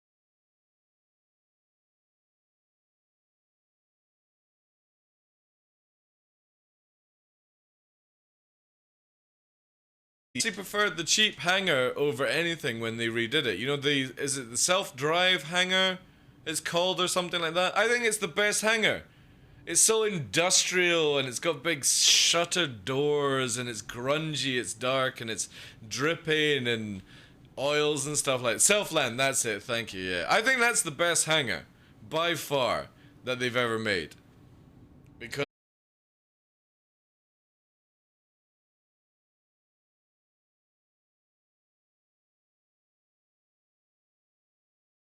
it annoys me. My OCD can't stand it, you know what I mean? It's like, why is there a fucking tire sitting there? How lazy do you have to be to leave that tire there? Or the wire's loose, you know what I mean? I don't like it. It makes me go mental. So I like the self-line because it's just like, yeah, this is kind of Aliens vibe to it, you know? Revel in New York is still your favorite? It's kind of like that fancy showroom kind of style, yeah. The middle one is kind of like, you know, it's just a big open area kind of deal.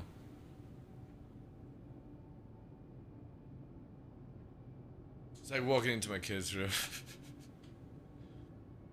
But yeah, I'm looking forward to when we get actual persistent hangars in the game. I don't know if they're going to use the self-lang and the other one, the Revel in New York and stuff. I don't think we're going to get that. I could be completely wrong, but we'll see. We'll see how it goes, you know. Dark, you wouldn't like the Russian military base, then they leave stuff everywhere. Again, yeah, it's just, like, I've got no problem. If you're a messy person, I probably wouldn't be able to interact with you very well. Yeah, my OCD would hate you. It really would, like. Yeah. It's been a while since I've actually...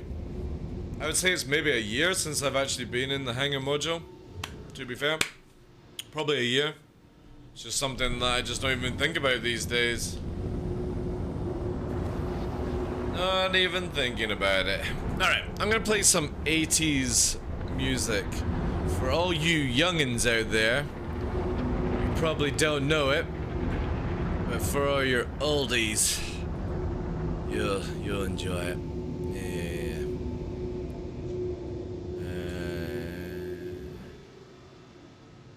Still need to get that one. Yeah. There we go. Alright, let's turn and burn. And get some flying in, get some practice. All that good stuff. I'll give you the essentials, like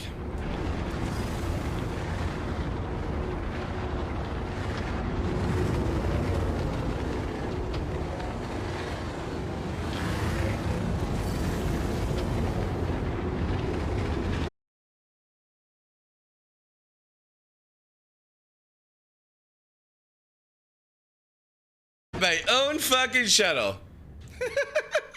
I'm sorry, guys. I totally fucked that one up. We'll skip the songs and we'll come back to it. This is what happens when I'm tired. I got so distracted by the pretty shadow. I was like, oh, wow, that shadow looks really good. It's like not even watching my TVI at the same time. Just like, oh, wow, the game looks so good like that. That was fast. Yeah. I'm very tired, guys, but that was a massive rookie mistake where I just got caught in an awe moment. From Far From Home, I love Led Zeppelin. Oh, ACD? Oh, I mean, we can play it. Again, guys, I have 25 minutes. I am not doing any more 10-hour streams, okay? I need just a little bit of a break before Thursday, so we will we'll finish up one more flight. I'll make it a good one, don't worry. And then I'll pass you on to somebody as well. Where am I going? But I definitely need to go and get some chow as well. I'm really hungry actually today. I think it's because I didn't have that big a breakfast. Ugh. Iron Man. There's a song that I need to download for from a movie. I'm not gonna explain it just now. I'm gonna get it later on today. I'll try and figure out how to download it. If you want to, oh my god, I laugh so fucking hard. That stream? What stream? Oh, just now. You got any discount codes for Verpal? I wish, guys, I wish. What you need to do is when you email Verpal or put it in, can you be like, can you please give DarkLaw a code? The funny thing is, as I've spoken to Verpal about it, Tuvo, the reason they don't give content creators a discount is because they make so much money they don't need to discount it. That's generally the thing. Oh, I didn't put on my helmet either. Fuck it. So if you're ever wondering why Verpal don't do codes, is they make so much money they don't give a shit about discounting. Which is fair enough, like, if that's what you're doing. Alright, last flight. Let's dive in with the top down. I actually, you know what, I quite fancy some ACD now you mention it, you know. Oh, I definitely have played the Top Gun soundtrack. Thing is, I got plenty of sleep last night as well. I think it's just need a little break, guys. Rewire myself. Wednesday will also be quite a quiet day because starting Thursday we'll be going a lot harder into it. And when we go to Daymar, remind me, don't look at fancy shadows flying low to the ground. Not a good idea. Oh no, don't black out, please. No. Reverse that. So I had to do that. However, we won't need to worry about that in 3.17 because the bug is fixed.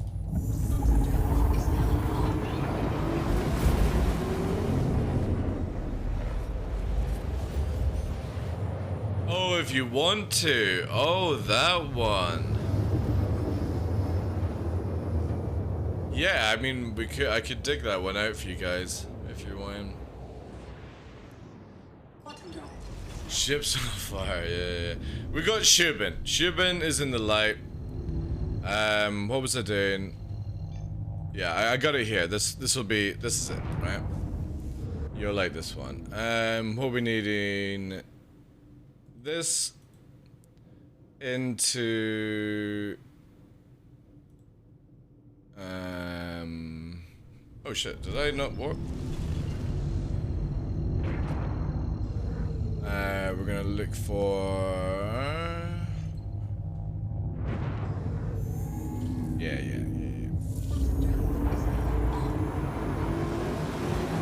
Alright, last two songs and then I'm fucking bailing out of here. Yeah.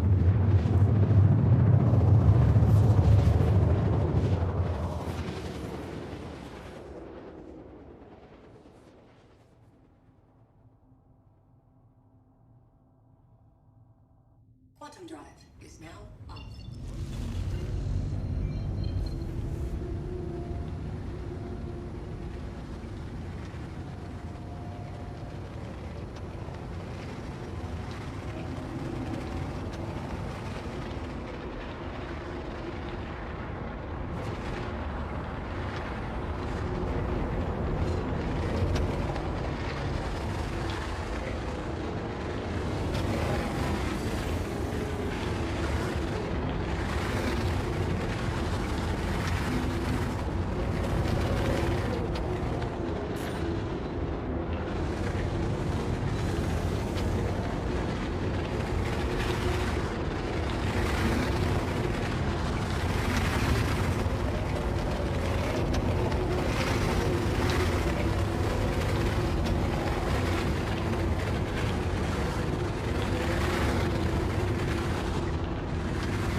Alright, Mad Dog. Take care, dude.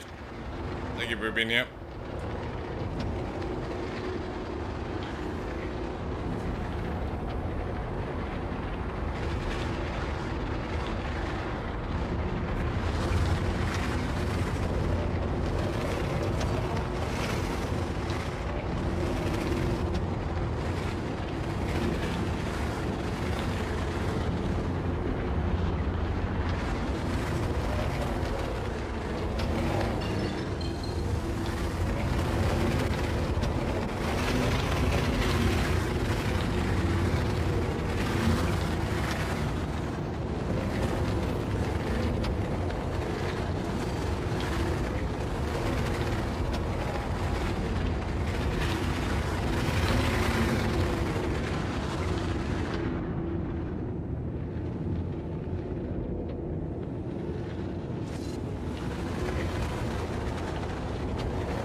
Damage.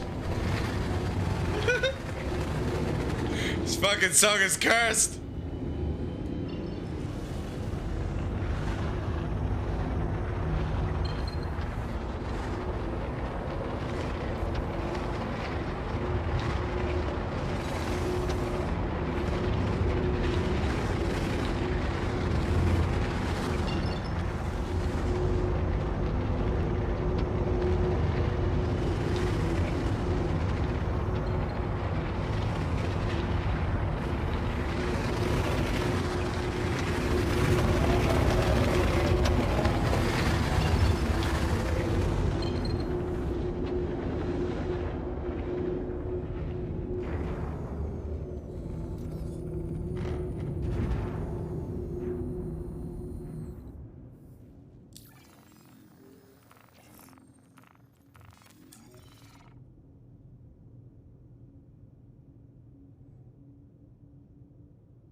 go. A little bit of redemption. Ooh, the velocity is in meters per second, right? Yes, yes, yes, yes, yes.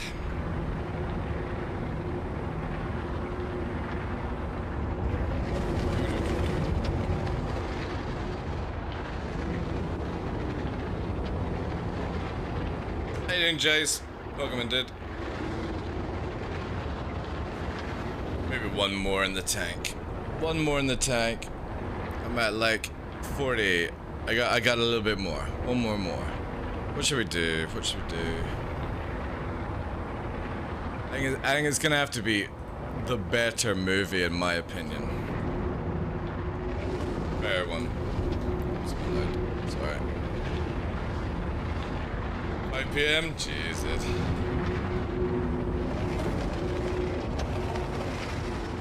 Burning the candle.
Nearly dead.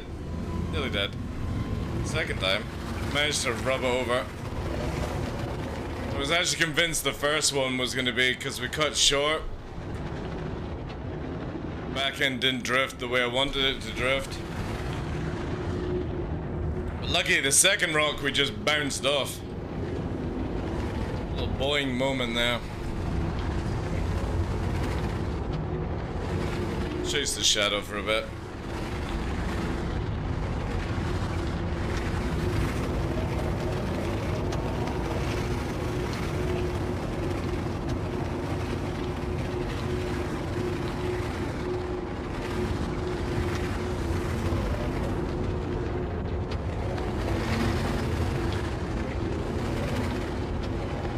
Chicken.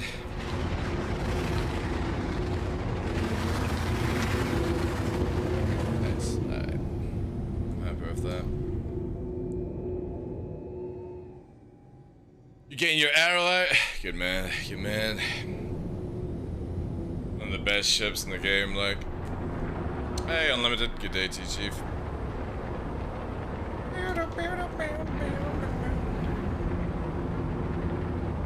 You guys are all doing well. If you are following the channel, make sure exclamation mark April, get involved in giveaways. CIG.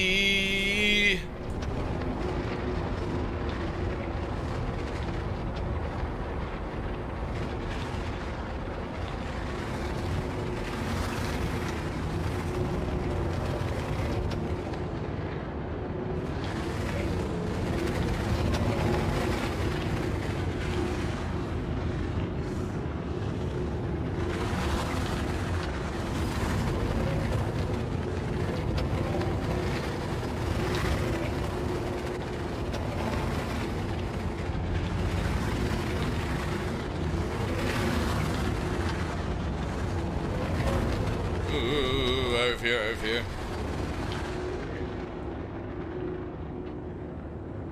I got a few more minutes.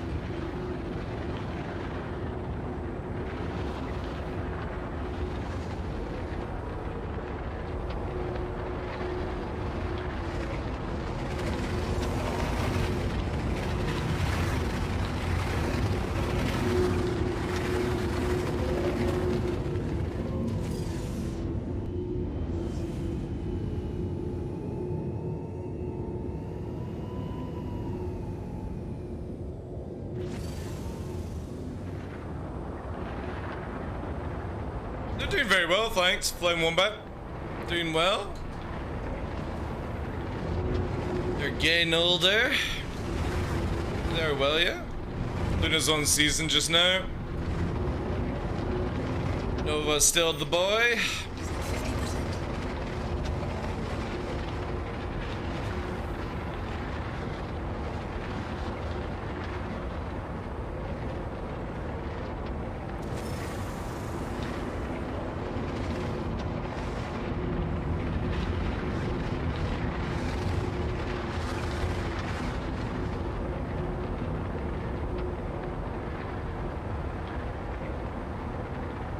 Like cruising at 700, like.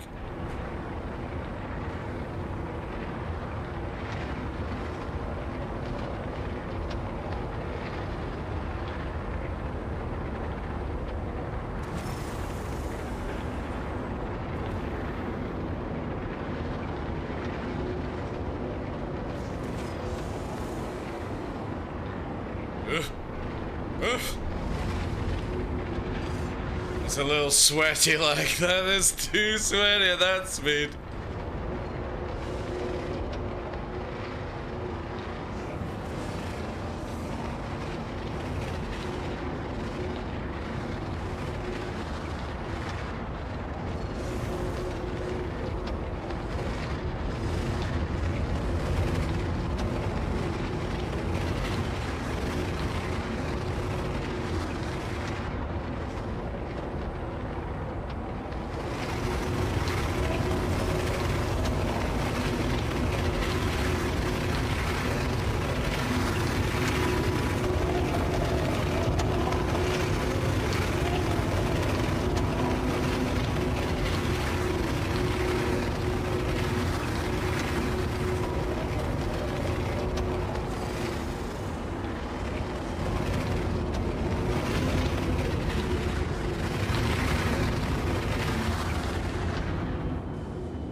Awesome. It's been a good day. That's good to know. Yeah, appreciate it. Oh. Yeah. Hey, did it. Charisma, it just takes practice, dude. Anyone can do it. Just time and effort, just like everything in this game.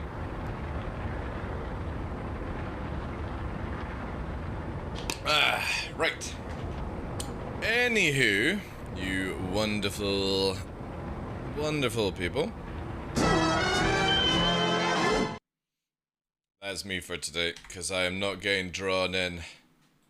Not drawn in to another, like, 10-hour stream. Definitely not. Again, drawn that in. Woo. Dominoes, 2 for Tuesday. Love it. But no.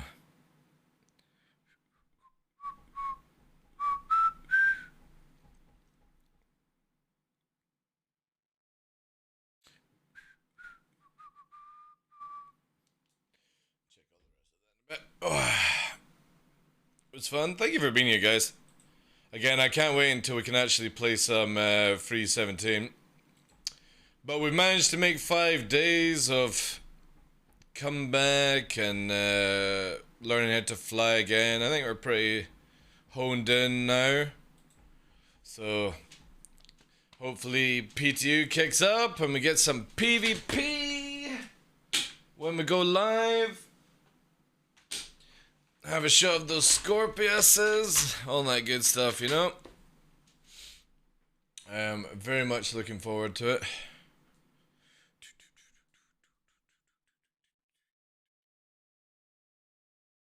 I'm looking forward to Thursday as well. Thursday we've got a gig on the go with Toby Gaming, and they have prizes, !TOBII, if you want to check that one out.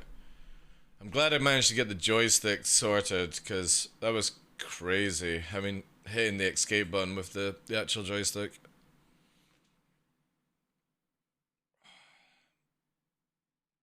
Oh man. Beautiful. A little bit early on, so I'm like...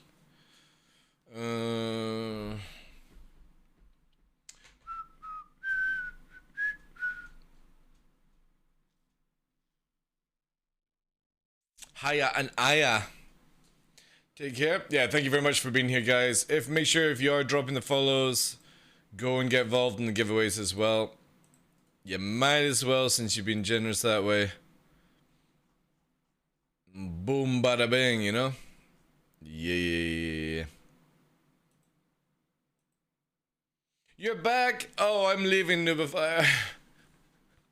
The new ship has a bad name and it needs to stop. He's still talking about the Expanse. I need a Tomcat in the game. We were talking about the Tomcat today. I want one. But I appreciate you for popping in. Love the Alchemist as a name. Oh, for the refinery. Yeah, that would work actually. But more of an alchemist would be good for like a drugs lab, though, that moves, you know? Always makes the working day a very enjoyable time, yeah. Good night, man. Good flying there. And what are you using on your arrow for PvP? Just repeaters. Received. Thank you for renewing your Class 2 access. I don't think there's anything else to use just now than repeaters. Thank you very much, Amp. I appreciate the 10 months, dude. Drugs, yeah. You can definitely tell Red Lear is somebody who may or may have not been involved in drugs in his older years. Yeah, sorry guys, I'm literally bouncing out. I said that I would be doing Tuesdays and Wednesdays would be shorter shows this week, because starting on Thursday we've got the gig with Toby Game, where we'll be trying to do like 13 shows back to back, 10 hours a piece, to give you guys as many entries as I can. And until then, obviously, since I'm on my 30-day challenge as well, I wanted it where, you know, I would just do 2 short days and then we go into it hard and then we shorten off and then we'll see how it goes, you know what I mean? But yeah, old backer yells at ship. Exactly. If I've missed anyone, obviously coming in, Kuros, welcome, bye. And yeah, Reformed, and have a great rest of the day, and thank you for the stream. We'll catch you again tomorrow. Yeah, we are here every day. Hopefully every day in April. So just hang out and have some good vibes and stuff like that. So yes. I would like a 2-man cruise ship in fighters like A6, F11, F14. Oh yeah, I would like to see some of that. Single day? What you mean, Bumblebee? How you doing today, lass? Again, thank you very much for that donation yesterday. I was going to DM you last night and be like, look, you know, you're too kind. Please spend that money on yourself. But then I was like, selfishly, I was like, no, I need the money. I need the money. Okay. Just accept it, alright? Stuff like that. But I was gonna DM you. It's like, please don't drop. You've been, especially on YouTube and stuff, you were like super generous with donations, so you're very, very kind. And I massively appreciate it, so yeah. Thank you. Thank you. But make sure, anyone that's dropping donations, make sure you save stuff for yourselves, because I definitely think prices are going to go up even more in every country very shortly, so please do not go crazy. Think about yourselves 100% first. I do it for me. Shall I raid Salty Mike, who probably looks like he's going to be going? Just for memes, and then that forces him to... Yeah, let's raid Salty Mike, alright? We're gonna raid Salty Mike, because most likely he's coming to his time as well, so it'd be kind of funny to piss him off. Just for whatever reasons. Is my chair still clamped into the ground? No. What the hell? Fucking magnet holding me down. Dark, the cost of living in the UK is so bad, mate. It is. It's ridiculous. As I said to people, I got you. I don't want to go into the topic. I've been over it so far, but you can look at thing. Exclamation mark, raid 1, raid 2. Get involved in the raids. Thank you very much. Blasting my nasty. Copy the emotes. If you're following the channel, you can use the first one for free. Let's spam this, guys. But I appreciate you guys for being here. Please stay safe. All that good stuff. I will be back tomorrow. And I appreciate you all the support. All that good stuff. Let's send the raid over to Salty Mike. We'll be back tomorrow. Hopefully the patch is out tonight, guys. And I get to finally press that ATC button. Daily code is here. There's the daily code, ladies and gentlemen. Make sure you get involved in that one. If you're in the giveaway, you might as well use it. We're only doing it at the end of the show. So right here, this one. That's what you gotta use for the daily code. And again, I appreciate you all for being here. Have a wonderful day. Enjoy Salty Mike's rest of his shit. He stream. And I'll see you tomorrow. Sweet!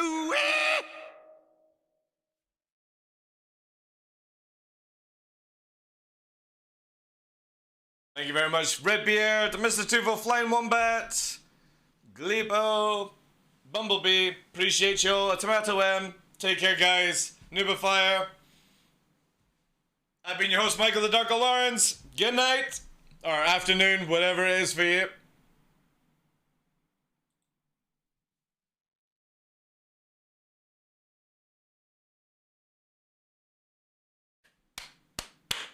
See you later, guys.